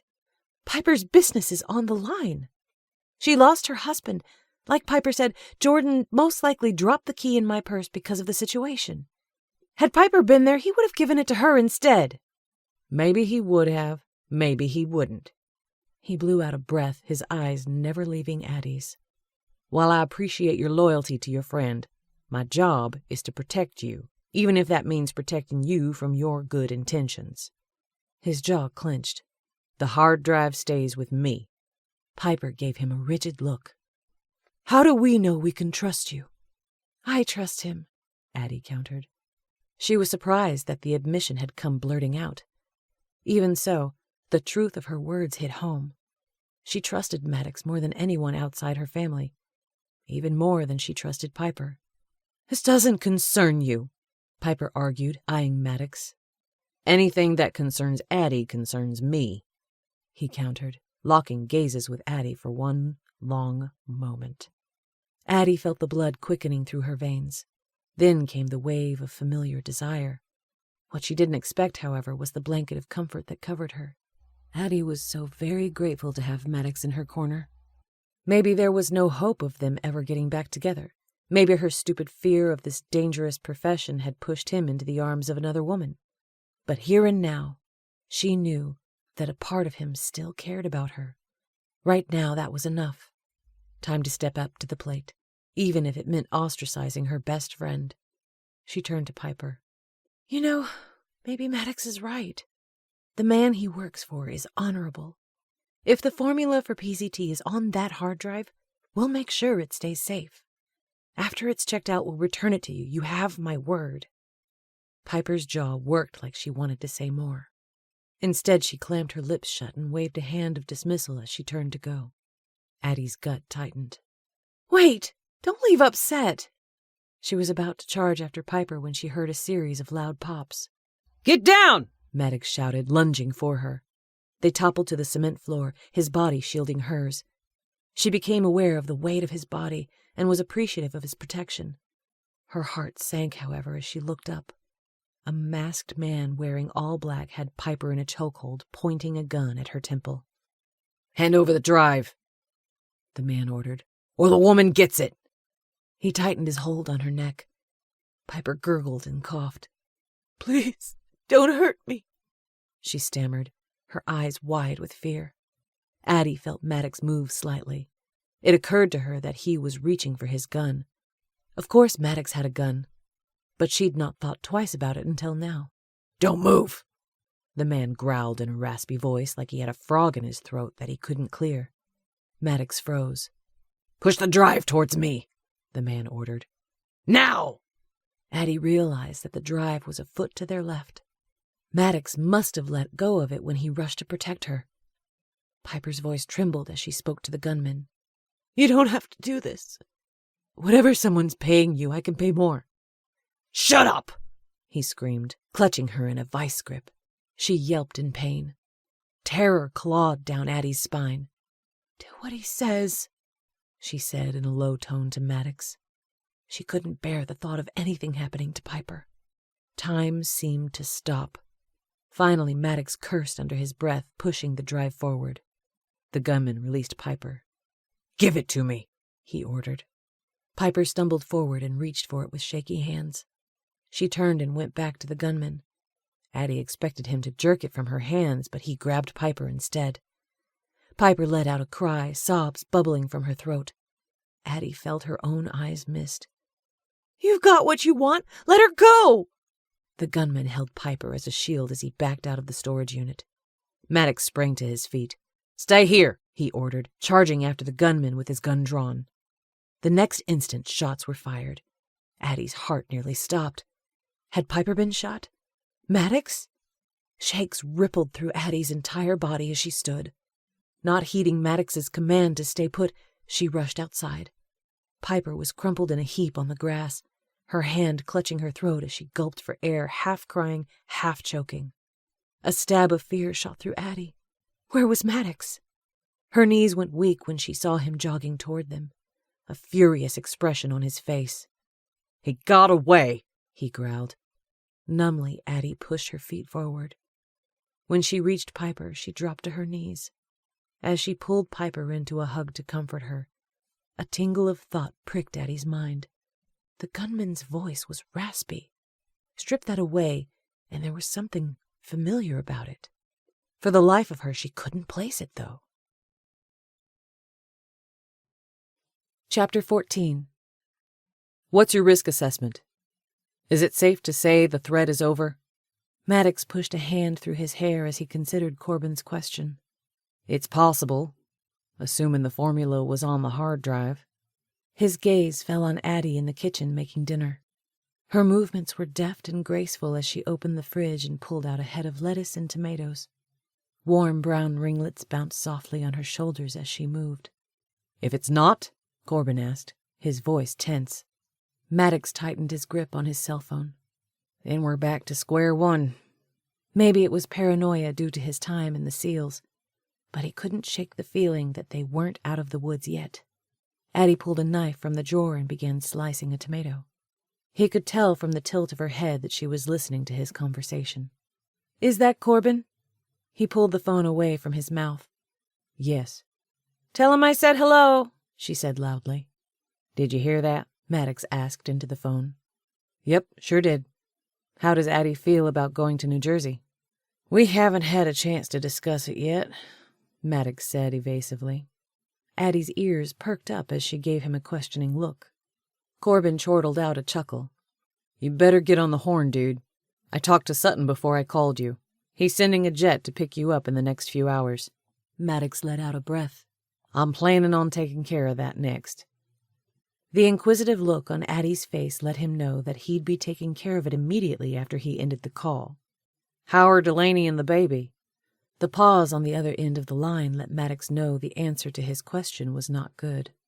Delaney's hanging tough, but she Had a rough day. She's been having a lot of lower back pain. The meds are starting to lose their effectiveness and her blood pressure is rising. He paused, his voice sounding strained. We just keep praying that all will go well. You and me both. I'm sorry, man. Maddox felt for Corbin. Couldn't imagine the stress he must be under, not knowing if his wife and child would come through this. What's wrong? Addie wanted to know, the corners of her mouth drooping. Is Delaney okay? He held up a finger. Hang on a sec, and I'll tell you everything. Reluctantly, she bit down on her lower lip, nodding. Keep us updated on your situation, Maddox said to Corbin. Will do. You do the same. Safe travels to New Jersey. Hopefully you'll get some answers to put this thing to rest. I hope so. See ya, Maddox quipped, ending the call. Addie gave him a steely look that said he'd better spill it right then and there.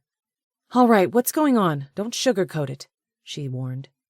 Delaney's hanging tough, he said, using Corbin's words. Worry creased her features. But she's having a hard time. The meds aren't working to keep her blood pressure down. Her lips formed a grim line. I was afraid of that. She rubbed a hand across her forehead, pushing back her bangs. How did Corbin sound? He stood and walked towards her. Stressed, haggard, but determined to move forward. Sounds like my brother. She tucked her hair behind both ears, looking thoughtful. The Watermill conference ends tomorrow, she grimaced. Although at this point, I've hardly even been there. Well, at least you got a few hours in this afternoon. Yeah, at least I got that. If Sadie weren't holding down the fort, I'd be sunk. She wrinkled her nose. Fine manager I am, she grumbled. Don't be too hard on yourself.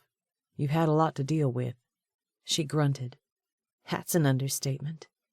A couple hours after the attack at the storage facility, Addie and Maddox went to the resort where Addie got caught up on work. Although Maddox could tell that Addie's mind was mostly on Piper. Understandably, Addie was worried about the emotional state of her friend. Piper had been inconsolable, muttering that if the stolen hard drive contained the formula for PZT, she was ruined. Maddox felt sorry for Piper and all that she'd been through. He'd read somewhere that getting a new drug on the market cost in the neighborhood of $350 million. The poor woman had a lot to lose in the deal. No wonder she was stressed. Maddox's mind ran through the events that occurred earlier today. From what he could tell, the masked gunman was alone. He fired shots into the air before entering the storage unit. How did the gunmen know where they were? Were he and Addie being tailed? Or was Piper the one being tailed? After the conference ends tomorrow, I'm thinking of heading to San Diego to see Corbin and Delaney. I can be back in time for the funeral next Wednesday. She stopped, eyeing him. You're not listening to a thing I'm saying, are you? She scrunched her brows. I can tell you're a million miles away. I might as well have been talking to the wall. A grin stole over his lips as he leaned forward. I'm sorry. Did you say something? She rolled her eyes. Don't let me interrupt, he continued. What? She asked dubiously. Your conversation with the wall. She chuckled in half amusement, half annoyance. All right, I guess I deserved that. He lifted an eyebrow. Just remember you said it. I didn't. She gave him an irritated look, but a smile tugged at her lips. Okay, enough of the chit-chat. What are you thinking about? He leaned back against the counter, folding his arms over his chest. His eyes made a slow run over her, lingering on her collarbone and the delicate line of her slender neck. I was wondering how you managed to become even more beautiful than the last time I saw you. A rosy hue brushed her cheeks as she tipped a smile. Nice try, Superman. Now, tell me what you were really thinking about. Aside from you. He blew out a long breath. If you must know. I was wondering why the gunman fired into the air instead of at us. The way we were positioned in the storage unit would have made us easy targets, like shooting fish in a barrel. The change in her was instantaneous. Her face paled, lips drawing into a tight line. Well, that's a lovely thought, she said sarcastically. It's true, he shrugged. Believe me, I'm glad he didn't. I was just wondering why, though. He paused, collecting his thoughts.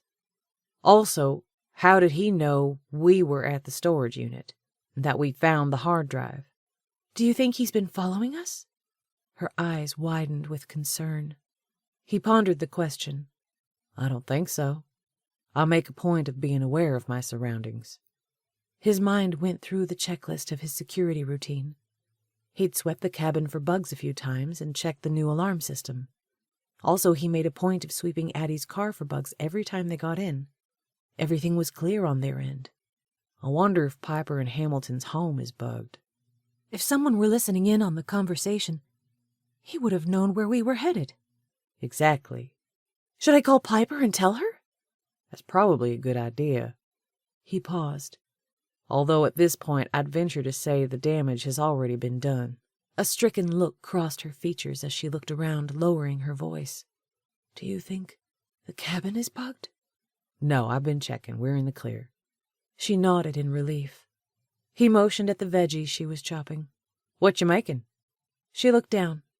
A chef salad, she replied dully, picking up the knife and resuming her chopping.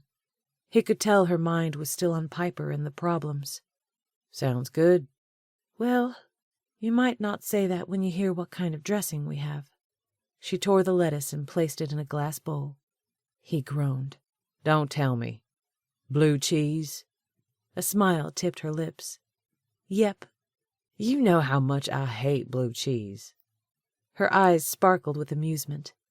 I remember, she shrugged. It's not like I knew you were coming. It's what I happened to have on hand. You'll like this kind, though. It's mild and creamy. Tastes more like ranch than blue cheese. He quirked an eyebrow, talking with his hands. That's like saying you'll like this pile of manure better than this one because it's milder. What? She burst out laughing.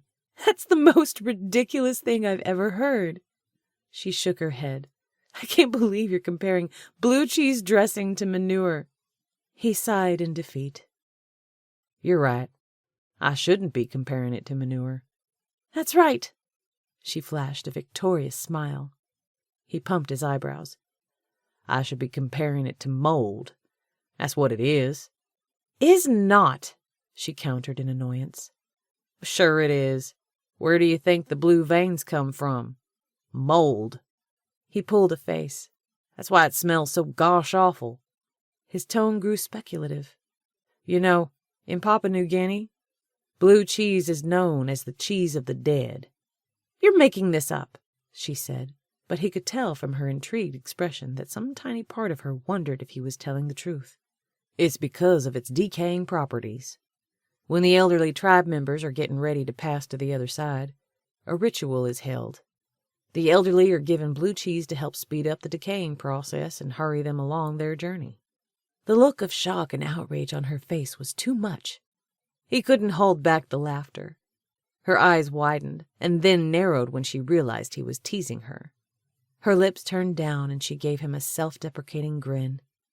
I can't believe I semi-fell for that. Oh, you fell for it. Hook, line, and sinker, darling. You should have seen the look on your face. She slapped his arm. You're such a dork, she muttered, but there was a hint of admiration in her voice as she smiled. The cheese of the dead. Her hand went to her hip. I don't know how you come up with this stuff. He winked. I'll be here all day. She gave him a quizzical look. How do you do it? What? 1 minute you're talking about how we almost lost our lives. The next, you're telling me some cockamamie story of Papua New Guinea and cheese. She pinned him with a look. Which one are you, the comedian or the diehard warrior? The comment jolted him as he let out a dry chuckle. Both, I guess. Something in her expression shifted, and he got the feeling there was a lot more to her question than what was on the surface. Does it have to be one or the other? He stepped closer and peered into her jade eyes.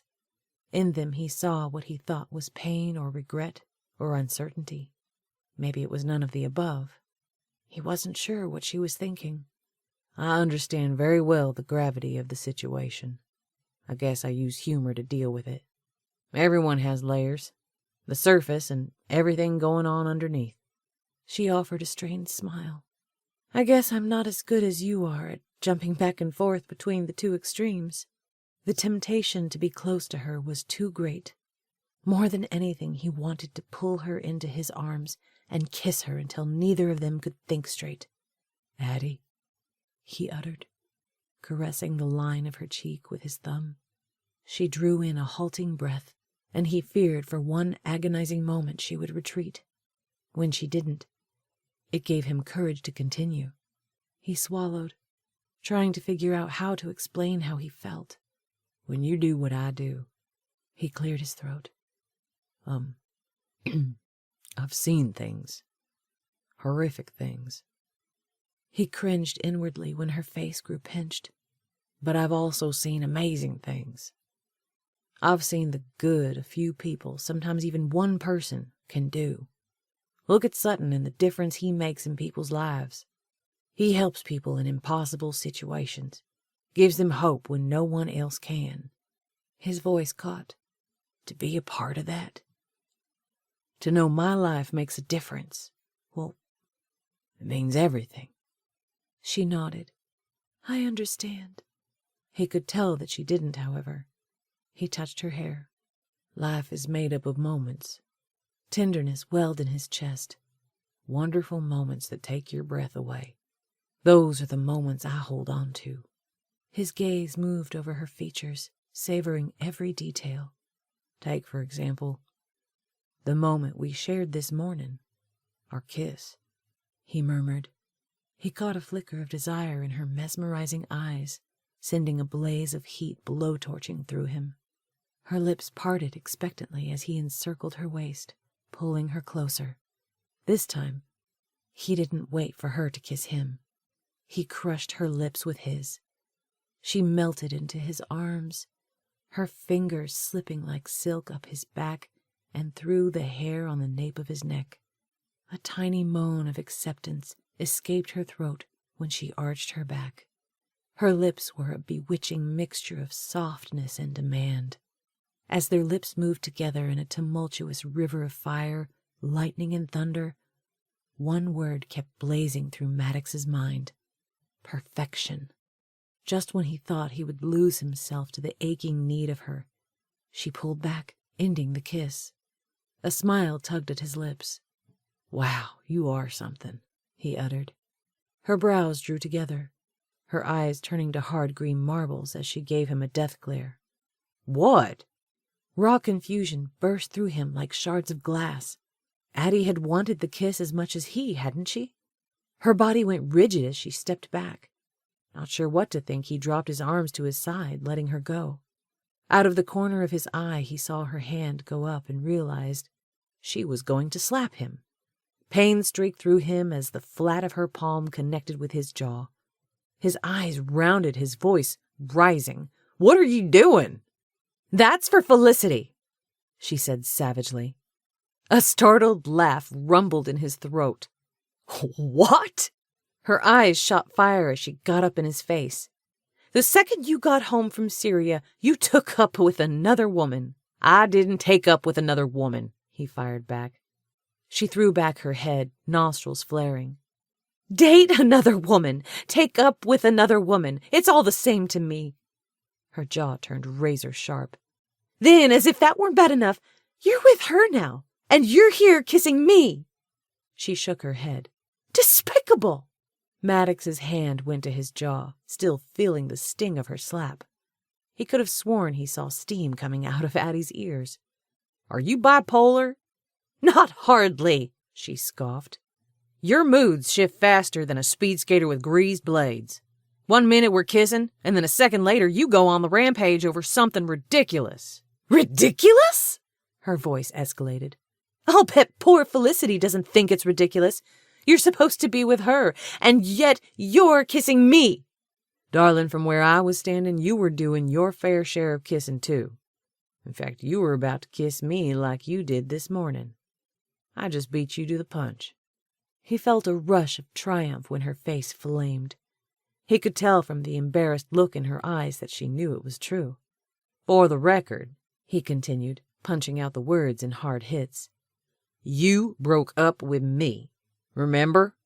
The all-too-familiar hurt poured over him like scalding water. She gasped, her hand going over her chest. A second later, tears misted her eyes. "Breaking up with you was the hardest thing I've ever done." Her voice went hoarse. "You can't imagine what it was like." "Oh, I think I can." He chuckled darkly. She lifted her chin, eyes sparking fire. "No, I don't think so." She jabbed a finger into his chest. "Otherwise, you wouldn't have found my replacement a day later." This whole situation was ridiculous. Addie was getting ticked about a non-issue. An incredulous laugh built in his throat. He tried to hold it back, but it came rolling out like a mudslide. He saw her shocked expression before it twisted into resentment. Once he started laughing, however, he couldn't contain it. He doubled over, holding his stomach, his shoulders shaking. "Stop!" she demanded through clenched teeth. She shoved his shoulder. "It's not funny!" she growled. Finally, he straightened up, mopping his eyes. He took in a breath to regain control of himself. She folded her arms tightly over her chest, her fingers tapping out a quick beat as she gave him a look that could stop an army in its tracks. He touched his jaw. "Was slapping me really necessary?" "You're lucky I didn't punch you," she muttered. "You two-timing sleazeball." "Really? You're saying that to me? What about your boyfriend?" She frowned. "I don't have a boyfriend." Her eyes narrowed. "Unlike you, I didn't find your replacement faster than you could blink." He rubbed his neck, trying to decide if he wanted to tell her about the guy he'd seen her with at the resort. If he did, the jig was up. She'd know that he came here to see her, and the sight of her with another man sent him running back to San Diego faster than a tuck-tail dog. Then again, would it be so bad if Addie knew? She obviously still had feelings for him. The kisses were evidence of that. No way could he have felt those things if Addie hadn't felt them too. The two of them were dynamite together. Maybe it was better to just come clean, lay it all on the line, and see what Addie did with it. "Addie, the thing with Felicity." He paused, trying to figure out the best way to continue. She paddled a circular motion with her hand. "And?" she prompted. "Spit it out!" Her phone rang. She looked towards the phone but stayed rooted to the floor. "You'd better get that," Maddox said. "It might be important." She sighed heavily as she retrieved it from the counter. "It's Sadie, probably wondering about the award ceremony tomorrow for the Watermill Conference." She held up a finger, giving him a warning look. "This conversation is not over." "Hey, Sadie," she said sweetly, putting the phone up to her ear and turning her back to him. "What's up?" As Maddox watched her talk, he couldn't help but smile. Addie had more grit than a pound of cornmeal. She was outspoken, impulsive, harsh on the outside, and yet so delectably sweet and tender on the inside. His eyes followed the trail of tangled milk chocolate curls cascading down her back. The ends were tipped with blonde highlights, reminding him of morning sunlight kissing the ocean horizon. He wanted to slide his arms around her thin waist, bury his head in her thick mane of hair, and kiss the delicate skin on her tantalizing neck. He laughed to himself. If his SEAL buddies could see him now, they'd say he was a pathetic sap. Well, maybe he was. Addie was in his blood, and there seemed to be no way of getting her out. His phone buzzed. He fished it out of his pocket. It was a text from Sutton letting him know the ETA for the jet.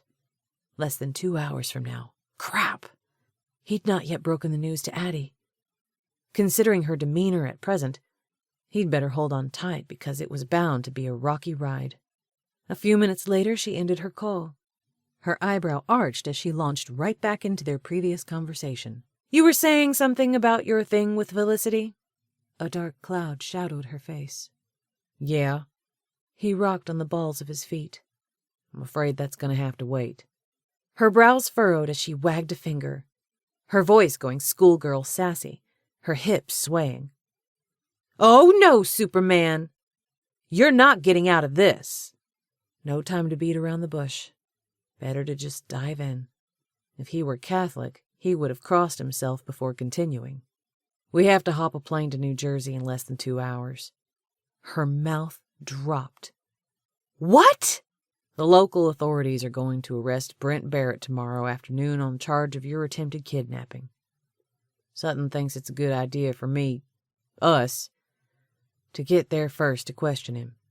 That way we can learn for ourselves how heavily Barrett's involved in this. Also, I'd like to question Blanche Ritchie, the woman Jordan had the affair with." She pushed her hair back from her face. "Less than 2 hours?" She motioned at the salad, her voice rising, hands flying. "That doesn't even give us enough time to eat and get packed. I told Sadie I'd be there tomorrow to help with the award ceremony. I want to go to San Diego to check on Corbin and Delaney before the funeral." He caught hold of her hands. "Whoa, take a breath." She jerked, her lips clamping shut. He kept his tone calm. "One thing at a time. First of all, as much as I'd love to try that blue cheese," he couldn't help but smile at the mention of it, "we can forgo the salad and pick up something on the way. Second, your assistant has been handling the conference up to this point. One more day won't tip the turnip truck." "Turnip truck," she grumbled. "I don't even know what that means." "I'm sure you get the idea," he chuckled. She rolled her eyes. "What about the most important part?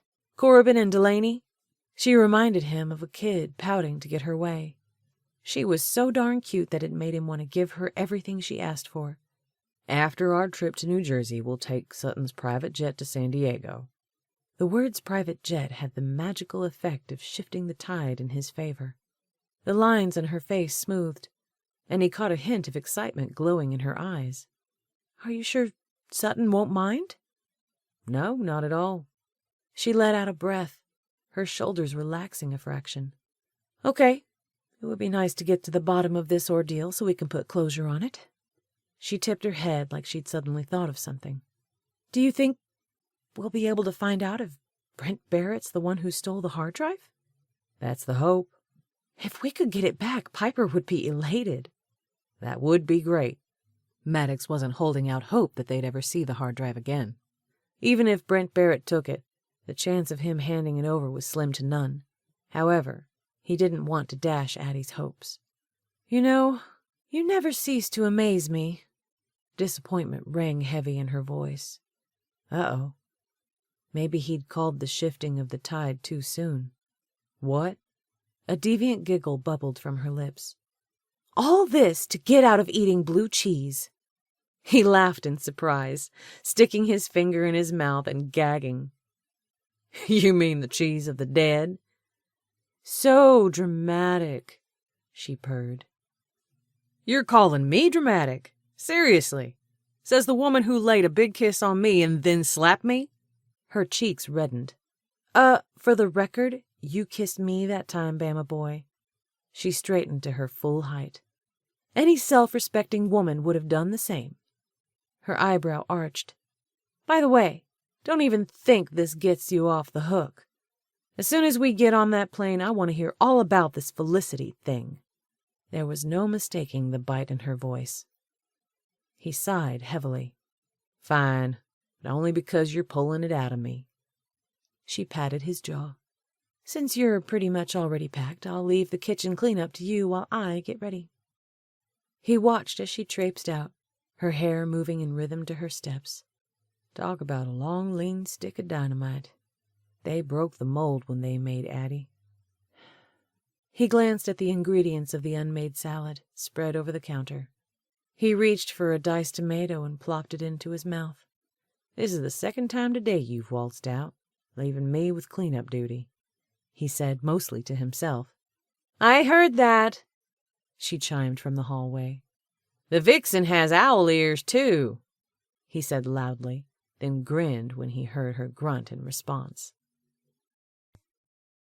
Chapter 15.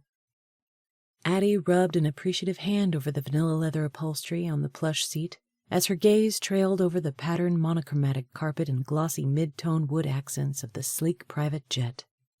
Maddox was sitting across from her, a small table separating them. She reached for her glass of ginger ale and stirred her straw through the ice before taking a drink.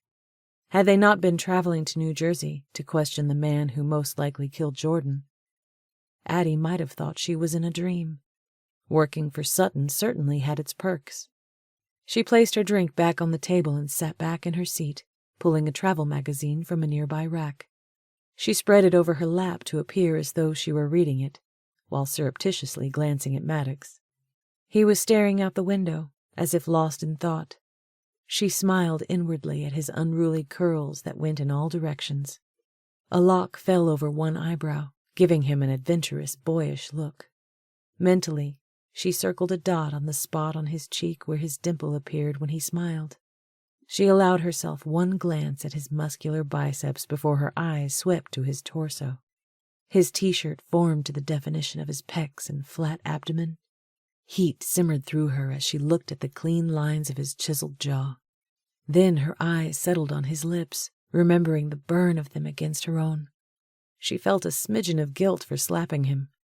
Mostly it was a knee-jerk reaction when she realized that she'd let her guard down once again and was kissing him with reckless abandon that would have made Madonna blush. Jeez, did she have no self-restraint whatsoever where Maddox was concerned? She knew he had a girlfriend, meaning that she'd been relegated to the role of the other woman. When Maddox was kissing her, that meant he was two-timing Felicity. Maddox felt her gaze and gave her a slow, leisurely smile that unleashed butterflies in her stomach. She was hyper-aware that the only other person on the plane, besides the two of them, was the pilot. Dang, Maddox! All he had to do was smile and she turned to a puddle of mush. This had to stop. She took a deep breath, mustering up her resolve. It was time to talk turkey. "How you doing?" Maddox asked. "Okay." She homed in on him with laser focus. "You were going to tell me about your thing with Felicity." She didn't try to hide the accusation in her voice. It was the make-or-break moment in the game when all gloves were off. He scratched his forehead. Yeah." He motioned at the sofa to the right. "Shall we?" Her pulse bumped up a few notches. The idea of sitting beside Maddox in a private jet was the stuff dreams were made of. Him having another woman? The stuff of nightmares. She frowned, a thundercloud of irritation rolling over her. "I'm fine where I am." He stood and came around the table. "Come on." He reached for her hand. She tried to jerk it away, but he held on tight. Her eyebrows shot up as she gave him a questioning look. "Come on," he urged. "I don't bite." "It's not the biting that I'm worried about," she retorted. He pulled her to her feet and to the sofa. She gave him a hard look. "I'm only going along with this because I want to give you the benefit of the doubt. I figure I owe you that much for protecting me." An amused grin slid over his lips. "That's mighty noble of you, Adelaide Spencer." The taunting edge in his voice came at her like 1,000 needles pricking her all at once. "You think this is funny?" She gritted her teeth. "I don't appreciate being made a fool of." Concern filled his eyes. All joking vanishing in an instant. "What are you talking about?" She balled her fist. "You have no right to kiss me the way you did when you have a girlfriend." He rubbed his neck, blowing out a long breath. "It sounds like my thing with Felicity's getting under your skin."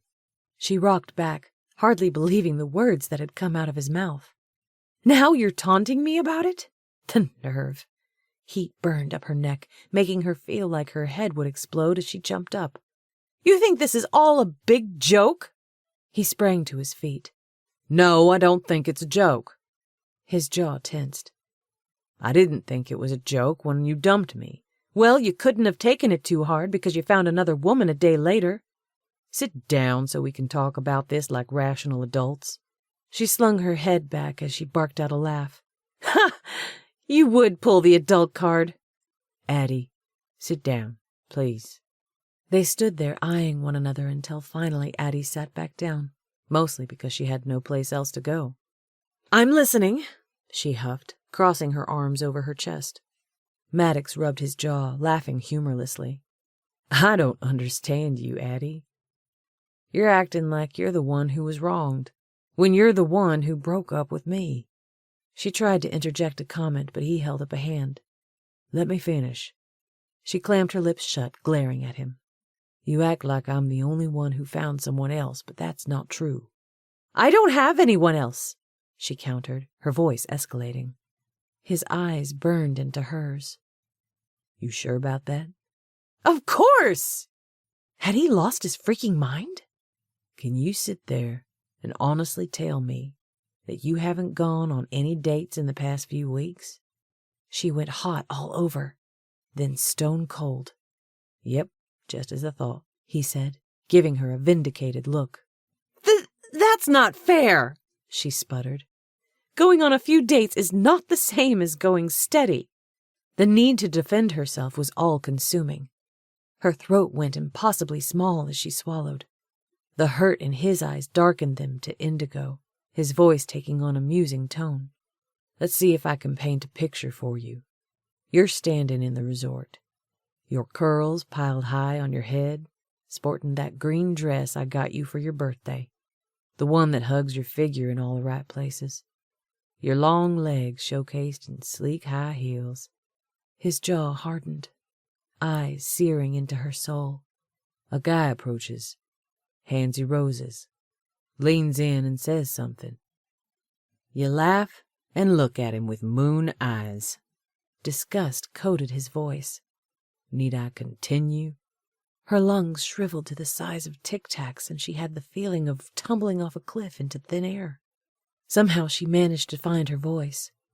There's no way you could know that unless... I came to see you. Condemnation burned in his eyes. His voice took on a reflective quality. 2 days after I got back to the States, despite the fact that you dumped me, I came. Guilt gnawed at her gut as her mind whirled like a tornado. I thought you were dead. His voice was as unyielding as the packed snow on the Black Diamond ski trail in February. No, by that time I'm pretty sure word had gotten out that I was still alive. She shook her head, trying to explain. Yes, I know, but before that I thought you were dead. Sadie, my assistant... I know who Sadie is, he cut in. His voice was frigid, exact. I met her today, remember? Quit interrupting me, she sneered, jerking a hand through her hair. I'm trying to tell you why I was on a date. His eyes glittered with a hard amusement as he sat back and folded his arms over his chest. I'm listening. She drew in a breath, her chin going high as she pushed out the words. Sadie, whom you met, she enunciated the words, giving him a scathing look, was worried about me. She set me up on a date with her cousin. The date had been set for a few weeks by the time I realized you were still alive. She sighed heavily, throwing her hands up in the air. Anyway, I don't know why I'm trying to explain myself to you. We weren't a couple then. Exactly. Meaning you have no right to keep throwing Felicity in my face. He smirked.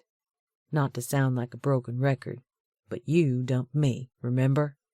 Her stomach hardened with the gloom of that knowledge. Yes, I did, she said quietly. Because you're a coward. Her mind screamed.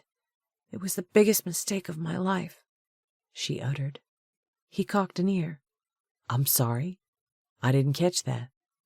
Never mind, she mumbled, waving a hand. Maddox had come back for her. She felt the ridiculous urge to jump up and pump a fist in the air. He'd come for her and saw her with another man. The one time she went on a date and Maddox happened to stop by at the same time. Cruel, stupid, idiotic fate. She looked at him, her eyes lingering on the lines of frustration carved over his features. A smile tugged at her lips. For the record, my date that night was a total disaster. He flinched in surprise. Then a smile pulled at his lips, giving her a glimpse of those adorable dimples. I'm glad. Time seemed to stand still as warmth spread through her. She felt such a deep connection to Maddox that, for a split second, she could almost believe the two of them had never been apart. But they had been apart. They were still apart. She frowned. I felt you there. I went to find you and came across the yellow calla lilies. Why did you leave without saying anything to me? A lump of emotion lodged thick in her throat. I thought I was imagining things, that the calla lilies were a cruel coincidence. She hesitated. I assumed that because I'd broken it off, you didn't want anything else to do with me. Her eyes misted as she gave him a wan smile. He placed a hand over hers. Nothing could be further from the truth. He exhaled a long breath, his eyes going murky. The truth is, I was a mess at the time, inside and out. He chuckled dryly. I looked like a half-starved yard chicken. From your imprisonment and torture in Syria, she uttered, the horror of it causing a shiver to slither down her spine. She couldn't imagine what Maddox had been through. Yes. He paused, swallowing. When I saw you with that other guy.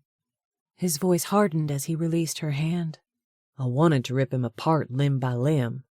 She flinched, the darkness in him scaring her a little. There it was, the undercurrent that Maddox managed to keep hidden most of the time with his charm and wit. Still, it was there. Could she live with that? The dark side of things Maddox dealt with on a daily basis? He forced a smile. I figured it was better for both of us if I left. In retrospect, us being apart was a good thing. It gave me space to sort things out. She gave him an intense look.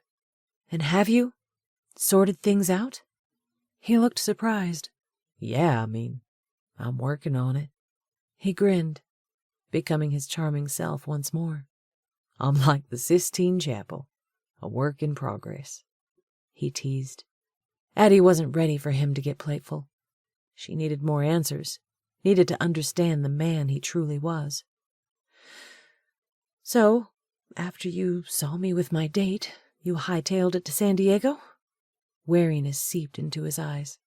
Yes. She leaned forward. When did you start dating Felicity? The day you got back? She cringed inwardly at the jealousy in her voice. Even to herself, her feelings weren't making sense. One second she thought she could never be with Maddox. The next, she was irate because he'd found another woman. Maybe she was the one who needed counseling. He rubbed his neck, a nervous laugh escaping his lips. Then he gave her a perceptive look, his eyes sparkling with laughter. It really sticks in your craw that I'm with Felicity. The taunting edge in his voice made her want to slap him. She drew back. On the contrary, I don't give a flying flip who you date. Like I said this morning, I feel sorry for her, she sniffed. The corners of his lips pulled down. I'm glad you brought that up. I wanted to ask you about that. He scooted close and leaned in, closing the space between them. What do you mean? Why on earth would you feel sorry for Felicity?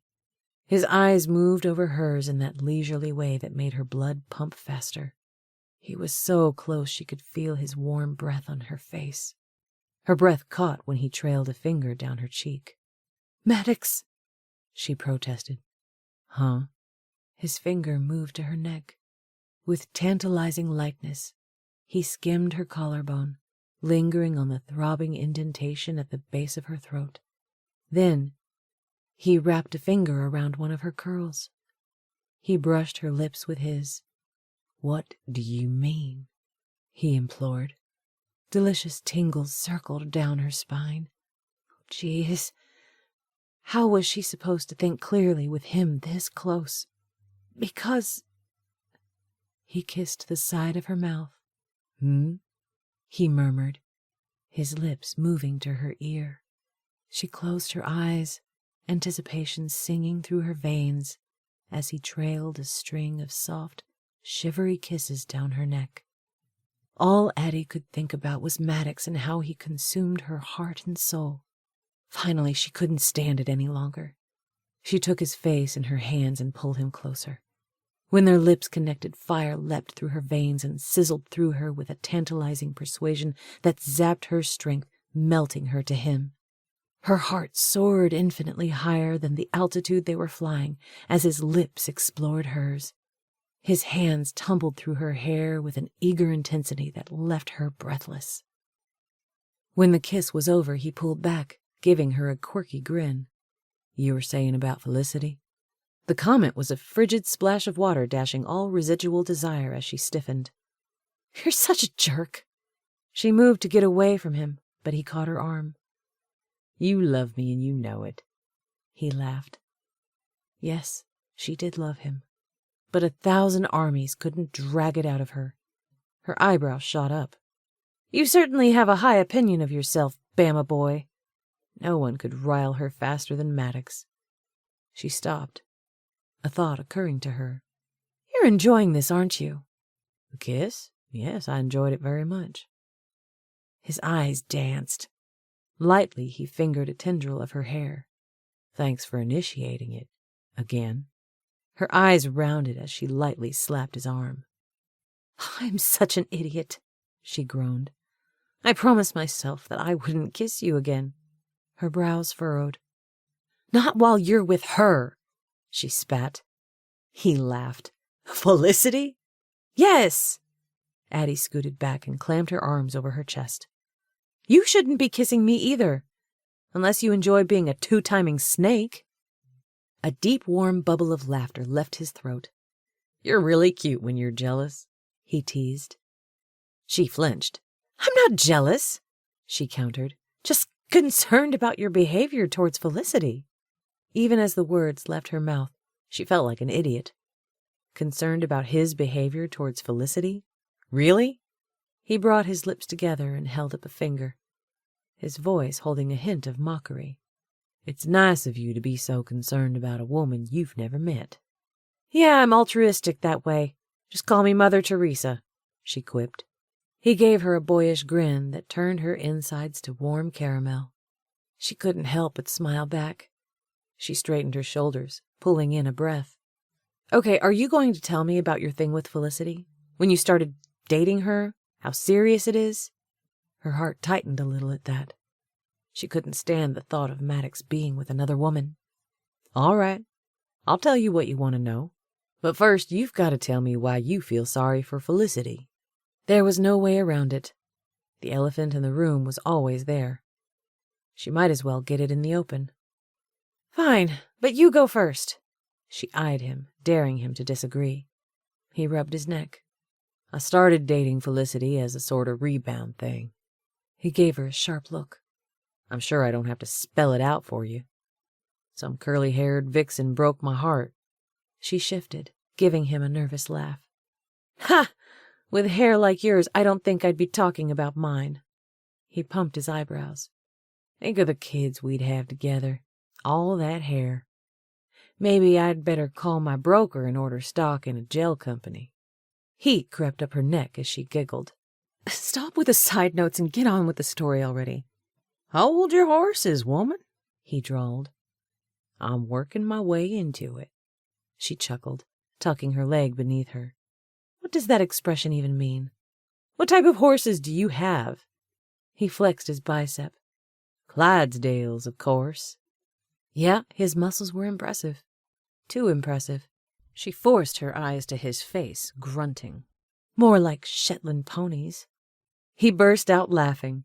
"That was good," he said admiringly, sending a warm glow over her. She made a circular motion with her hand. "Back to the story?" He sighed.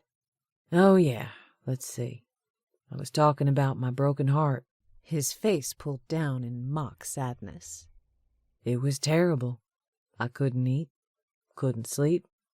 I wandered the streets barefoot in ragged clothes, searching for my purpose, trying to figure out how I could possibly forget about the green-eyed, curly-haired vixen who'd bewitched me." She rolled her eyes. "All right, I get the point." Secretly, however, she enjoyed the thought of him pining away for her. She'd certainly done her share of pining away for him. "Anyway, I met this girl who lives in my condo complex. She seemed nice enough, so we started going out." He said it casually, like he was discussing the weather. She leaned forward, her heart picking up its beat. "How serious is it?" Time seemed to stop as his eyes held hers. "Do you really have to ask after our kisses?" An inexplicable feeling of joy rose in her chest, a stupid grin spilling over her lips. "So you're not serious," she said, stating the obvious. There's only one woman who has claim to my heart." His expression grew serious. "The question is, what will she do with it?" She saw the cautious hope in his eyes and wanted more than anything to tell him that she could be that woman he needed her to be. She wanted to be brave, to love him fiercely in the moment. She wanted to come to terms with the high risk of losing him to the constant danger of his job. How? How could she do it? Thinking he was dead nearly did her in, and that was after they'd broken up. Didn't she tell herself then that not having him in her life was worse than living with the constant fear of losing him? Now that the moment was upon her, however, she was torn and confused. She clasped her hands tightly in her lap, trying to make herself small. "Addie," he caressed her hair, a sad smile touching his lips. "You wouldn't make a good poker player. Why do you feel sorry for Felicity?" he asked quietly, even though she could tell he already knew the answer. "Do you want me to say it out loud?" Her heart ached. "I love you," she admitted. A tear rolled down her cheek. "I never stopped loving you." Lightly he brushed the tear away, his thumb lingering on her cheek. "I wish I could tell you that I could be that woman, the one who will stand by your side." Her voice choked. "The woman who will give her whole heart, not knowing if you'll come back when you walk out the door in the morning." She gave him a pleading look. "The truth is, I'm not sure that I can." Panic fluttered in her stomach when she saw his anguished expression. "We're back to square one, huh?" The hurt and accusation in his tone tore at her heart. Her voice went hoarse. "I don't know what else to tell you. I'm just trying to be honest about my feelings." He nodded, his lips clamping into a thin line. "I appreciate your honesty," he clipped. She could feel a wall going up between them. "I'm so sorry," she uttered, jumping to her feet and rushing to the bathroom before he could see her lose it. Chapter 16. The next morning on the drive to Barrett Medical, all Maddox could think about was that he'd overreacted. After all, Maddox knew how Addie felt.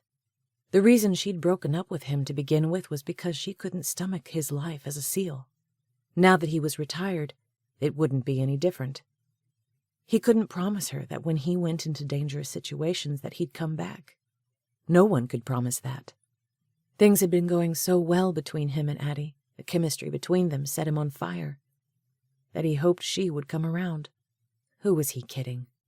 He'd known from the minute he stepped foot in Birchwood Springs how this would end. Maybe this was the reality check he needed to cut bait and move on with his life. Soon Addie would no longer need protecting, and it would be time to go to the next assignment. Maddox hoped that when he questioned Brent Barrett and Blanche Ritchie shortly, he'd get the validation he needed to put closure on the situation. By the end of the day, the authorities would have Brent Barrett in their custody. Brent already had the hard drive, meaning no one had any further reason to bother Addie. Like he promised, Maddox would accompany her to San Diego so she could see Corbin and Delaney. After that, they'd go their separate ways. Despondency settled like glue in his gut. Oh, how he wished things could be different. But wishing didn't make it so. The limousine pulled up in front of Barrett Medical. Maddox looked up at the modern high-rise complex of glass and metal, gleaming like a self-important jewel in the midday sun. He glanced at Addie's stony expression. After they'd arrived in New Jersey the night before, they went to a hotel that had 2 queen-size beds and got some rest, speaking to each other only when necessary. This morning the coolness continued. It was better this way. Maddox couldn't keep opening himself up to her, only to get shot back down. He reached for the door handle. "You ready?" She nodded, squaring her jaw. "Yep."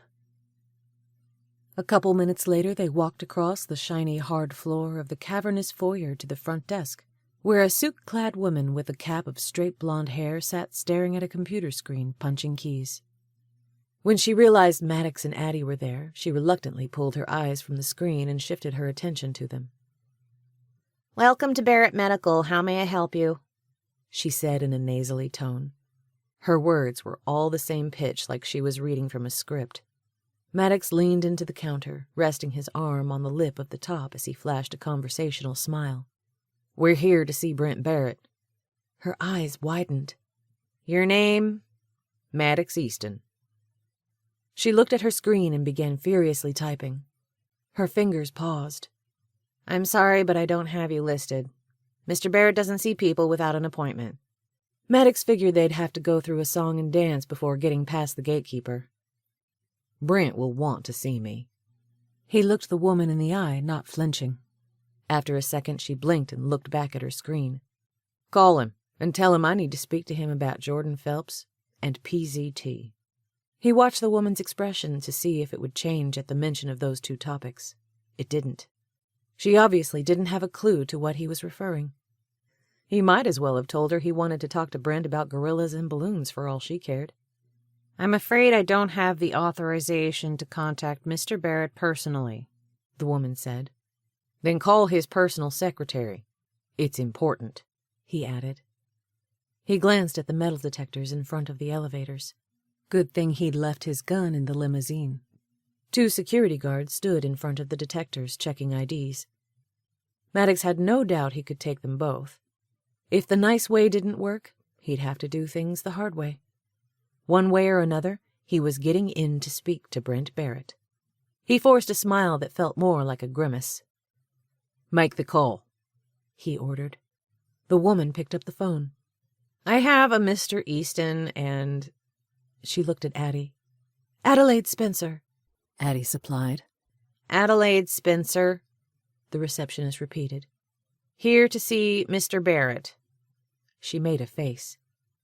"Yes, that's what I told them, that Mr. Barrett doesn't see people without a prior appointment."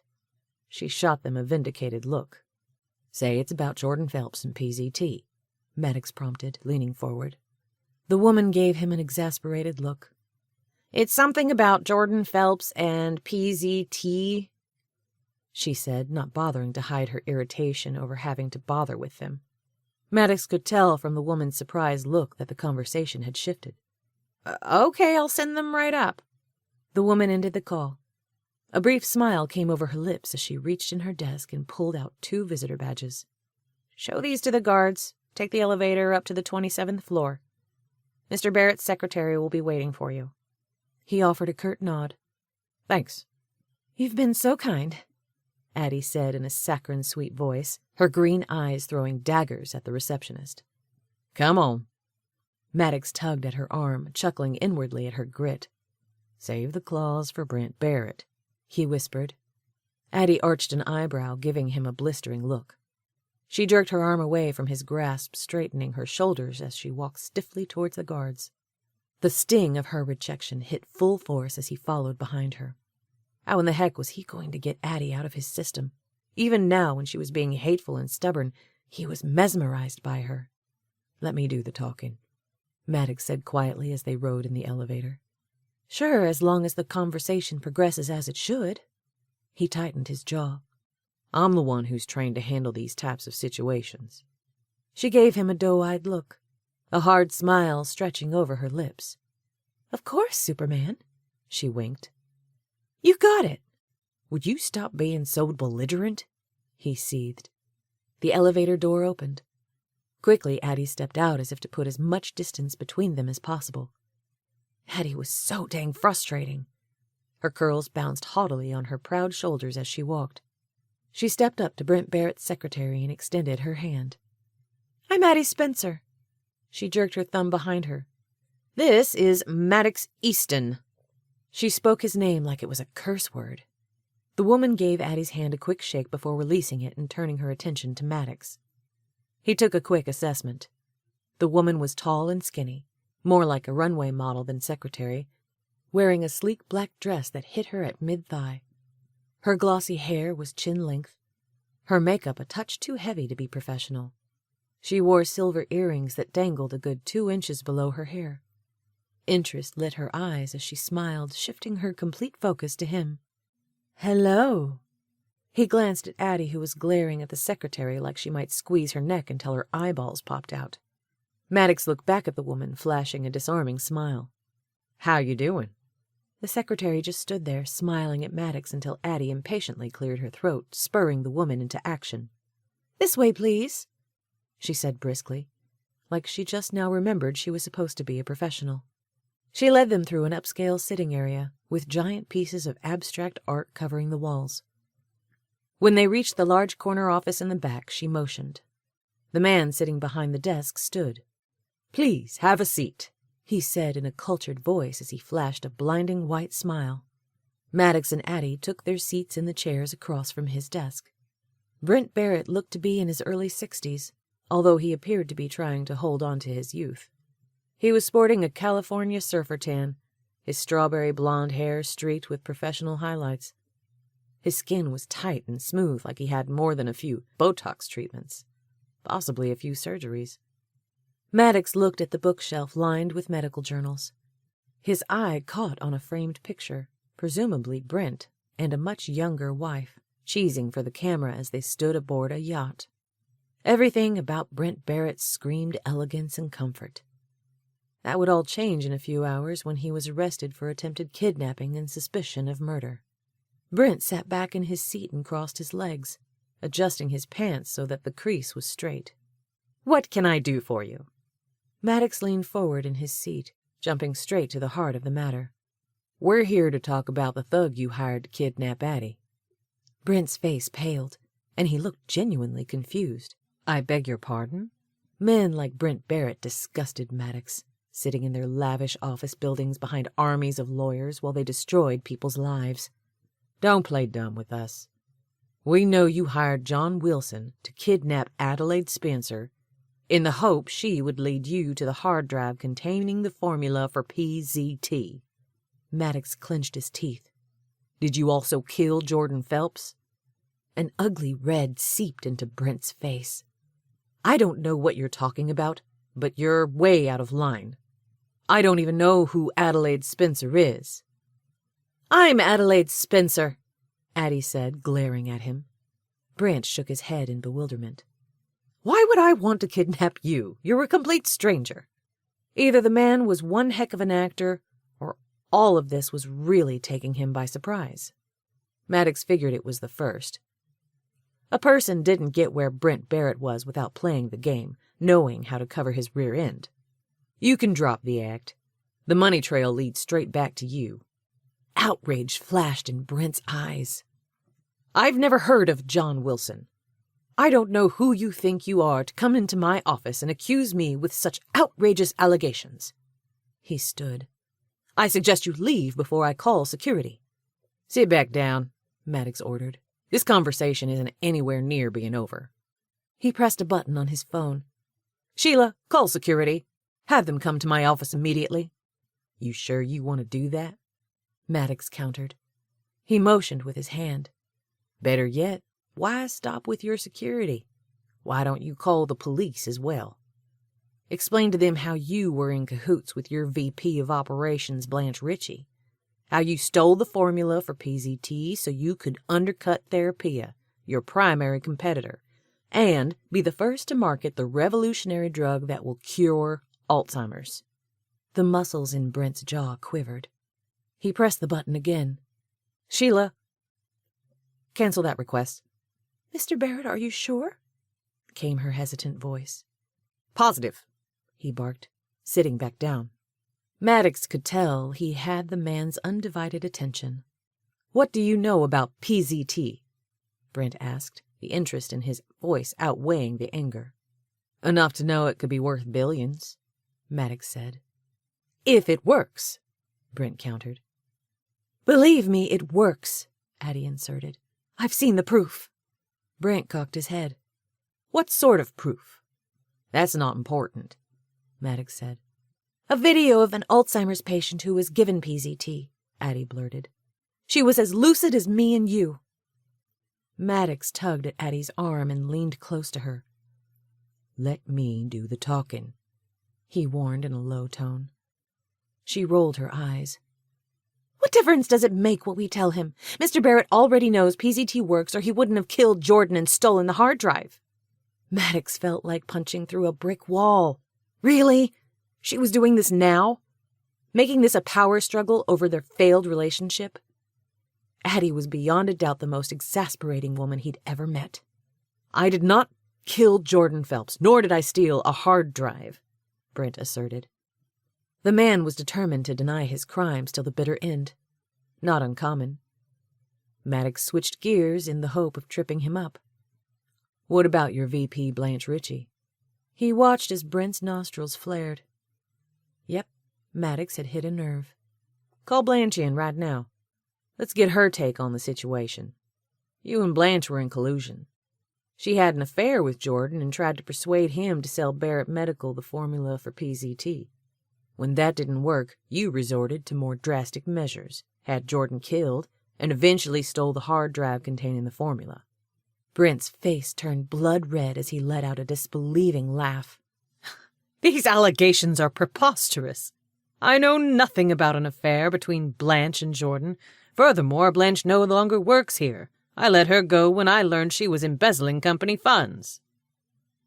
Maddox held Brent's eyes, not backing down an inch. And yet, there's no mention of a police investigation or report. "In the interest of the company, I kept it quiet and handled it privately," Brent countered, breaking eye contact. "Where's Blanche now?" "I have no idea." Brent shrugged. "Nor do I care," he added dourly. He spread his hands, letting out a sigh. "Look, the only reason I haven't thrown you out on your ear is because I have an interest in PZT. He looked at Addie, eagerness lighting his eyes. "If it does indeed work." He sat back, rubbing his jaw. "For decades, we've been trying to find something that would stop Alzheimer's progression. Reversing it is a whole new ballgame. The possibilities are endless." Maddox could almost see the dollar signs turning in the man's eyes. "Do you deny that you were trying to steal the formula?" Maddox pressed. "Absolutely." Brent gave Maddox a withering look. "I resent your assertion that I would stoop so low as to try to steal a drug formula from a colleague. I have nothing but the highest respect for Jordan Phelps. His death was not only a blow to me personally, but to the medical community as a whole." His voice shook with righteous indignation. The guy was good. Maddox had to give him that. Even he was starting to believe Brent's performance. "What's your affiliation with Jordan?" Addie asked. Maddox had to admit it was a decent question. He waited, interested in what Brent had to say. Brent's jaw worked like he was trying to contain his emotion. "He was my friend." "Your competitor," Maddox fired back. "Yes," Brent admitted. "That too." He paused, looking thoughtful. "When I first got wind of PZT and its potential, I met with Jordan, tried to form an alliance between our companies to fast-track the drug to the market. Jordan, however, was territorial and determined to maintain complete control of his creation." He spread his hands in defeat. "At the end of the day, we were unable to come to terms." "And you left it at that?" Maddox smirked. Somehow he didn't believe it was that simple. Brent nodded. He propped his elbows on his desk, his fingers forming a triangle. "Yes." Uncertainty clouded over Maddox. He'd come here hoping to resolve this matter. Maybe Brent Barrett was guilty as sin, but there were still too many loose ends, such as the whereabouts of Blanche Ritchie. Had Brent killed her too, to silence her? Maybe Brent Barrett was a psychopath, so justified in his own reasoning that he came across as being truthful. At any rate, after the authorities and Sutton's interrogators got through with Brent, the truth would come out. Brent's secretary stuck her head in the door. Mr. Barrett? I'm sorry to interrupt, but the police are here." Brent's face drained. "Why?" Anxiety filled his eyes as he looked at Maddox. What's this all about?" Maddox and Addie stood. "I didn't kill Jordan Phelps." His lower lip went limp like spaghetti noodles as he looked at Addie. "I certainly didn't hire anyone to kidnap you." A crazed look came into his eyes. "You have to believe me. I'm innocent. Please." He clutched the arms of his chair. "Do you think he's telling the truth?" Addie asked in a low tone, her eyes radiating concern. "Yes, I am telling the truth," Brent cried. "Tell it to the police." Maddox said tonelessly, leading Addie out the office. "He's all yours," he said to the police officers waiting outside. When they got back to the limousine, Addie turned to Maddox. "Do you think he's guilty?" He seemed so shocked by our accusations. Maddox wanted to be able to answer a resounding yes, but he wasn't sure. The evidence certainly points to him. He had motive, opportunity. Yes, it was convenient that he let Blanche go. That she's nowhere to be found. Maddox made a mental note to ask Sutton have his guys try to locate Blanche. Her testimony could put closure to the whole situation. If she were still alive, that is. He offered a reassuring smile, but could tell it did little to ease Addie's concern. The good news is that it's in the hands of the authorities now. Maddox didn't add that Sutton was working closely with them to uncover the truth. The idea of interrogation didn't sit well with Addie. No sense adding fuel to that fire. Things were tense enough between them as it was. She leaned back against her seat with a weary sigh. "Is it really over?" "It would seem to be the case." She balled her fist. "I just wish we could have gotten Brent Barrett to admit to killing Jordan and stealing the hard drive. Or that we could have spoken to Blanche Ritchie." "Me too," he agreed. Addie's phone rang. She pulled it from her purse. "It's Corbin, probably wanting to know how it went. Hello?" Maddox cringed at the stricken look on her face. "What?" she gasped. "When?" "Okay, we'll get there as soon as possible." She ended the call. Her lower lip trembled, tears filling her eyes. Maddox's stomach twisted. "What's wrong?" "Delaney's blood pressure spiked. She's being rushed into emergency surgery. Corbin asked us to keep her and the baby in our prayers." Her voice quivered. Corbin didn't sound good. Tears spilled down Addie's cheeks as Maddox gathered her into his arms. "If anything goes wrong with Delaney or the baby, Corbin will be devastated."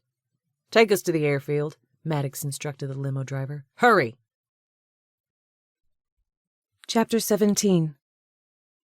All sorts of horrible scenarios ran through Addie's mind on the plane ride to San Diego.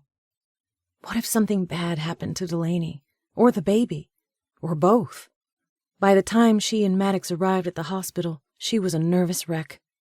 Her body shook like jello, her heart pounding out a ragged beat as she rushed into the family waiting area with Maddox by her side.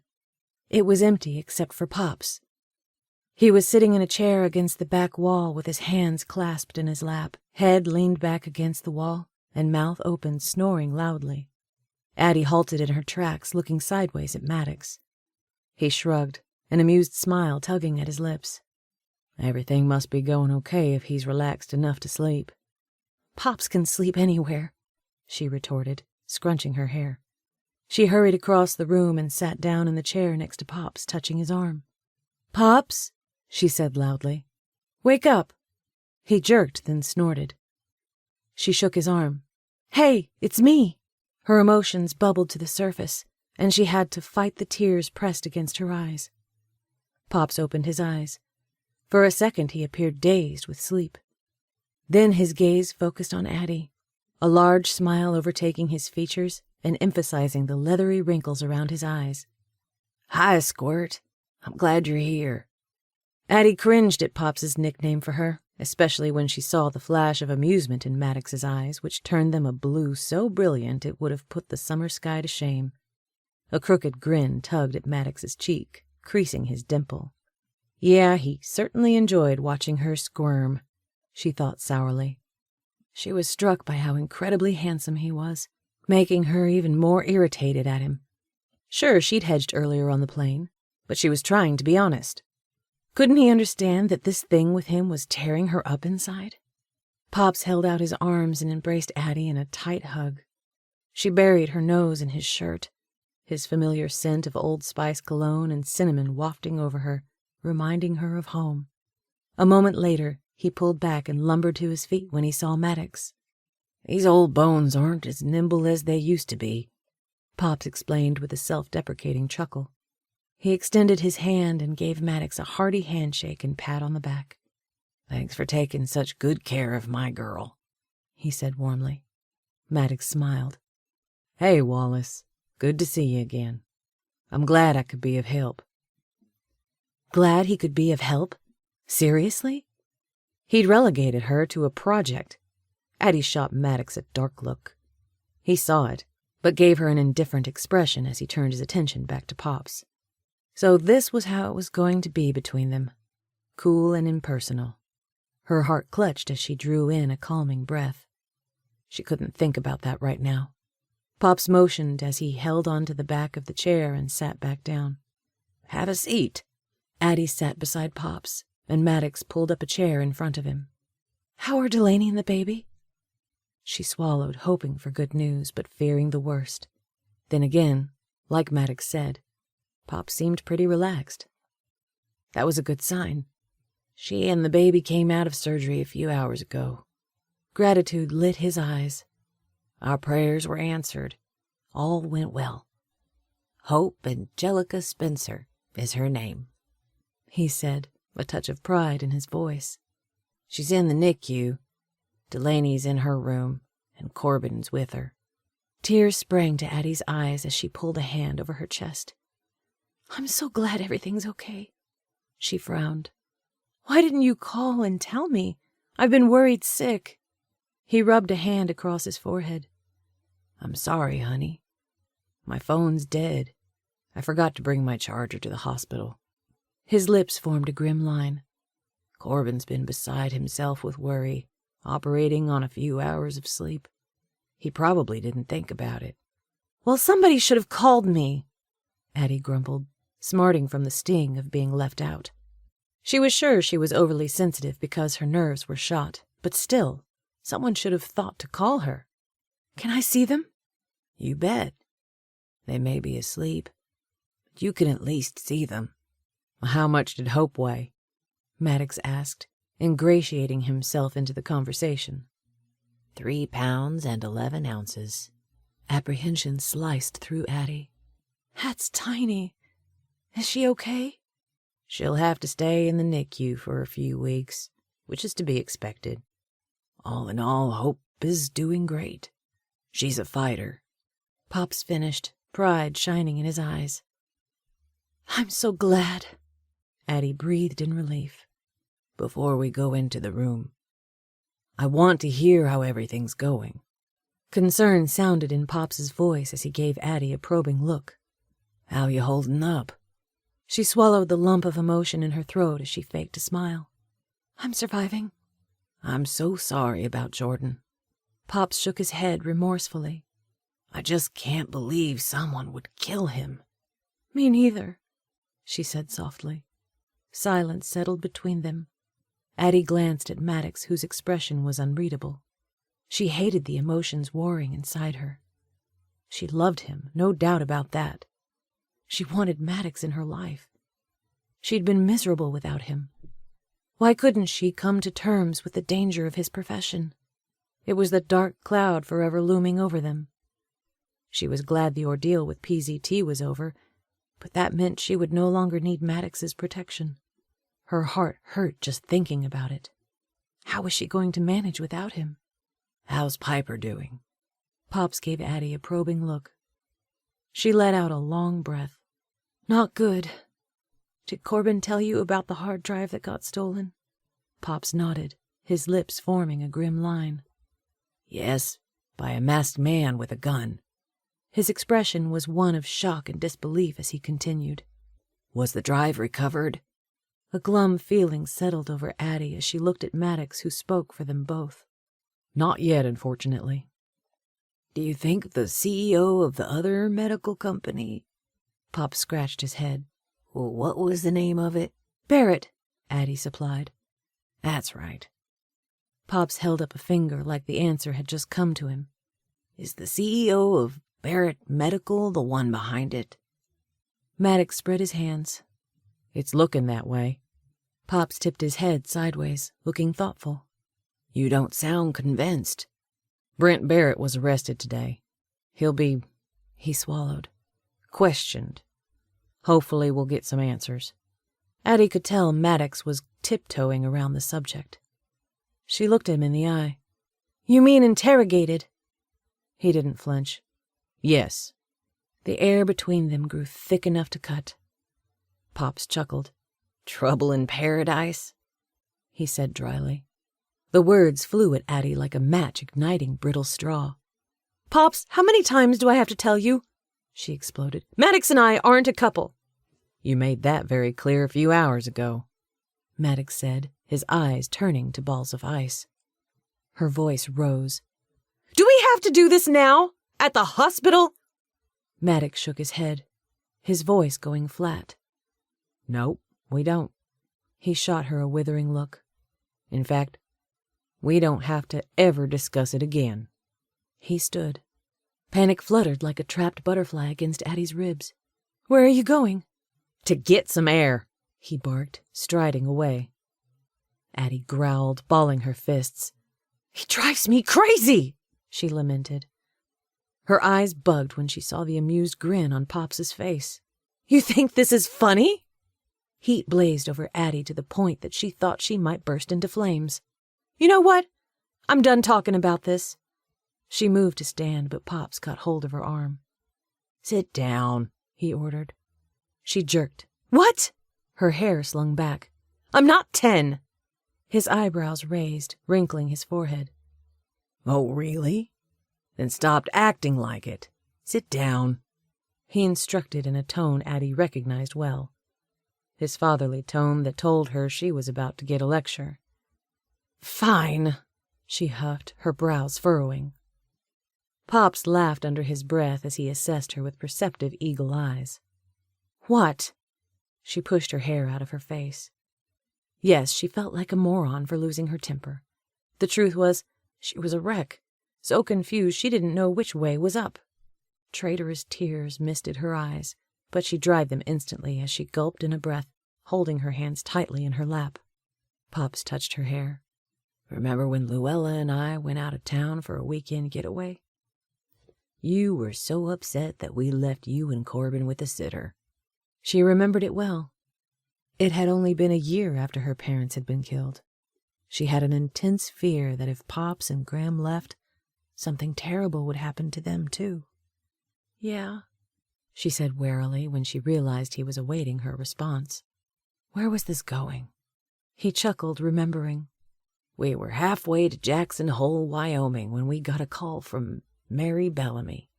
The poor woman was beside herself, telling us how you were sitting in her front yard under a tree in the same spot you were when we dropped you off, refusing to come in." He shook his head. "You turned down all water and food she offered you." "I remember," she countered. "We turned around and came home." She rolled her eyes. "I know. I told you a gazillion times how sorry I was that I ruined your trip. Geez, I was a kid. Can we let it go already?" He laughed, holding up a wrinkled hand. "I hold no grudge whatsoever. The only reason I'm bringing it up is because I'm looking at you right now, and I see that same stubborn girl who will hold her ground even if it hurts her to do so." He gave her a look of reproof. "Mary was a nice woman. She would have taken good care of you had you given her a chance and not been so determined to prove your point. You love Maddox, and he loves you. Quit being so stubborn and give him a chance." She felt like her head would break into pieces. "You don't get it, Pops. It's not about my stubbornness. It's about my fear," she was about to say, then stopped herself. It wasn't stubbornness that kept her out under that tree all day, but fear. Her heart began to pound. Fear kept her and Maddox apart. She was afraid of losing him like she'd lost her parents. She was afraid of being left behind when he went on his jobs.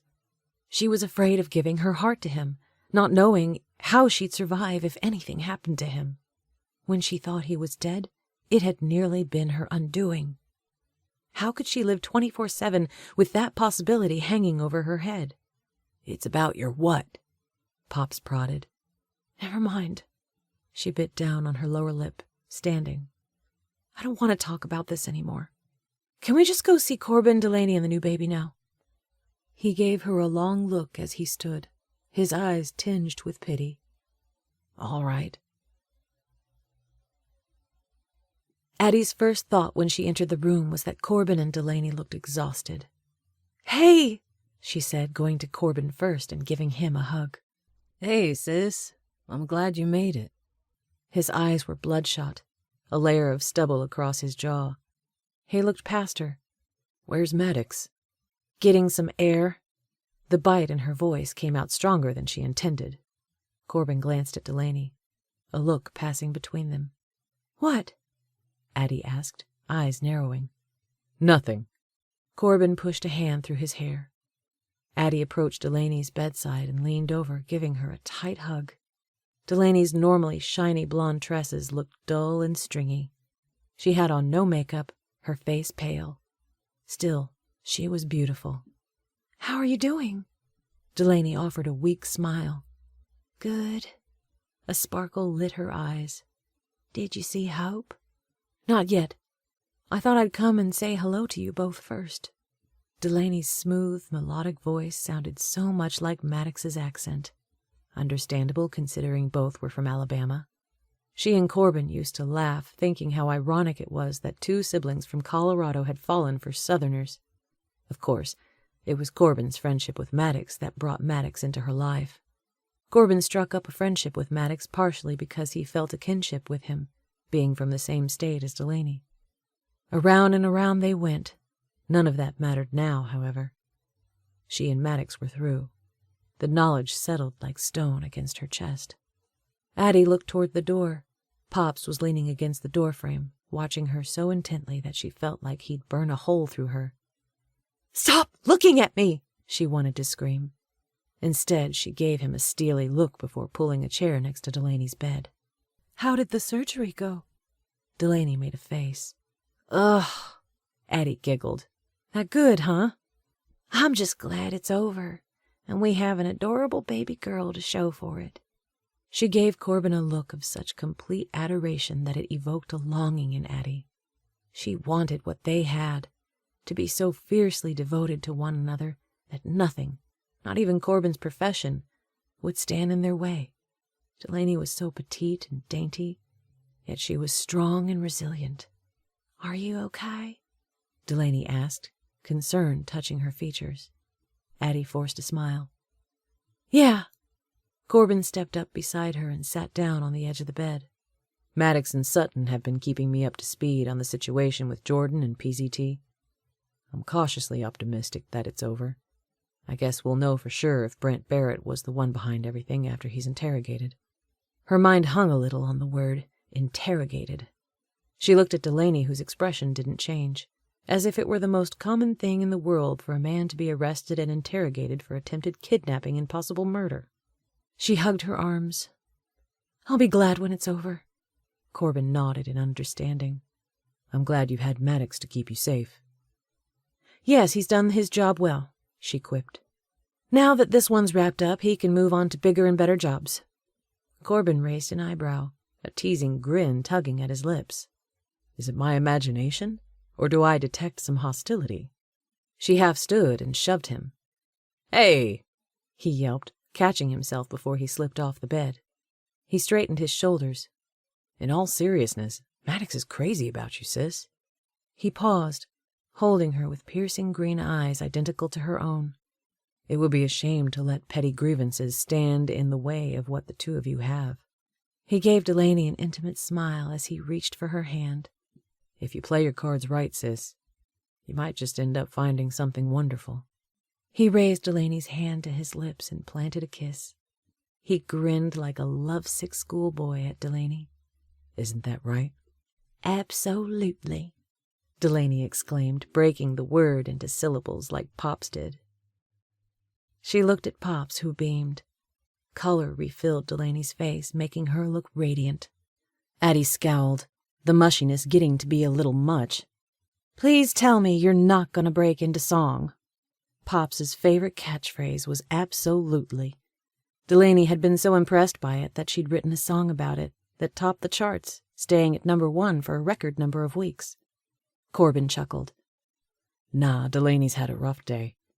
We'll give her a few days' rest before she has to start earning her keep."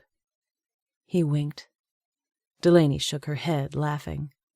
Yeah, that's mighty kind of you, she said dryly.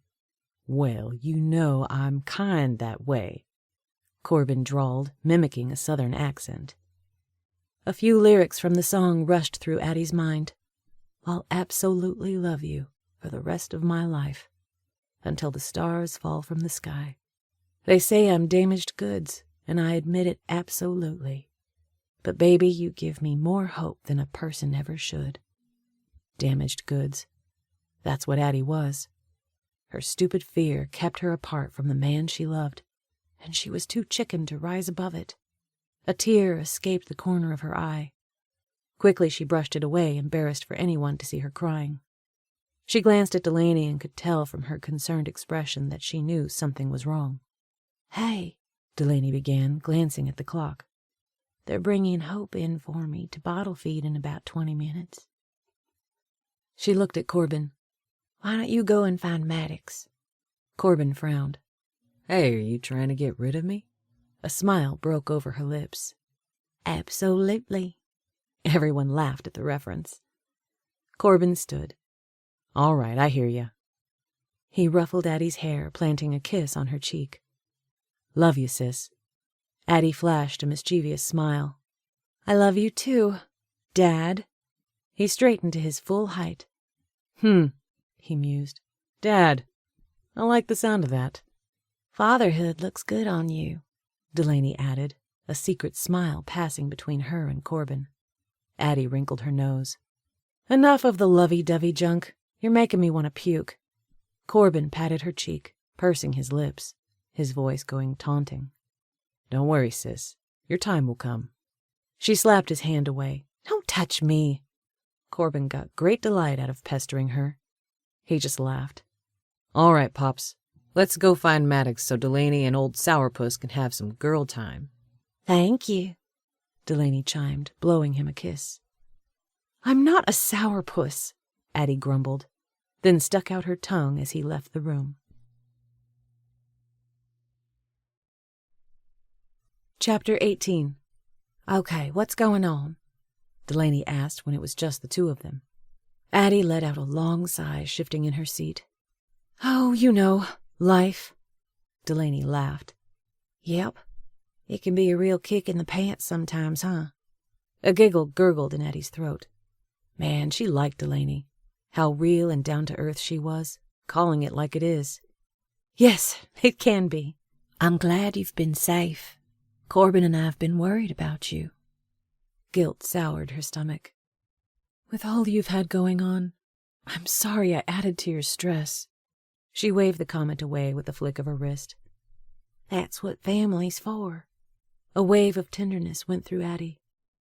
Corbin and I may give each other grief. Her voice caught. But I'm so grateful for him. I don't know what I would have done if he hadn't stepped in to help during all this. He only wished that he could be there himself. Delaney gave her a perceptive look. Knowing he couldn't, he sent the next best man to do the job. Someone who loves you as much as Corbin. Addie choked out a strangled cough. Delaney smiled. You've got it bad for Maddox, don't you? It was on the tip of Addie's tongue to deny it sheerly out of spite, but she knew the answer was written all over her face. Yes, she admitted. I'm in love with him. It felt good to say the words out loud. Okay, you love him. From what Corbin says, Maddox is madly in love with you. What's the problem? Tears gathered in Addie's eyes.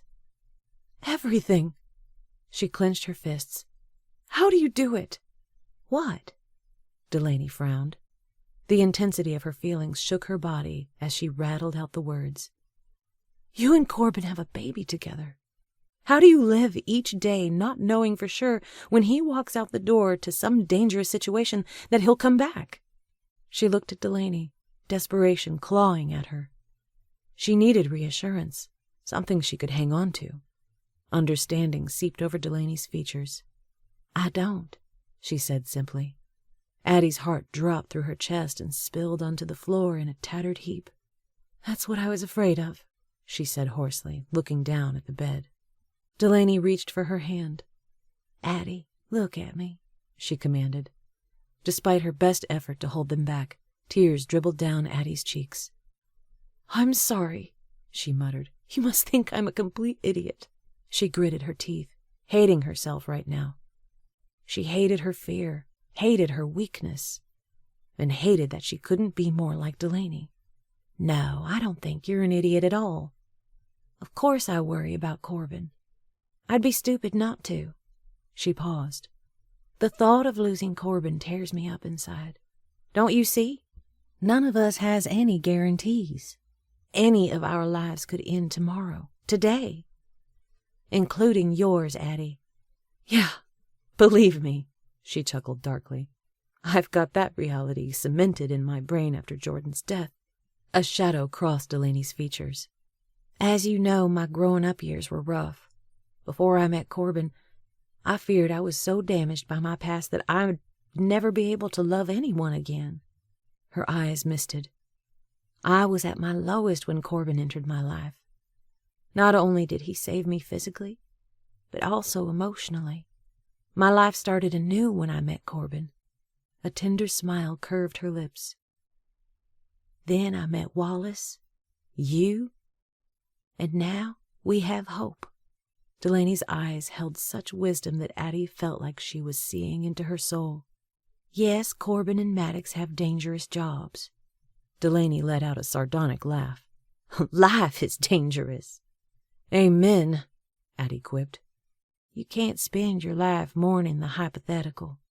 You need to learn to be happy in the moment, for those moments are the stuff life is made of."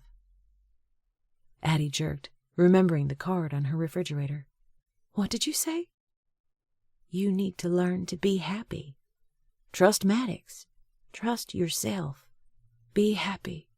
It always came back to that. "I don't know if I can do it," she lamented. "I'm not brave like you. I can't knowingly enter into a relationship that's so risky." She shuddered. "As much as I want to, I just don't think I can go there." Delaney gave her a wise smile. "That's just it, Addie. You keep talking about your relationship with Maddox as if it's something that's going to happen in the future. The truth is, you're already there." "Huh? You're in love with Maddox?" "Yes," she said, feeling like she was stepping into a trap. "It's already happened. You're in a relationship with him now. You keep questioning if you're brave enough to handle whatever may come, dreaming up all types of scenarios in which you lose. We have a saying for that in the South. It's called borrowing trouble." She gave her a pointed look. "Stop borrowing trouble." She shrugged. "So you're afraid. Big whoop. We're all afraid." Her voice quivered with intensity. "Do you not think I was scared out of my mind to give birth to hope? I was a high-risk pregnancy." Her eyes softened. "No amount of fear could compare with the joy I felt when I held my little girl in my arms for the first time. The bravest of heroes are scared. They push forward into action, leaving the fear behind. Then comes the victory." She gave Addie a pointed look. "Are you happy without Maddox in your life?" "No, I'm absolutely miserable," she muttered. "You can't imagine your life without him, right?" "Right." She smiled. "Well, there you go. There's your answer." There was a knock at the door. They turned as a nurse entered the room, holding Hope in her arms. A sense of awe came over Addie as she looked at the red-faced bundle swaddled in a pink blanket. She stood and scooted her chair back. "She's beautiful," she uttered, looking at Hope's squinty, determined face. She was unprepared for the swift feeling of love that rushed through her. Hope went stiff, belting out a whiny cry. "She's hungry is what she is," the nurse said with a laugh. "You should probably sanitize your hands before you take her." "Of course. Would you hand me that?" Delaney asked, pointing at a bottle of hand sanitizer on the nearby table. When Addie gave it to her, Delaney liberally rubbed the solution over her hands up to her elbows. Meanwhile, Hope's cries became more insistent. Delaney held out her hands as the nurse placed Hope in her arms. "There," Delaney said soothingly, as she held her against her chest. Gently, she rubbed a finger across Hope's cheek. Hope turned her mouth to Delaney's finger, the rooting instinct taking over as she sucked Delaney's finger. "Look at that," the nurse cooed in delight. "Preemies normally have a hard time learning to suck, but Hope's catching on fast. I'll be right back with the bottle of breast milk that you pumped earlier." She turned, walking briskly out of the room. It was amazing how natural the instinct of motherhood seemed to come to Delaney as she rocked Hope, making shushing sounds to calm her. Addie had the feeling of witnessing utter perfection. Delaney seemed to be reading Addie's thoughts as she looked up and flashed an unencumbered smile so joyous it brought tears to Addie's eyes. "Be happy." The words swirled through Addie's mind, finding their place in her heart. Just like that, the muddy water cleared. She laughed inwardly. She'd been borrowing trouble for a long time. When the real trouble came knocking, Maddox was there for her. Delaney was right. It was time to stop mourning the hypothetical. As much as she wanted to stay here with Delaney and Hope, she needed to find Maddox. "I have to go." "You've got this," Delaney said, giving her a reassuring nod. She touched Delaney's arm. "Thank you." A smile ruffled Delaney's lips. "You bet. That's what family's for." When Addie got to the door, she paused for one last look at Delaney, who was peering down at Hope, totally consumed in the softness and wonder of her new baby. "One of those perfect moments that life is made of," she uttered softly, gently closing the door behind her. Addie found Corbin and Pop standing in the hall. "Where's Maddox?" "He went home," Corbin answered. The words came at her like an invisible punch to the stomach. Her hand went to her throat. "He left? Without telling me goodbye?" Corbin gave her a funny look. "Just to get some rest. He said he'd come back in the morning to check on you and see Hope. Seeing as how you treated him earlier, he probably thinks you don't want anything to do with him," Pops added, reproof sounding in his voice. "We hope to have information soon on Brent Barrett," Corbin said. "Then we'll know for sure if the threat against you is over." Meaning Maddox would then go on to his next assignment, she thought glumly. For an instant the old familiar despair settled over her like a boulder around her neck. No! She straightened her shoulders. She couldn't lose Maddox again. She held out her hand to Corbin. "I need your car keys." His eyes rounded. "What?" "I'm going to talk to Maddox. I'll be back in a few hours." "Do you even remember where he lives?" Corbin asked, looking at her like she'd grown another head. "I can figure it out," she snapped. Corbin gave her a probing look. "What's this about, Addie?" She lifted her chin. "None of your business." A new light came into Corbin's eyes, a smile tugging at his lips. "You're going after him, aren't you? That little heart-to-heart with Delaney must have done you good," he taunted. He wiggled his eyebrows. "Addie's in love." Heat crawled up her neck as she shoved him. "You're such an idiot," she growled. Pops gave Corbin a warning look. "Stop teasing her." His eyes smiled. "Time to finally come out from underneath that tree, huh, Squirt?" "What?" Corbin asked dubiously. Addie rolled her eyes. "Never mind. Your pea-sized brain's not big enough to comprehend it, even if I explained it to you." Corbin shook his head and chuckled. "I can tell you one thing. Maddox has got to be one tough cookie to put up with you. Or a long-suffering sucker." She was about to tell him off, then saw the laughter in his eyes. He tipped a smile. "I love you, sis." "I love you, too," she admitted. She held out her hand, eyeing him. "The keys, please?" "Go ahead and give them to her," Pops urged, "before she changes her mind." A laugh rumbled in Addie's throat. "I'm not changing my mind." She lifted her chin. "Not this time." "If I give you my keys, we'll be stuck here," Corbin lamented. Pops chuckled. "What are you talking about? You haven't left here for days. A few more hours won't hurt you." Addie leaned forward, sniffing. "I thought I smelled something." "Hey," Corbin protested. When Pops gave him the look, he sighed. "Fine. But don't be gone too long. And whatever you do, be careful with the Lexus. Delaney's particular about her car. She laughed, rolling her eyes. Delaney's particular? More like you are.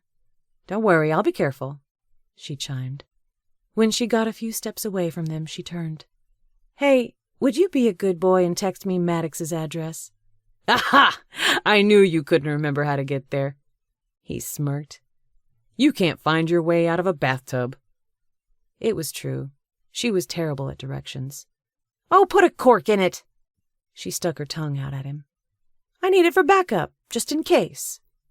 She turned to rush away. Hey, Addie. She stopped and glanced back over her shoulder. Huh? Good luck. Corbin gave her a genuine smile. You've got this. Those were the same words Delaney had used. They had the power to melt her heart as she returned his smile, realizing in that moment how much she truly loved her big brother. Thank you. Anticipation licked through her veins. Delaney and Corbin were right. She had this. For the first time in a long time, she felt like she was running to something instead of running from it.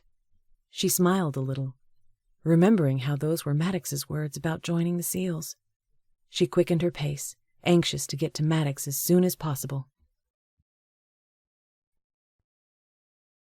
Chapter 19. Maddox was bone-tired, every inch of his body aching. Part of his weariness was from physical exhaustion. The other, larger part was his frustration over Addie. Now that the job was wrapping up, he would have to come to terms with the fact that he'd lost her. He'd stayed at the hospital long enough to say a few words to Corbin and Wallace before darting out. The truth was, Maddox hated hospitals. They reminded him of BJ and how helpless he felt watching his childhood friend fade away to his death. Added to that was the guilt of it being his fault because he dared BJ to jump the creek. He pushed aside the dark memories, knowing they weren't helping matters. His condo had an empty, lonesome feel. Well, better get used to it, Maddox, he told himself. It's your life now. His phone buzzed. For a split second, he hoped it might be Addie. But it was his mama. He'd not spoken to her in a week. She had no idea that he'd left San Diego and gone to Colorado and back. He'd made a practice of keeping the details of his job to himself so as not to worry his family. Hello, he clipped as he reached into the fridge and pulled out a water bottle.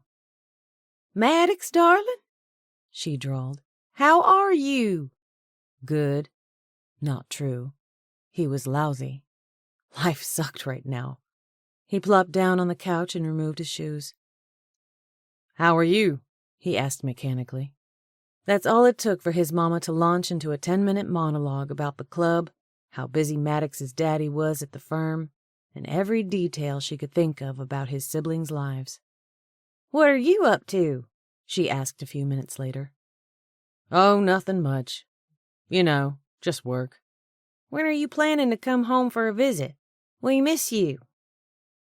He reached for the remote, turned on the TV, and began flipping through channels. Christmas, maybe? I was hoping you'd come for Thanksgiving, too. Okay, I'll try to do that. She paused. Maddox, are you sure you're okay? You don't sound like yourself. I'm just tired. Have you spoken to Addie? He sat up, clutching the phone tighter. What kind of question is that? You know we broke up. The bitterness in his tone sounded in his ears. Did his mama have some sort of radar on him? It was like she instinctively knew, somehow, that he'd been with Addie. I was just hoping that maybe the two of you could, work things out. Her voice grew intense. You should have seen her at your funeral, honey. The poor girl was devastated. An incredulous laugh broke through his throat. Do you hear yourself, Mama? I didn't actually die. I know that, she responded impatiently. We thought you were dead. Going through that had to be tough on her. Yeah, so tough that she couldn't get over it, he thought, acid churning in his gut. You should bring Addie for Thanksgiving. Sometimes it was like his mama didn't listen to a thing he said. We're not together anymore. Text me her number and I'll invite her. I'm not going to text you her number. This conversation was getting ridiculous. He punched the remote and switched through more channels, finally stopping at a basketball game. His stomach rumbled. That's right, he'd not eaten anything in a few hours. He had very little food in the house. Maybe he'd order a pizza. If you won't text me Addie's number, then I suggest you call her. A girl like her doesn't come along every day. All right, he interrupted. I'll talk to her tomorrow. His mama's voice instantly brightened. Fantastic, she cooed. Be sure and tell her I said hello. The doorbell rang. Maddox sat up, hope bubbling in his chest. Was it Addie? I've got to go, Mama. There's someone at the door. Okay, I love you. I'll talk to you soon. He glanced back at the door. Love you too. He ended the call and tossed the phone on the couch as he stood. Had Addie come to find him? He peered through the peephole, his stomach tightening. Hello? Felicity knocked insistently on the door. I know you're there. I saw your lights. He opened the door, plastering on a smile. Hey! Hey! She flashed a large smile as she slid her arms around his neck and drew close, pressing her lips to his. All he could think about was how her perfume was too strong, her hair too stiff, her face too made up. Whoa! He drew back, removing her skinny arms from his neck. What was that for? Her face fell, her lips forming a petulant pout. I thought you'd be happy to see me, she sniffed. She strode past him, walked around the couch, and sat down. She draped an arm over the back and looked at him with a come-hither expression. Come over here, she purred. I've missed you. You didn't even tell me you were going out of town. Now's not a good time, he began. Oh, come on, she urged. It's not like you were doing anything besides watching a stupid game. I happen to like basketball, he countered, raising an eyebrow. We'll watch it together then. She squared her jaw. I'm not leaving, so you might as well come over here. Please, she added, giving him a seductive smile. His shoulders slumped. He didn't know which was worse, sitting alone and wallowing in his sorrows, or sitting with Felicity. Would you rather be A, drowned, or B, burned to death? Can I choose option C? Oh, and can you throw Addie into the mix? He grunted. Fat chance of that happening. Are you hungry? I was thinking of ordering a pizza. Her face fell. Can you get a thin, gluten-free crust? She shuddered. I can't stand the thought of eating all those carbs. He laughed to keep from crying. Sure, why not? Addie turned off the engine and got out of the Lexus. She rubbed her sweaty hands on her jeans. Maddox's lights were on. She was relieved he was home. A part of her had feared that he'd left town on a job and she wouldn't see him again. You've got this, she repeated. She took in a breath and scrunched her hair as she strode up the curved sidewalk leading to his condo. She rang the doorbell. No answer. Her heart leapt into her throat. She knocked. Maddox? No answer. She tried the door handle. It was unlocked. Tentatively, she pushed open the door. Hello? She stepped inside and looked around at Maddox's sparse living room. It looked the same as it had when she'd been here last. There were the basics. A sofa and TV. Large prints of Maddox's landscape photographs covered the walls, taken in places he'd traveled. The scent of pizza lingered in the air. She stiffened when she saw movement on the sofa. Maddox? Her heart was beating so wildly she felt dizzy. Jeez, this was hard. Maybe it was better to get it out when he couldn't see her. Don't stand up. She held out a hand. Just let me get this out while I can. I was a fool to break up with you. Her words lost air as she tried again. The truth is, I was so afraid of losing you that I pushed you away. She let out a nervous laugh. Part of me is still afraid. I'd be lying if I said your job doesn't scare me. Quite frankly, it scares the bejeebies out of me. Dang it, this was so hard. She was rambling, not making a lick of sense. She raked a hand through her curls. What I'm saying here is that I love you. Her voice caught. I never stopped loving you, not for 1 second. When I thought you were dead, well, I wanted to die too. I don't know how this will work, Maddox, but I'm tired of being afraid. I want you in my life. I don't care if you're a SEAL or a private contractor. She chuckled. Whatever the heck you call yourself, I can't imagine my life without you. I want us to try again. There, she said it.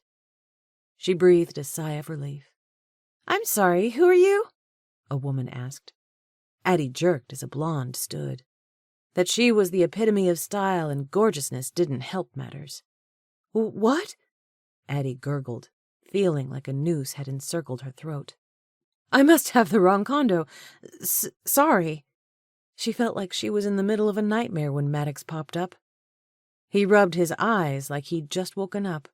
He blinked, all trace of sleep instantly leaving him. Addie? What are you doing here? The blonde glared at him, her hand going to her hip. Evidently bearing her soul. Telling you how much she loves you, how breaking up with you was the biggest mistake of her life, how she wants to get back together. She twirled her hand. Blah, blah, blah. She finished in a languid tone as she looked down at her acrylic nails. Maddox's eyes bugged. Huh? It all came together in a hard punch that took Addie's breath away. You're Felicity, she croaked. In the flesh. Felicity tossed her hair, her eyes radiating disdain as she looked Addie up and down like she was sizing up the competition. She turned back to Maddox. Who in the heck is this woman? You never told me you were a SEAL. She twirled her hand. I thought you were a personal trainer. Fire raged in Addie's gut as she glared at Maddox, tears stinging her eyes. I never meant anything to you, did I? She was a fool coming here, opening her heart to him. Maddox bounded around the couch. What are you talking about? You mean everything to me. What? Felicity growled. Surely you don't mean that. Look at her overstretched last season sweater and her crazy hair. She looked at Addie like she was Medusa. You know, they do have something called a flat iron. It would do wonders for you. Addie had a good mind to grab the overprocessed Barbie by her bleached hair and punch her lights out. She slung back her head, her hair flying, aiming her venom at Maddox instead. Yeah, it's obvious you care. You left the hospital and fell straight into Malibu Barbie's arms. This isn't Malibu, honey. This is San Diego, Felicity quipped. Addie's mind raced out of control like a bolting deer. Have a nice life, she growled as she turned on her heels, stomping out. Addie, wait! He ran after her, pulling her arm. Let go of me! She jerked her arm out of his grasp, detesting the traitorous tears that wet her eyes. She'd already wasted one too many tears on Maddox Easton. Time to move on. A crazed look came into his eyes. I had no idea Felicity was coming here tonight. She just showed up. That was mighty convenient for you, she seethed. You certainly didn't waste any time cuddling up with her on the couch. Or maybe you were doing more than cuddling. A hot shame covered her. To think those lips that had kissed her were kissing that bimbo. Her anger rose to new heights when a grin slid over Maddox's face. Is it true? What? She fired back. That you love me. That you want to get back together, he said softly, stepping closer. Loved you! She heaved through gritted teeth. Wanted to get back together. That was before I discovered you were a lousy two-timing slime ball, she growled. I can't even think of foul enough words to describe you. Her hand came up to slap his jaw, but he was faster, grabbing her wrist. Addie, stop. She fought against him. Let go of me, you jerk! You cheat! He spun her around so that he was behind her. He hugged her arms in an iron grip. For the record, I love you too. What? Felicity screamed, clenching her fists. You're choosing her over me? There was never any choice, Maddox said in Addie's ear. Felicity and I were never a thing. We just went out on a few dates." Addie gurgled in disbelief, craning her neck to look at him. Huh? All this time, she'd been so worried about Felicity, and there was nothing there. Were it not for the bubble of happiness that rose in Addie's chest, she would have socked Maddox in the gut. A sheepish grin stole over Maddox's lips. "I made it out to be more than it was to make you jealous." Felicity shook her head in disbelief. "How can you say there was nothing between us?" Her face hardened as she eyed Addie. "What do you even see in her?" Maddox laughed. "Well, let's see. She's feisty, stubborn. She gets under your skin to the point where you can't think of anything else. The kind of woman who drives you so berserk you want to pull your hair out one minute and fight wars for her the next. Or kiss her until you can't see straight," he murmured in Addie's ear. "This is ridiculous!" Felicity screeched, eyes blazing. "You'll regret this, Maddox Easton." "I highly doubt that," Maddox responded. "You stupid Alabama redneck!" Addie sniggered. She tried to hold it back when she saw Felicity's indignant expression. But it was too much to hold in, and she just burst out laughing. "I should have known better than to get mixed up with you," Felicity huffed. "Good luck with granola girl," she sneered as she marched away. Maddox turned Addie around to face him. "Hey," he countered, his eyes taking on a mock-wounded look. "Do you think I'm a redneck?" "Oh, yeah. That high society country club gentleman thing you've got going on the surface is just a facade. Deep down, you're really just a—" She cocked her head, amusement dancing inside her. "What were the words?" "A stupid Alabama redneck." Her eyes held his, a smile quivering on her lips. "I could add BMX riding, adrenaline junkie, ex-Navy SEAL, trivia master, photographer, Superman." She tipped a smile. "I think I'll stop there for now." He gave her a crooked grin. "That's a good idea, squirt." "Ugh! I wish Pops would have kept his big fat mouth shut. I hate that nickname." He pulled her closer, his blue eyes going a shade deeper in their intensity. "Do you really love me?" Tingles of anticipation circled down her spine as his eyes caressed hers. "Yes," she uttered. "Heart and soul," she managed to add, before his lips took hers in a long, demanding kiss that left her breathless. Chapter 20.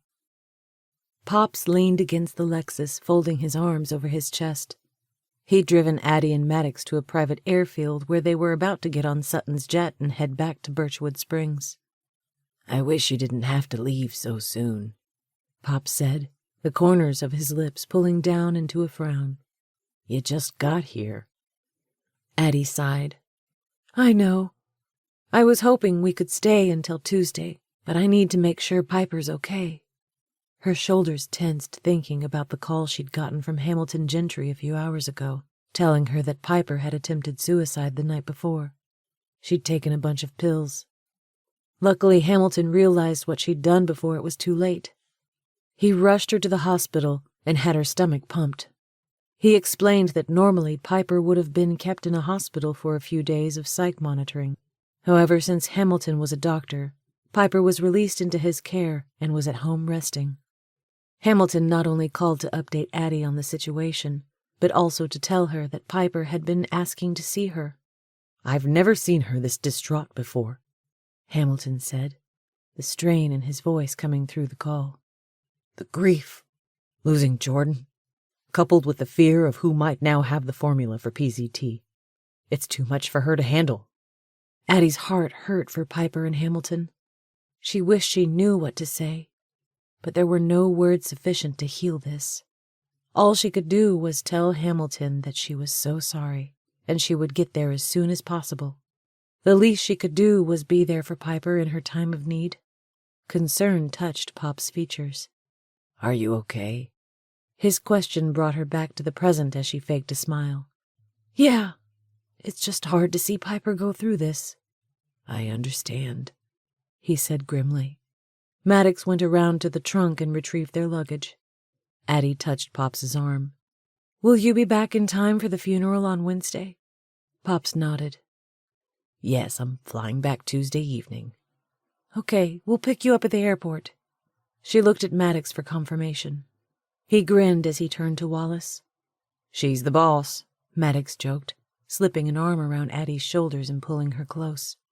"You're a smart man," Pops chuckled. "My mama didn't raise no dummy," Maddox quipped in an exaggerated drawl. Addie rolled her eyes. "Yeah, right."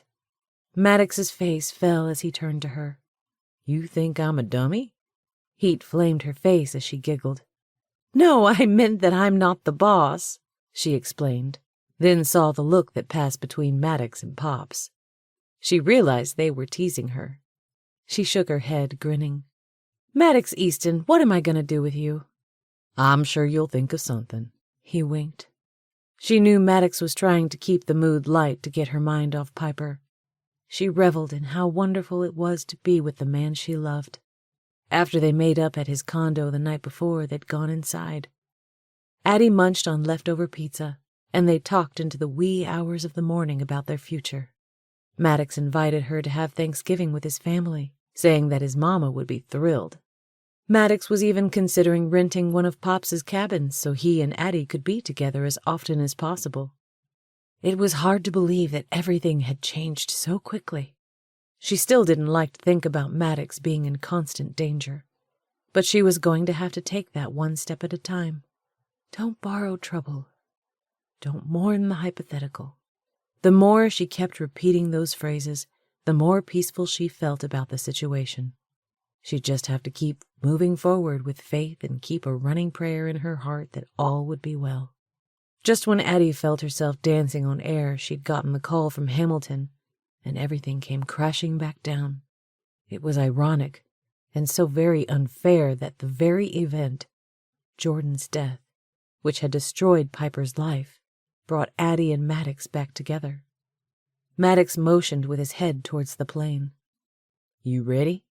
"Yep." She gave Pops a tight hug. "I love you." "I love you too, Squirt. I'm proud of you." A smile filled his face. "I'm so glad the two of you are finally back together." He sighed in contentment. "My work is done." Addie laughed. "Nah, you still got lots left to do. You have a granddaughter to take care of." Corbin and Delaney were practically glowing when they left them at the hospital this morning, both ecstatic to be parents. "That's right." Pops hugged Maddox. "Have a safe trip. I'll see you both Tuesday evening." His lips formed a grim line. "Give Piper my love. Tell her I'm praying for her." An unexpected lump formed in Addie's throat. "I will. It sounds like she needs all the prayers she can get." "Just breathe," Addie kept repeating to herself as she and Maddox drove through the gates of the Gentry estate. She glanced at Maddox, who was driving the car, as she rubbed her sweaty palms on her pants. "I'm so glad you're here with me." "Me too." He smiled, his right hand letting go of the steering wheel as he reached for her hand, blinking his fingers through hers. His brows knit together. "You're as cold as ice." A shiver ran through her. "I know."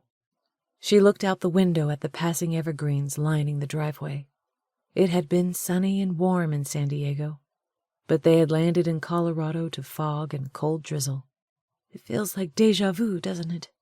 "Yeah, it does," Maddox agreed as they lapsed into silence. When they pulled up to the house, Addie turned to Maddox, her stomach churning. "I don't know what to say to Piper." She'd been floored by Hamilton's phone call, never dreaming in a million years that Piper would try to commit suicide. She and Maddox talked about it on the plane ride over, with Maddox explaining that, given the right or wrong set of circumstances, anyone could be driven to that point. Piper had been slammed with so much during such a short period of time that she was understandably fragile. But suicide? Addie still couldn't fathom it. She had no training for this. Needles of desperation pricked at the base of her skull, and she felt a sense of foreboding. It's not about what you will say, but the fact that you're here that matters," Maddox reassured her. Her heart squeezed. "I've got a bad feeling about this." Maddox frowned. "What do you mean?" "I don't know. I can't explain it." The foreboding had started on the plane ride and steadily increased. It had built to the point of frenzy. She forced a smile.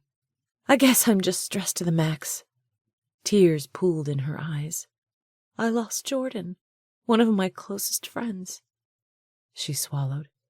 "Yesterday I almost lost Piper." Her lower lip trembled and she bit down to stay it. "I just keep thinking about what would have happened if Hamilton hadn't found her in time." "He did find her." He gathered her hands in his and cradled them. He peered into her eyes. "You're a strong woman, Addie Spencer. You've got this." She jerked in surprise, a smile tugging at her lips. He cocked his head. "What?"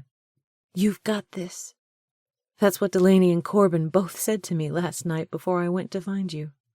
The large smile that filled his face sent warmth rushing through her, dispelling some of the gloom. "See, they were right." She nodded, trying to psych herself up for the task ahead as she looked at the large front door, which seemed too imposing to pass through. "Okay." She took a deep breath. The next second, her brows shot down. "I wish we had some information for Hamilton and Piper." They'd hoped to hear something from Sutton about Brent Barrett's interrogation. She cringed just thinking of the word interrogation, then forced her mind to move past it. She couldn't get hung up on that right now. It was good that Barrett was being questioned. At this point, however, she and Maddox didn't know any more about Barrett's involvement than they did before they left for New Jersey. They didn't know who killed Jordan, had no idea who'd stolen the hard drive, and if it contained the formula for PCT. Geez, so many unanswered questions. No wonder Piper was wigging out. "Maybe you should call Sutton again." He pushed out a breath. "I've already left several messages. He'll call me as soon as he knows something." She nodded, knowing Maddox was right. Blood thrashed against her temples like the incessant surf against the seashore as Maddox came around and opened her door. Her legs were wobbly as she got out.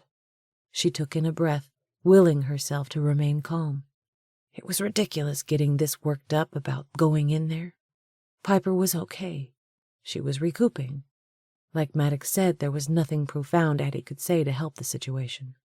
It was being here that counted the most. Breathe. 1 step, 2 steps.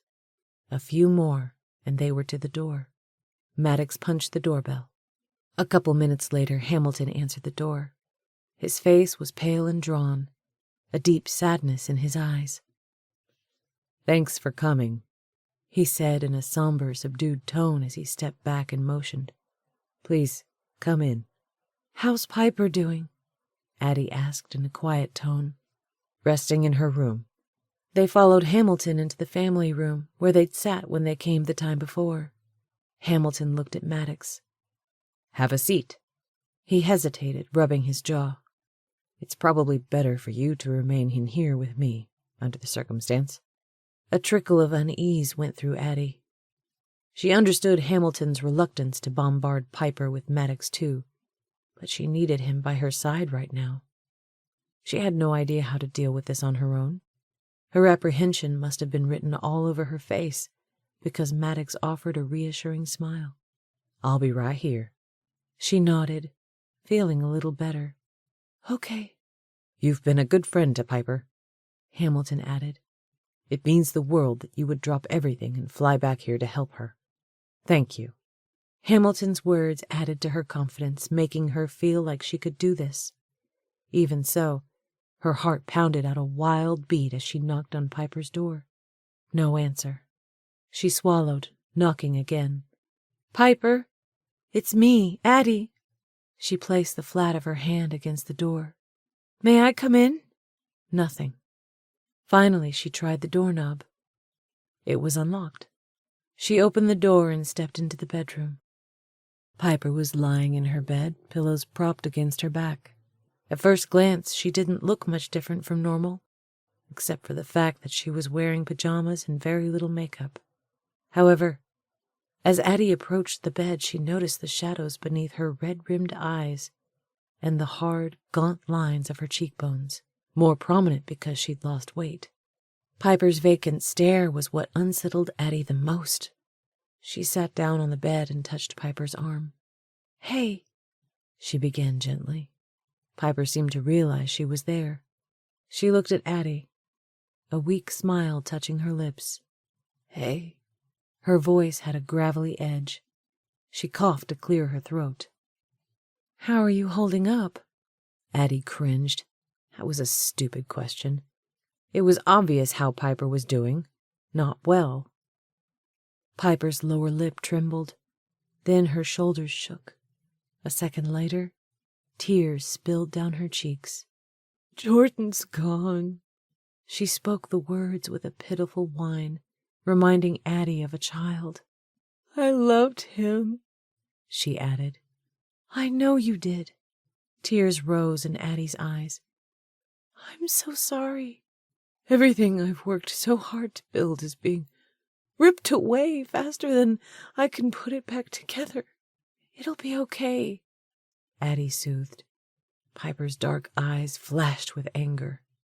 "No, it won't," she snapped. "Nothing will ever be okay again." Addie was taken aback by the sudden change in Piper's behavior. A chill clutched her heart. She wasn't sure how to answer, so she just sat there. Maybe it was better to just listen. "I don't want to go on without Jordan." Piper let out a brittle laugh. "It's ironic, isn't it? When I found out about Jordan's affair, I hated him for it. Then, just when we were working through our issues, he left me. He didn't leave you by choice. He was killed." A sob broke through Piper's throat. "I know. That's what I meant. It's not fair." "No, it's not," Addie agreed. Piper wiped her eyes with the palms of her hands, a shaky laugh escaping her throat. "You probably think I've lost my mind." "I don't think that at all. You've been through a lot, and it has taken its toll. Anyone would have a hard time under these circumstances." Her gut tightened at how unfair life could be. "Without Jordan in my company, there's no reason to continue." Her voice broke, a thick silence descending between them. "That's not true. You've got your dad, me," she said fiercely. More than anything, she wanted to be as good of a friend to Piper as Piper had been to her. Memories of Addie's critical time came rushing back as her voice grew reflective. "When I found out Graham had brain cancer," a ball of emotion lodged in her throat as she coughed to clear it. She offered Piper a pained smile. "Well, you remember how distraught I was? I was furious with God, wondering how a woman who'd been stripped of everything, her memories, her identity, could then have cancer." She gritted her teeth. "It was so unfair." She paused, giving Piper a meaningful look. "Remember the rest?" A faint smile graced Piper's lips. "You were in bad shape, sitting by your grandmother's bed, bawling your eyes out. She'd been given a heavy sedative, didn't even know anyone was there. You came in and put a hand on my shoulder." Addie couldn't hold back the tears that slipped down her cheeks in thin ribbons. "You told me how strong I was, reminded me that I needed to be there for Pops." She chuckled. "You also told me to dry my eyes because the two of us were going to lunch." A wry grin formed over Piper's mouth. "Oh, yeah, I'd forgotten about that part." "Well, I never will." Determination fired in Addie's blood as she sat up straight and took Piper's hand. "This is where I tell you to get your butt out of bed and get a shower so we can go grab something to eat."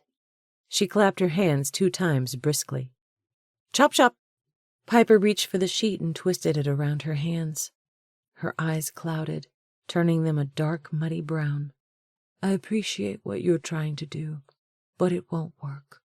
Her voice went flat, and any residual vitality seemed to drain out of her. "Not this time," she said quietly. Addie was about to grab the sheet and pull it off Piper, demanding that she get up, when a knock sounded at the door. She and Piper looked as Hamilton entered, holding a tray. He spoke to Piper. "I brought you some herbal tea with chamomile. It'll help you relax.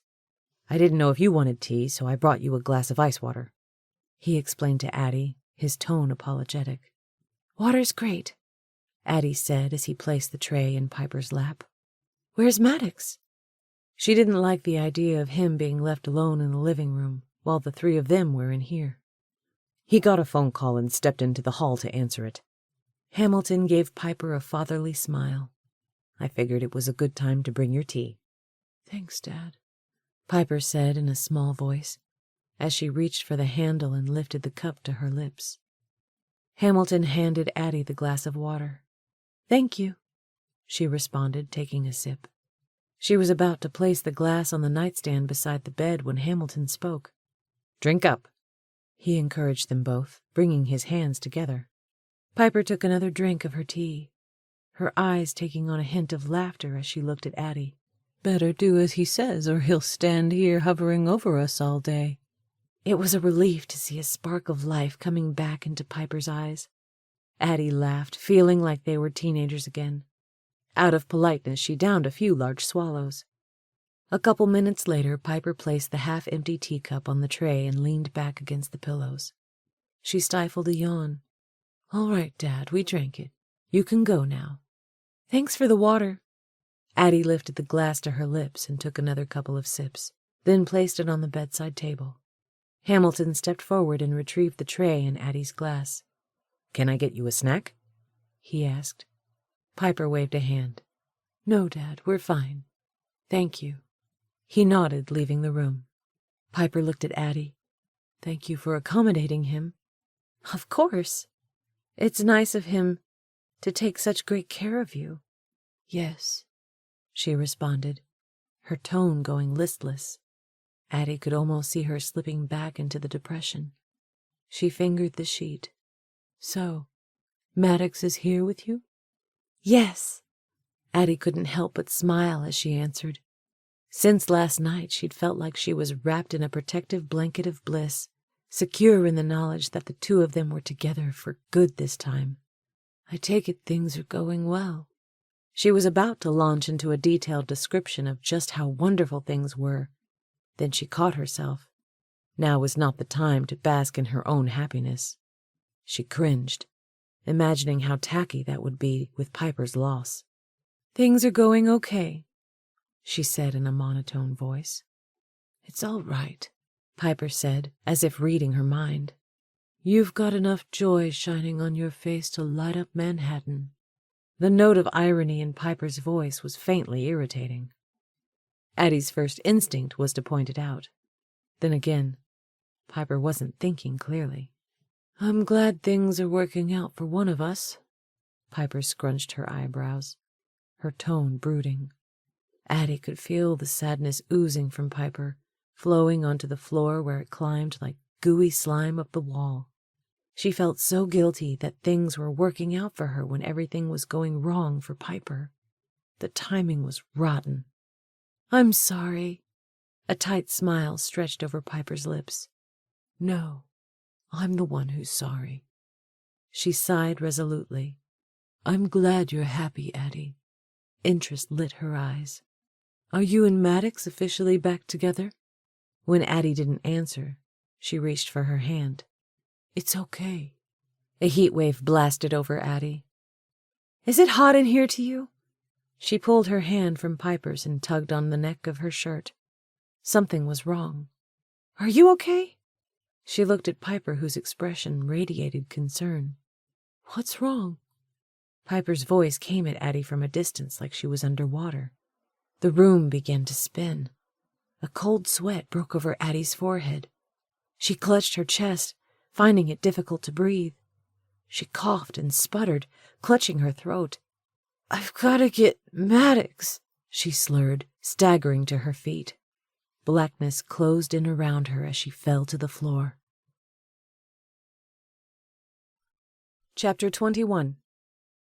Maddox had been sitting in the living room with Hamilton, attempting to make conversation with the excruciatingly awkward man when Sutton called. He excused himself and stepped into the hall to take the call. "Sorry I've been hard to reach," Sutton began. "I wanted to make sure I had as much info as possible before we spoke." "I understand." Maddox braced himself, sensing that what Sutton was about to say was significant. Brent Barrett came up clean. The breath left Maddox's lungs. "What? Are you sure?" His mind raced in circles like a dog chasing its tail. "I'm sure," Sutton answered in a tone so matter-of-fact that it left no room for doubt. "To be clear, you're saying Barrett didn't kill Jordan and that he didn't steal the hard drive?" "That's precisely what I'm saying." "What about Addie's attempted kidnapping?" "The money trail leads to Brent Barrett. From the outside looking in, it's a slam-dunk case against him." "Meaning you think he was framed?" "Bingo." Something Addie said came rushing back to Maddox. She questioned why a criminal would use his bank account to finance a kidnapping. She made a good point, but most transactions were done electronically as opposed to cash. Maddox also figured that Barrett wanted to do things remotely to keep as much distance between himself and his henchmen as possible. The trail that led them to Brent Barrett had been twisty, going through various accounts before it was finally linked to an offshore account owned by Barrett Medical. He spoke, thinking aloud. "Are you saying that someone made the transactions convoluted enough to avoid suspicion, but clear enough for us to follow back to Barrett?" "That's my thought." A bitter disappointment rose in Maddox's throat. He swallowed, tasting acid. If Brent Barrett was innocent, then they were back to ground zero. "I do have some other information that might prove useful." Maddox's ears perked up. "When we did the initial round of questioning at Therapia, everything came up squeaky clean. However, we did more digging, offered a reward for information, and received an anonymous call from a woman asserting that PZT wasn't all it was cracked up to be. We were able to track the call to a pharmaceutical scientist who worked alongside Jordan Phelps." Maddox tightened his hold on his phone. "How trustworthy is this woman? Is it possible she's blowing smoke to get a reward?" Maddox thought about the video he and Addie watched of the Alzheimer's patient in the care center who'd been given PZT. Addie knew the woman, knew firsthand the state the patient was in before taking PZT. "Yes, it's possible. At this point, I don't have enough information to make a clear assessment." Maddox's thoughts were a jumble. Even though he and Addie weren't 100% sure Barrett was guilty, they were both cautiously optimistic that they were getting to the bottom of this thing. Maddox knew from sad experience that no mission or job ever went as planned. But this was like finishing Hell Week only to be told you had to do it all over again. If Barrett was innocent, then who was behind all of this? Addie was going to flip her lid when she realized they were back to square one. He forced himself to push aside his personal feelings to think analytically. "What's this woman saying?" "That Jordan and his wife Piper were at odds about PZT. The drug had gone through several rounds of company testing. It passed the initial test with flying colors. However, when it got to the Beagle phase, some abnormalities were detected." "What sort of abnormalities?" he asked carefully. "Radical cell division." "Cancer," Maddox said flatly. "Yes." "Why were Jordan and Piper at odds?"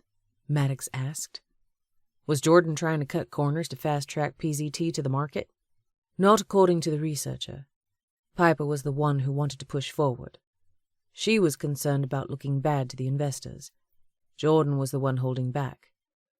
He'd given the drug to a handful of patients at a care facility. It shook him up badly when one of his test subjects developed cancer." Maddox gasped like he'd been sucker-punched. Addie's grandmother. Had Jordan given her PZT?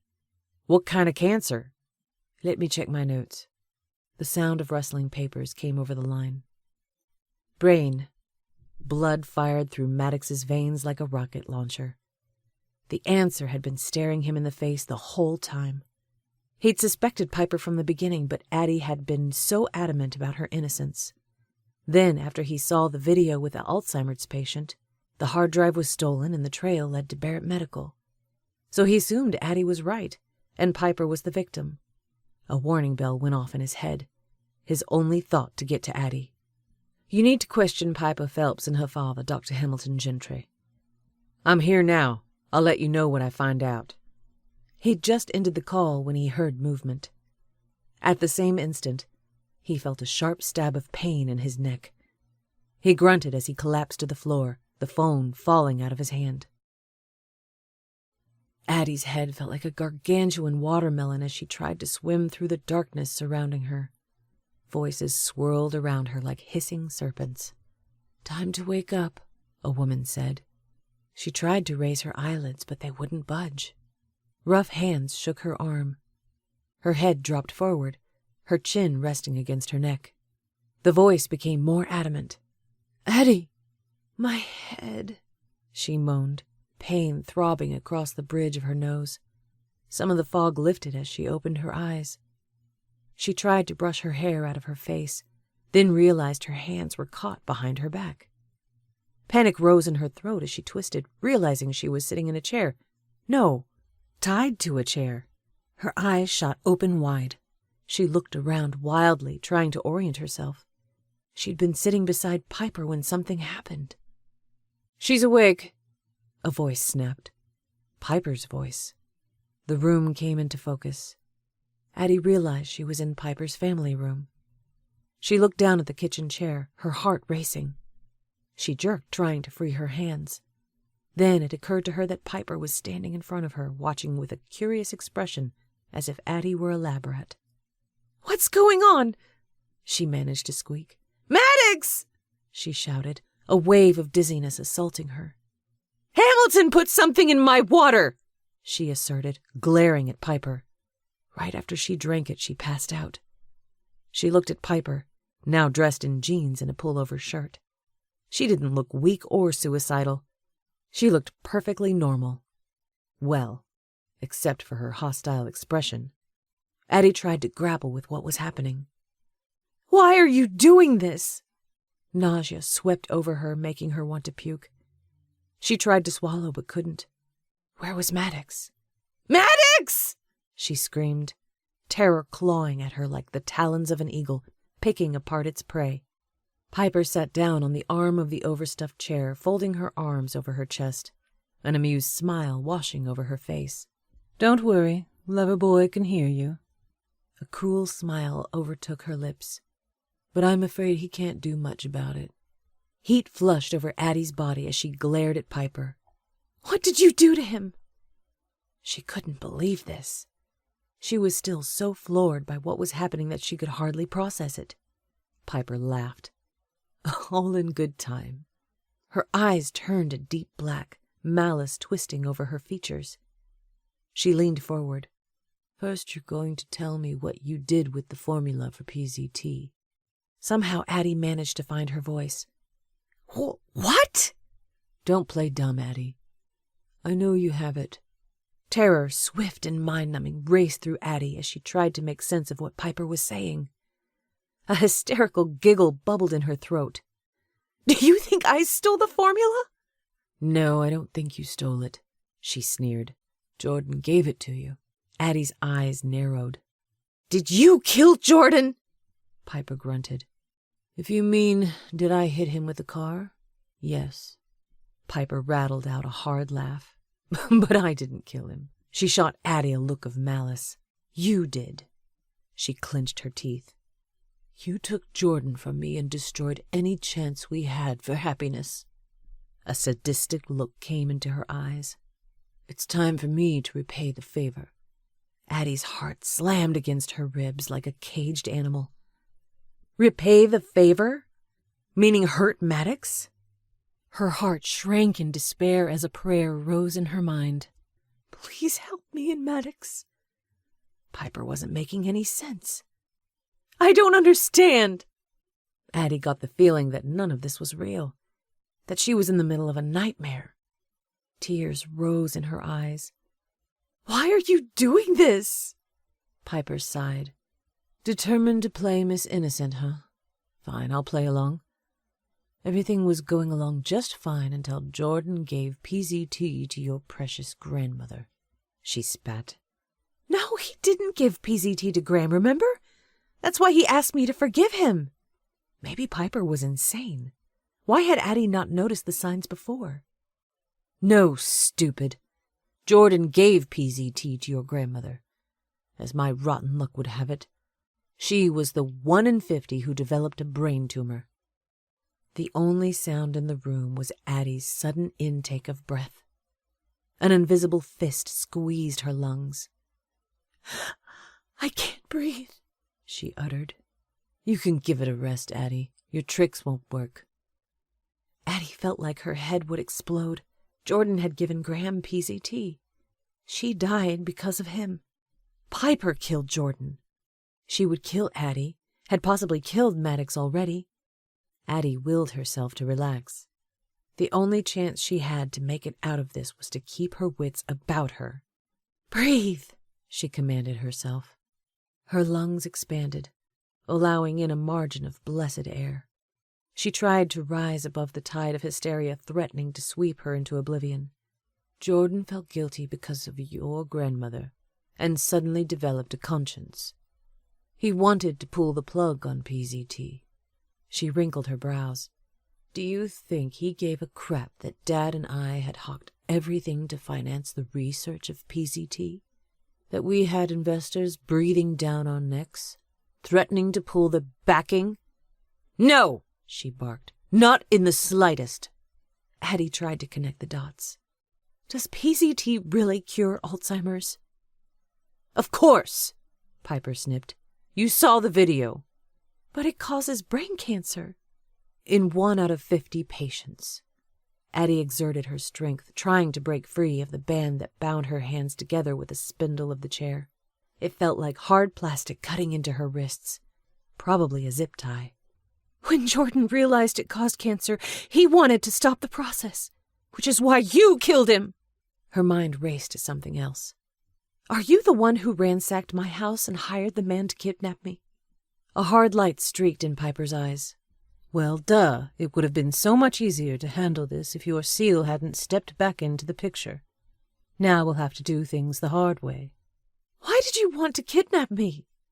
A raucous laugh issued from Piper's throat. That's the ironic part.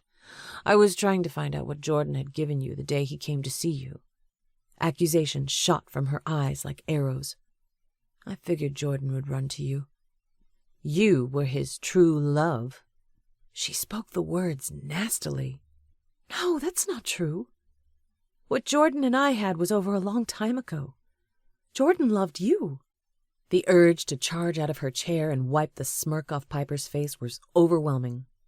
He trusted you. Her stomach churned acid in her throat as she eyed the woman she thought was her best friend. How could you kill your own husband? She seethed. Piper was lower than low. You took Jordan from me! Piper screamed, rage filling her eyes. She clenched her fist and raised it at Addie. You knew Jordan loved you when you introduced him to me, she snorted in disgust. That's how you are, Addie. You rack up hearts, pining away for you, while pretending to be oblivious. Addie realized that any argument she put forth would be shot down by Piper. It was better not to waste her breath. You were looking for the item that Jordan gave me. The key. Yes. Maddox and I handed it to you on a silver platter. Piper lifted her eyebrows, her eyes dancing in amusement. Pretty much. Addie connected the rest. Dr. Gentry said he had to meet with the funeral director. But he's the one who stole the hard drive. It all came rushing back with a hard slap in the face. She thought the voice of the masked gunman was familiar, but had pushed it to the back of her mind. Regret punched through her. Maddox had been suspicious of Piper the entire time, but she dismissed his assertions, confident Piper was innocent. The sting of betrayal hit her so strongly she felt like her chest might collapse. Jordan was never having an affair with Blanche Ritchie, was he? Piper giggled like a teenager. That's the part I was most surprised about, your willingness to believe that.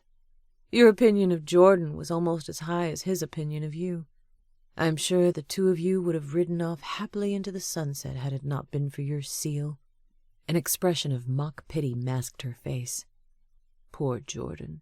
He never did get over you falling in love with another man. She sighed. He tried to make do with his consolation prize. She touched her hair.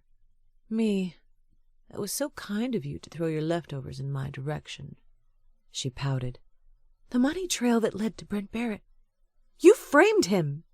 See, you're getting it, Addie. You're not as dumb as you look. Blanche was all too happy to help implicate her former boss. Because Brent Barrett fired her for embezzlement. Yes. Blanche was in cahoots with you. Blanche got a hefty payment for her assistance. She's living it up in Mexico. She frowned. Too bad she's greedy, always wanting more money to keep quiet. She pursed her lips, cocking her head. I guess I'll have to deal with her when the time comes. It was at that moment that a chilling realization swept over Addie. Piper wouldn't be telling her all of this if she planned to let her go. She didn't want to die. Not now, when she'd finally found happiness. She forced away the fear, willed her mind to concentrate on the details. Piper still needed something from Addie or she'd already be dead. She'd said earlier that Maddox could hear her, but that he couldn't do anything about it. Hopefully that meant he was still alive. Even if I have to die here today, please let Maddox be okay, she prayed. What was on the hard drive? I'm so glad you asked, Piper said gleefully, because I'm about to show you. She grabbed the remote from the coffee table and turned on the TV. A video of Jordan came on. Tears rose in Addie's eyes when she realized he was speaking to her. Hey, Addie, he began, offering a slight smile into the camera. If you're seeing this, then it must mean the situation has escalated. A sense of horror rose in Addie's chest as she listened to him outline the events in a dispassionate, cool tone, telling her everything Piper just had. When he got to the part about giving PZT to Graham, his voice choked. I can't begin to tell you how sorry I am, he uttered. Tears rolled down Addie's cheeks. How touching, Piper cooed, her voice dripping with venom. A scorching indignation pulsed through Addie's veins as she glared at Piper. Piper fast-forwarded the video. You already know all of this part, she explained. This is the part I want you to see. Her voice hardened to flint. That way you won't waste my time trying to deny that you don't have the formula. The video slowed to normal speed. Jordan's voice commanding Addie's attention. Addie, you're the only one I can trust. This drive contains Therapia's lab results for PZT, including how the damaged tissue samples were switched. I'm putting this into your hands because I trust you will get it to the right people to stop PZT from hitting the market in its current form. A pained look came over him. I'm so sorry I failed you. He smiled thinly. My intentions were good. You have everything you need, including the formula for PZT. I suppose a part of me hopes that you can get it in the right hands, so the formula can be refined. His face radiated optimism. Think about what it would mean to the world, Addie, if we can cure this horrible disease once and for all. A boyish smile tugged at his lips as he pushed on his glasses. You are my hope and inspiration. I love you. How sweet, Piper purred, turning off the TV. Her face went hard. Where's the formula? Confusion swirled around Addie. You said you kept the formula for PZT on a single computer, locked in a vault. You killed Jordan, stole the hard drive. You already have everything you need to move forward. Why am I here? Unless Jordan broke into the vault and messed up the formula. Piper smirked. Yeah, unfortunately I didn't realize that part of the equation when I killed him. She stepped forward and got in Addie's face. Where's the formula? I don't know, Addie admitted. The hard slap against her jaw took her by surprise as she yelped in pain, the force of the hit jerking her head sideways. Piper eyed her. I was afraid that might be the case, she sighed. Well, let's see if I can jog your memory. Piper left the room and returned a minute later, holding a gun in one hand and a knife in the other. Revulsion swelled over Addie like something rotten as she swallowed. She had no idea where the formula was. Even if by some miracle she found it, Piper would kill her. She prayed silently for help. Piper stepped behind her. Addie realized she was using the knife to cut the zip tie.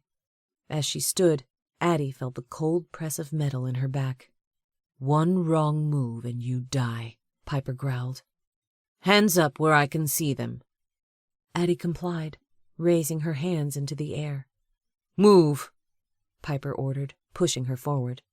Addie's wrists burned and her legs felt like wobbly toothpicks. Her thoughts rushed back to when she was kidnapped as the same feeling of desperation cloaked her. Maddox had rescued her then. Not likely to happen this time. The notion sank like lead in her gut. "We're going to my bathroom," Piper said. Piper's bathroom? Fear iced down Addie's spine. A strangled cry sounded from Addie's throat when she saw him. Maddox was lying in a large jacuzzi tub filled with water up to his face. His eyes were open, his body motionless. For an instant, Addie feared he was already dead. Then she saw the distress in his eyes. "What did you do to him?" She moved to rush to his side, but Piper grabbed her sweater, yanking her back. "Not so fast." Piper jabbed the gun in her back. Trembles started in Addie's hands and rippled through her body, snaking down to her toes. "Oh my gosh," she uttered, her hand going over her mouth. Piper stepped around to face Addie, pointing the gun at her. Rage trumped the fear as Addie glared at Piper. "What did you do to him?" "I gave him a nice cocktail of drugs to render him motionless, but allow him to comprehend everything with excruciating detail. Don't worry. If you do exactly as I say and get me the formula, the drugs will wear off and Loverboy will be just fine. If you don't..."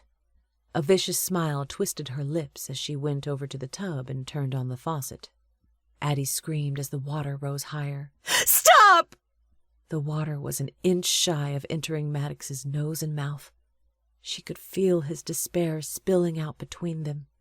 It couldn't end like this. Maddox was a kick-butt former Navy SEAL who'd survived torture and imprisonment by ISIS. Addie couldn't let Piper do him in. "Of course, if the threat of drowning isn't enough to sway you, there are other means." Her voice had the controlled hiss of a viper about to strike.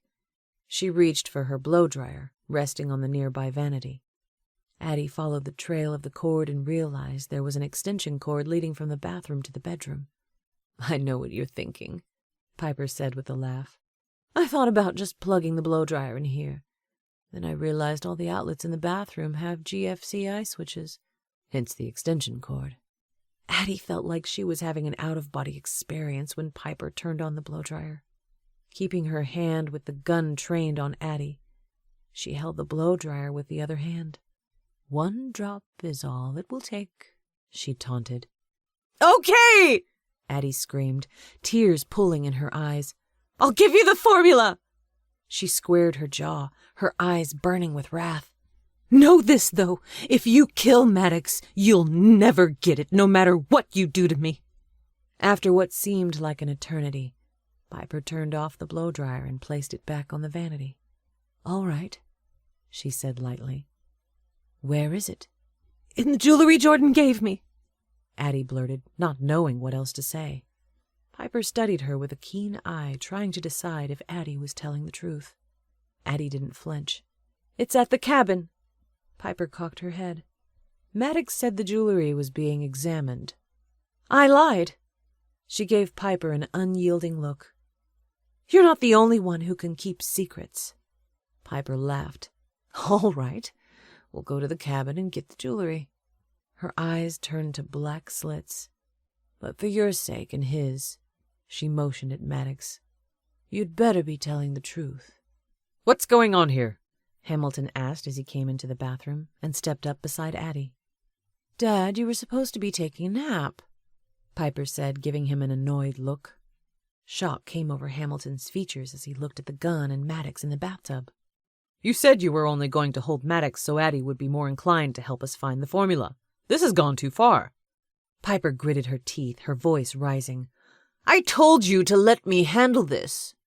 Hamilton's voice was heavy with regret as he continued. "I went along with your plan because I felt like a cure for Alzheimer's outweighed the negative effects of PZT. But this?" He shook his head, his face draining. It's too much. You need to put the gun down and stop this before more people get hurt. Shut up! Piper screamed. Rage boiled in her eyes as she zeroed in on Hamilton. You're weak, just like Jordan. I'm the only one who has the courage to do anything. Act now, Addie's mind screamed. Adrenaline rushed through her veins as she lunged forward and attacked Piper. They toppled to the ground, wrestling for the gun. A shot went off. Piper let out a cry of anguish as Hamilton fell to the floor. Addie wrenched the gun out of Piper's hand.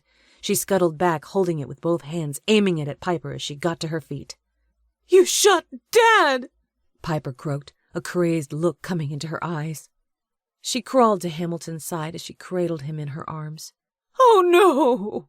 She cried. What do I do? How do I fix this? Hamilton fought to get a breath.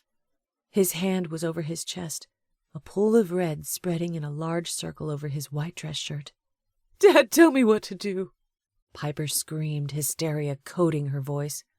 Oh my gosh, she kept repeating.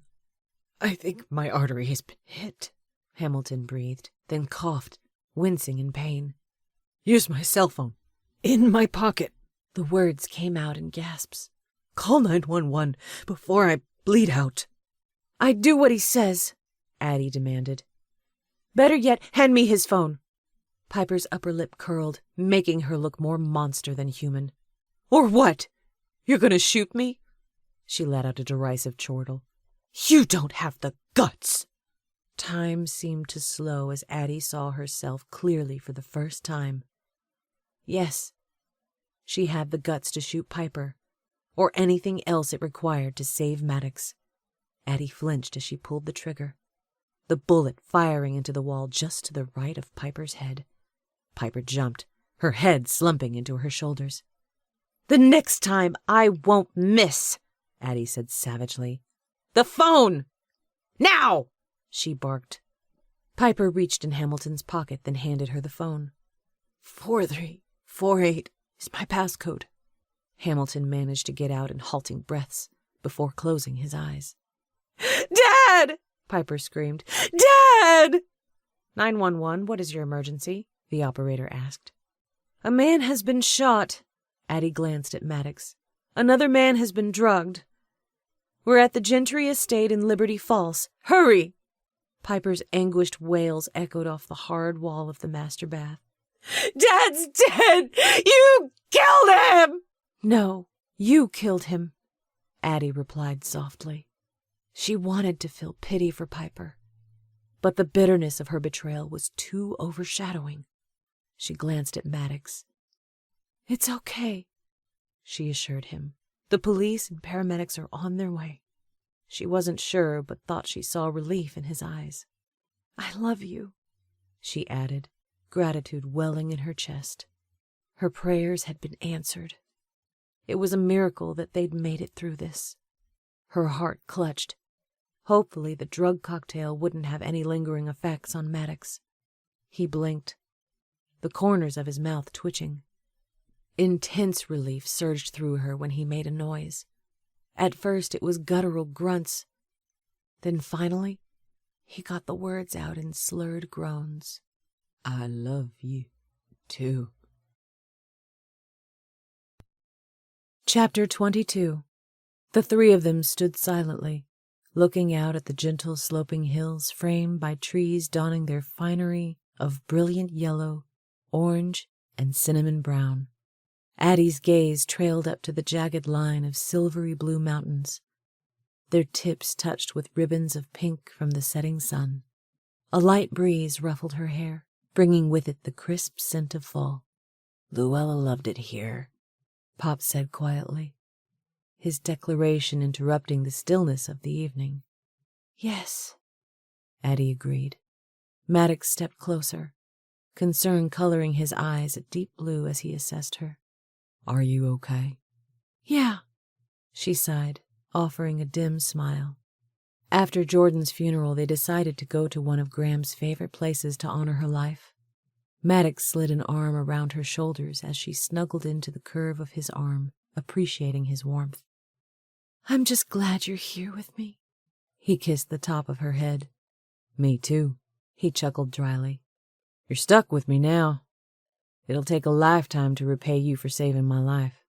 No repayment necessary. She turned and looked into his eyes. I mean that. The effects of the cocktail Piper concocted to temporarily paralyze Maddox wore off in less than 24 hours, leaving his physical body whole. However, Addie could tell that he blamed himself for being taken unaware and not being able to protect her. She shivered, knowing it would take a long time before she would stop seeing the tortured look in Maddox's eyes when he was in that wretched bathtub, unable to move. I'm sorry I didn't listen to you when you tried to warn me about Piper. Remorse filled her throat, seeping down and tightening her chest. It would take a lifetime to get over her best friend betraying her. Both of them, actually. At least Jordan meant well. Still, it didn't erase the fact that he'd caused Graham's death. Piper was arrested and being held without bail awaiting trial. Hamilton died before the paramedics arrived. Addie still had no idea if Jordan had given her the formula for PZT. At this point, it hardly mattered. You know what I think? Pops asked, eyeing them. Addie was the first to speak. What? She could feel a lecture coming on. It's time for the two of you to let bygones be bygones. You've been given a great gift, the chance to start over fresh. A smile tugged at his lips as he laughed softly. If Luella were here, she'd tell you to be happy. Addie jerked in surprise, tears glistening in her eyes. There it was. That same advice. Again. Maddox tightened his hold on her, giving her a significant look. Be happy, he uttered. She tipped her head. That seems to be a reoccurring theme, doesn't it? As she looked at the handsome face of the man she loved more than life, a feeling of pure and undiluted joy bubbled in her chest. Maybe it's time we took it to heart, Maddox said, his face splitting into a wide grin that showcased his dimples. Absolutely, she proclaimed, winking at Pops. Epilogue. 3 weeks later. Addie looked sideways at Maddox. Where are we going? A lopsided grin tugged at his lips. You'll see, she groaned. You know I hate being kept in the dark, she lamented. Give me a hint. He pursed his lips, tightening his hold on the steering wheel. Let me see. A hint. Okay, how about this? I think it's time we took our relationship to the next level. Electricity zinged through her when he reached for her hand, bringing it to his lips. Anticipation licked through her veins. Was he talking about proposing? When they pulled up to the pet store a few minutes later, she frowned, her hopes of an impending proposal going down the drain. You're getting a pet? He laughed lightly. Don't look so enthusiastic. She wrinkled her nose. Are you seriously considering getting a pet? What kind? A fish. Oh, okay. She scrunched her hair, a thought occurring to her. Who's going to take care of it while you're gone on your jobs? He wiggled his eyebrows. Well, I was thinking you could help with that. Please? Just because you're handsome doesn't mean you get the world handed to you on a silver platter, she grumbled. It was fine for Maddox to get a fish if he wanted, but why make a big deal about it? Why tell her he was taking their relationship to the next level? She folded her arms over her chest. You go ahead. I'll just wait for you out here.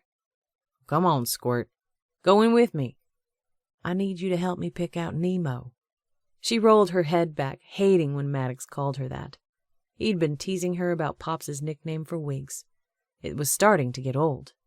He leaned closer, his thumb caressing her cheek. I'll make it up to you, he uttered, his gaze lingering on her lips. Ribbons of desire swirled through her stomach, making her forget her irritation for a moment. Fine, she huffed. I'll go in, but I'm telling you right now that I refuse to take care of Nemo when you go out of town. He laughed, shaking his head. Her phone rang. She pulled it out of her purse. Hello? Hello, is this Addie Spencer? A male voice asked. Yes, it is. This is Frank Steinway. Mr. Steinway, hello. I'm calling about your bracelet? Yes. I just got it back from my nephew in Brooklyn. He was able to repair it for you. Oh, thank you. She didn't want anything further to do with Jordan's mother's jewelry. Still, she'd asked Mr. Steinway to do a job and was obligated to pay him for his service. It's the darndest thing.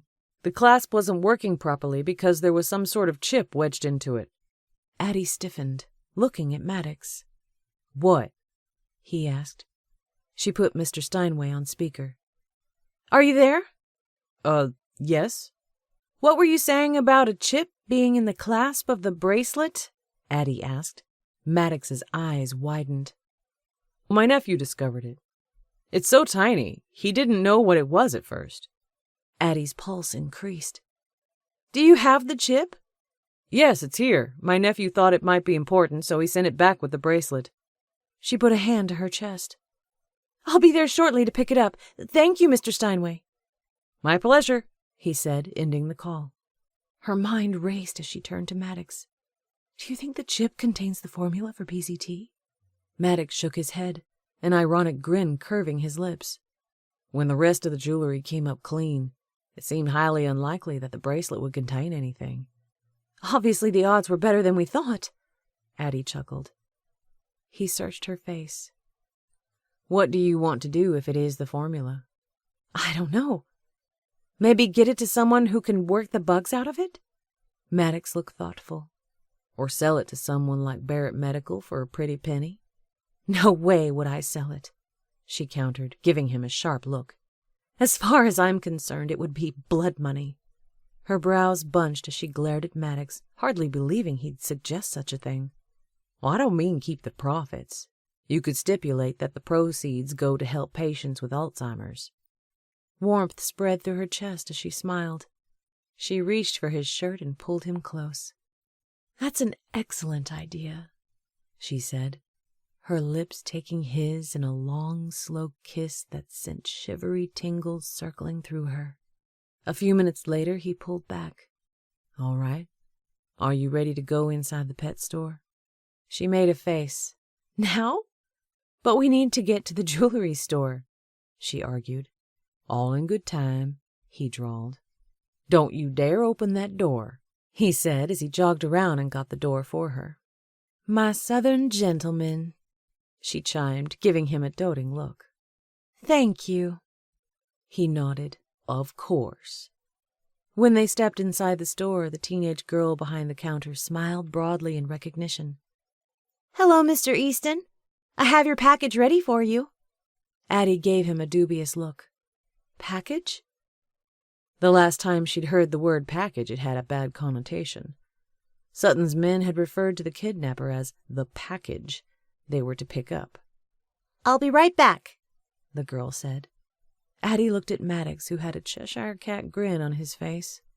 What are you up to? Light danced in his eyes like sunlight sparkling over azure water. The girl returned a minute later, holding a crate wrapped in a large red bow. Addie peered inside the crate, surprised to see a cream ball of fur sitting in the middle. She laughed in surprise. You got me a puppy? Us a puppy, he corrected. He took the crate from the girl and placed it on the floor. He opened the door and pulled out the puppy, cradling it in his arms. The sight of Maddox holding such a cute and cuddly puppy caused her heart to melt. She rubbed the puppy's head, his fur feeling soft against her skin. He's a golden retriever. Yep, Maddox said proudly. A smile curved Addie's lips. Much better than a fish. Oh, I almost forgot, the girl said. Here are your instructions. She flashed a large smile as she handed Addie a small white envelope. Addie shook her head. Instructions? For the puppy, the girl answered. Go ahead, Maddox prompted. Open it. Okay. Addie felt like she was missing something. She ripped open the envelope and pulled out a card. She drew in a sudden breath, tears filling her eyes as she read the words. Make me the happiest man on earth. Marry me. She looked at Maddox's sparkling eyes, wondering how she'd ever managed to get so lucky. Yes! she exclaimed, laughing and crying at the same time. As she bridged the distance between them, pressing her lips to his, 2 little words circled through her head, simple yet powerful enough to change the course of her life. Be happy. Yes, her mind responded with exultation. I am. This has been The Diehard Warrior, Jennifer's Navy SEAL Romance, Book 2. Written by Jennifer Youngblood. Narrated by Autumn McNamara. Copyright 2018 by Jennifer Youngblood. Production copyright by Jennifer Youngblood. All rights reserved. No part of this book may be reproduced in any form by any electronic or mechanical means, including information storage and retrieval systems, without the written permission from the author, except for the use of brief quotations in a book review. Visit Jennifer's official website at jenniferyoungblood.com.